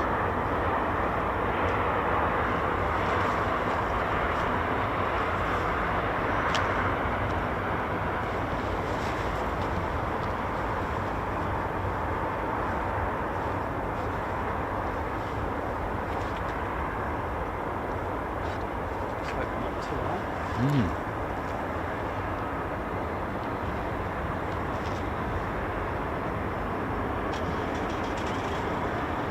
Okay, so we got F-15s taxiing out very shortly.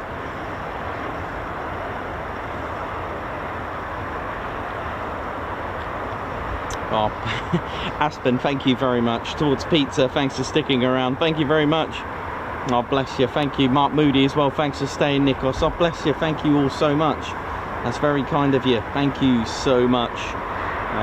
Also got Musicals Mexican Assistant. Here's to another Sordian. Hope that tea is fantastic. It is, yes. Thank you very much.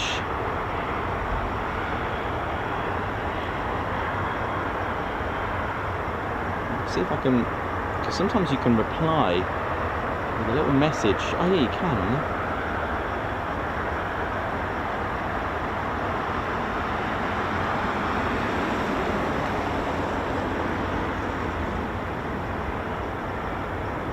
No, I'm just testing something out.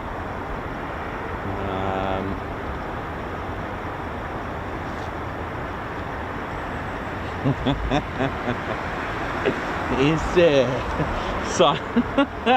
Simon, what are you on about? Davey, thanks. I've only blessed. Davey sent me loads of messages, but I have been oh man, that's cool. Thanks a lot, Davey. And that did make me laugh. Perry as well, thank you as well. Yep, battery check all done.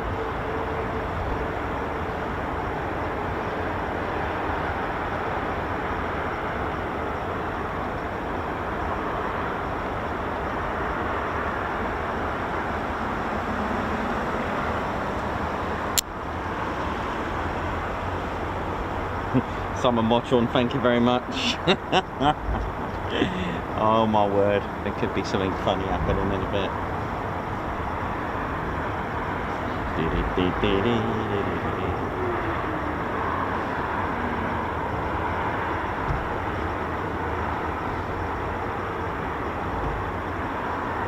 Oh, thank you.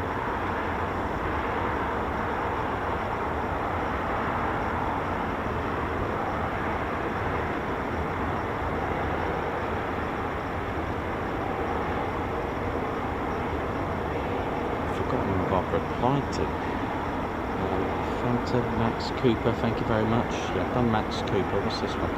It's Max Cooper. Who's this? I've done that one up. Bless you all. Thank you all so much.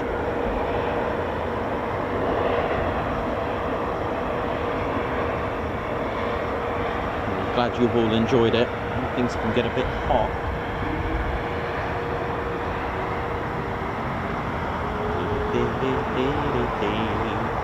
Got lots of F-15E Strike Eagle startups.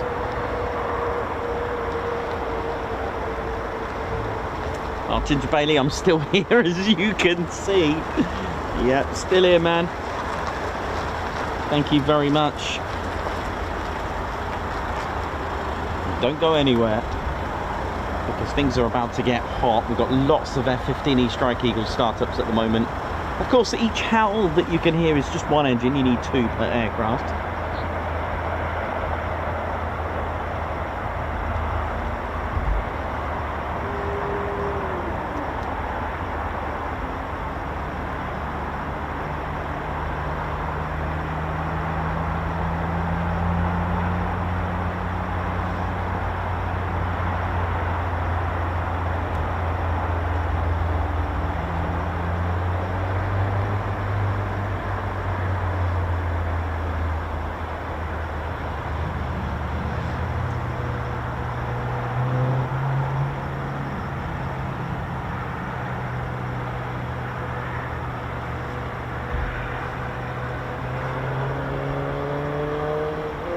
Well, you never know. If we stay long enough, we might even hit 119k at this rate, which is a massive achievement.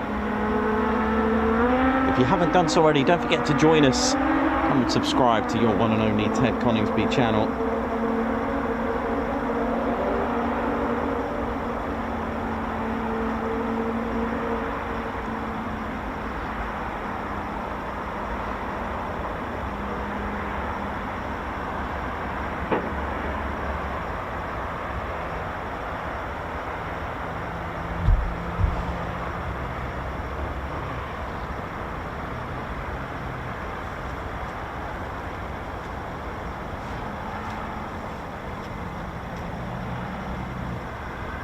head off. All right, buddy. You take care. Yeah, good to see you, man. See ya. Bye.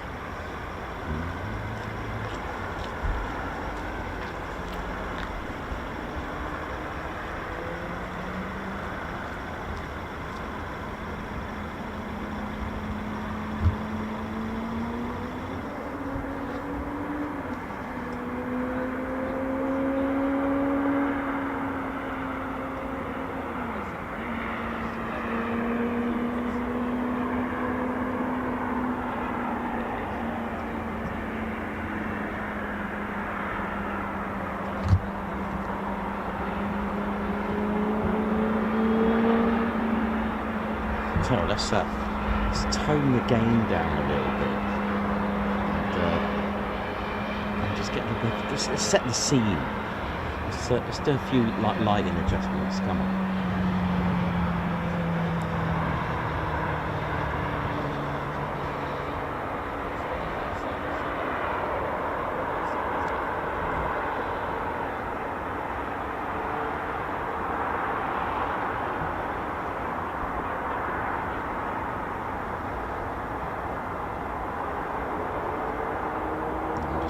Dimming down the lights for a little bit. There you go. Just get that scene going.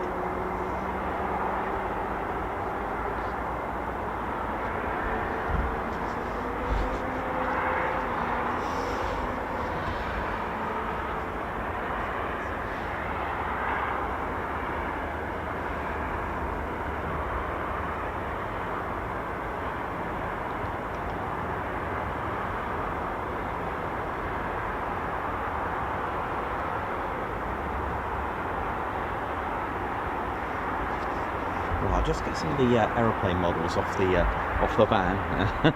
Wouldn't want to step on a P-47, would you? Do you know what I mean? Oh, got a couple of inbound aircraft as well at the same time as we speak.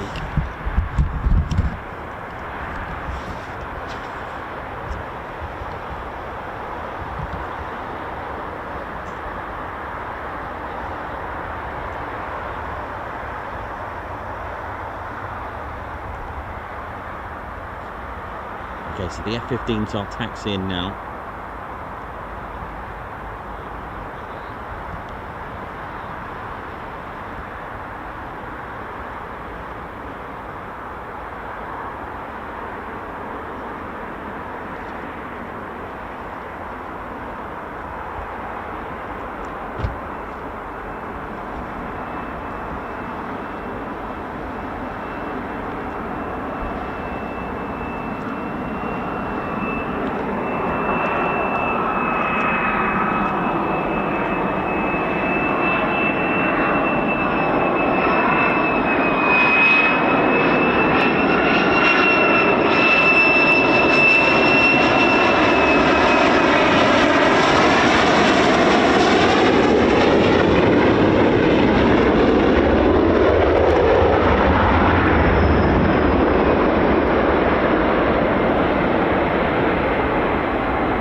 Of time. I've got the F-15 taxiing down the catwalk.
Thanks, Perry.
RAF Lakenheath. It's just dusk. The anthems have just been played. I'm going to catch, well actually the plan never worked, but the plan is to catch these and go, but there it is. There it is.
Ted's bedtime, isn't it? I love that.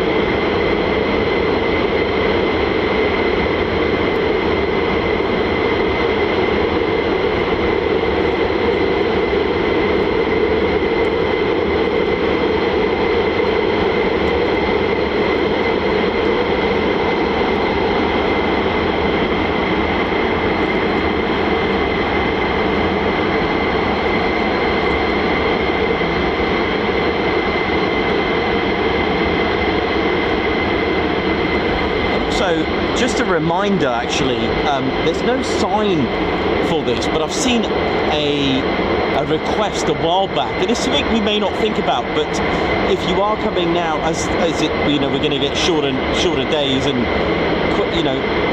longer nights, etc. Don't forget, please turn your flash off your camera, because it can put off the pilot, especially coming into land and take off at those crucial points. So just a little reminder, it's something that we don't often think about, so do bear that in mind as well.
out living the dream as well. Thank you very much.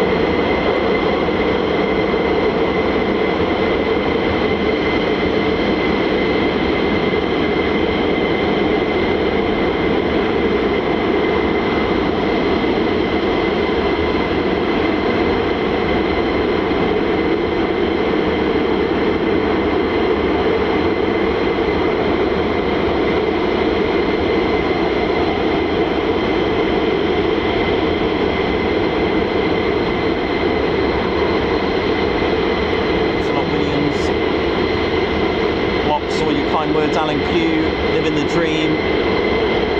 Thanks a lot to everyone with the kind words. Thank you very much. Pablo.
Yes.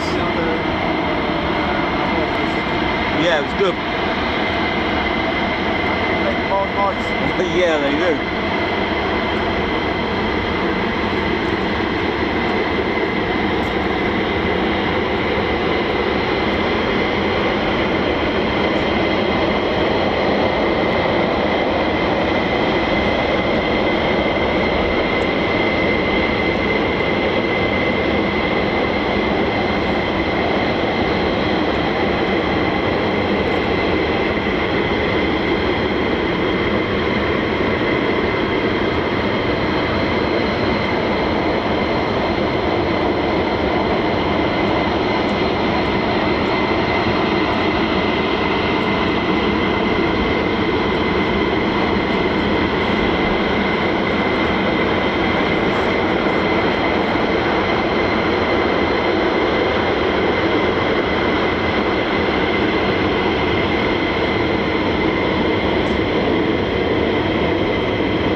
can't see Ted at the moment, bless him. But Ted is here. Give me a minute. We're just about to finish up. And well, we've had the best of both. We've had the night. We've pretty much had night ops and and all sorts here.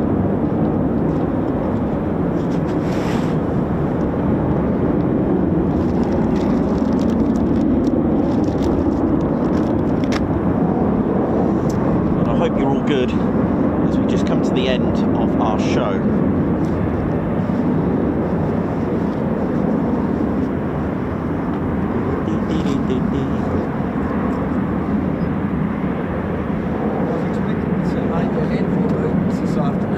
Was that unusual? I don't know, man. It is Lakenheath after all. Yeah. Okay, right.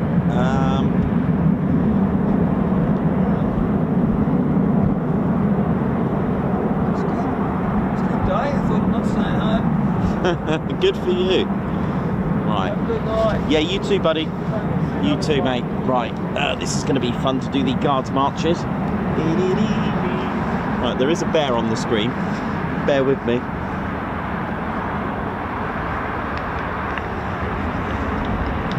Look at him. It's Ted. Teddy. Hang on, mate. Just bear with me a minute. Bear with me. Get it.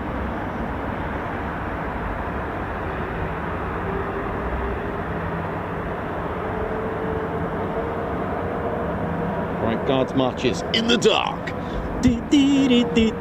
Right, how are we going to do this, Teddy? Right, let's have a look. Living the dream, high five. Oh, hang on a minute. I know what we could do. Let's press that button. There you go. That's better. Guards March, Mark Joyce, thank you very much. A dark Guards March. It's like a Halloween stream now, isn't it? Jason Graves, thank you so much for the super chat. Absolutely epic stream. Thanks for staying at Nikos, Ted, Claire Bear and Spanner Flight. Thank you very much for that. Living the dream as well. Thank you very much as well. Thank you very much, Guards March. Alan Q, Guards March, thanks for staying on. I'm going to try not to time out people by accident. Sorry about that. It's dark, I can't see, and you have to do the physics here. Living the dream again. Thanks for the super chat at Guards March. A cold beer for you when you get home, Nikos. Grab some salmon for Ted too. Thanks for the overtime at Lakenheath today. Superb work as always, our gear. Ginger Bailey, thank you very much for the super sticker at Guards March. Who else we got? Goodness me, this is really... It's not easy doing this. You have to think of what I'm doing right now. Oh gosh, sorry if I've tongue. Phantom Fixer, thank you for sharing this great footage with the world. You and Ted are so appreciated. Thank you for staying. Thank you very much at Guards March. Max Cooper as well. Thanks, Nikos Overtime Brew Fund Cash. Nice one. Aspen, thank you very much. Towards a Pizza. Thanks for sticking around. Thank you as well, Guards March. And Mark Moody, thanks for staying. Nikos, a Guards March to you as well. Margot, thank you very much for the super. And musical Mexican assistant, thank you very much. Here's to another sortie. And hope that tea is fantastic. It is, thank you very much. Guards March. There's no name here on this person. What's going on here? I have no idea what's going on here, Ted. It's all gone weird. YouTube has had a moment, I think. Alan Gates, thank you very much. Wonderful channel. Thank you and congratulations on your 2 years milestone. Heather Holloway, happy belated birthday, Dad. Dave Holloway, oh, that's lovely. Good to hear from you. Nice one. Living the dream, thanks. High five and a Guards March. Thanks for gifting a Ted Coningsby membership.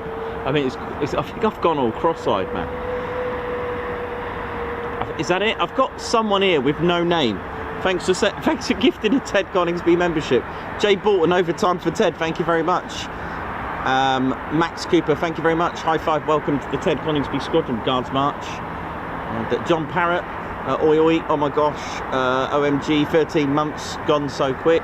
Simon Watchorn, a Guards March, high five, paw pump, and a salute for the pizza. Thanks for my pizza delivery and Ted's pizza as well. Thank you very much for that, very sweet. Higsman, thank you very much, high five, Guards March, thanks for gifting a Ted Coningsby membership. Adventure Van Ski photo video, High five, welcome to the Ted Coningsby Squadron. Trying to do this in the dark is absolutely hilarious. Right, I think we're good, Ted. Are we good?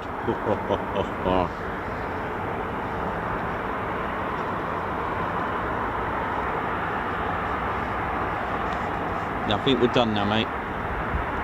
Well, ladies, gents and teddy bears, I don't even know if you're going to see me here, but I'll put the little torch on here. Here we are, yes! Teddy, look at us. Right, are we on the edge here? There we go, that's better, let's put that on. Thank you very much, ladies, gents, teddy bears. 48 Fighter Wing, thank you so much. A salute from me and Teddy. Thank you all so much for that. Thanks a lot, 48 Fighter Wing, and a happy flight and a good evening as well. Take care and good night. And all our fans, viewers, Bjorn Danielson. Oh, Bjorn Danielson, that was the missing name. I like that. Man with no name, like as in the DJ, the trance DJ. I love that. Very good, Bjorn Danielson. Yes, so thank you all so much for tuning in. A big shout out to the Spanner Flight for staying on with me as well, and Ted. So big shout out to them as well, keeping the chat sweet and neat. And I hope you all have an amazing weekend. Unfortunately, we're not around tomorrow due to the weather warning, so do take care out there. So for the last time, unfortunately, for the week, but you can enjoy lots of videos of us, of course. We post daily, every day. There's another video tomorrow, there's another video on Saturday, there's shorts on the weekend, so on Sunday. So thank you very much, everyone, as well. Our fans and viewers, thank you so much for tuning in and staying with us. So for the last time for today, it is see you soon, wish you well. Teddy. Teddy in the spotlight there, he looks good. Right, take care, everyone. Thank you.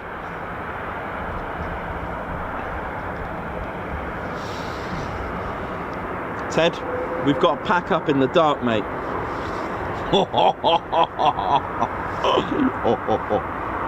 Harry.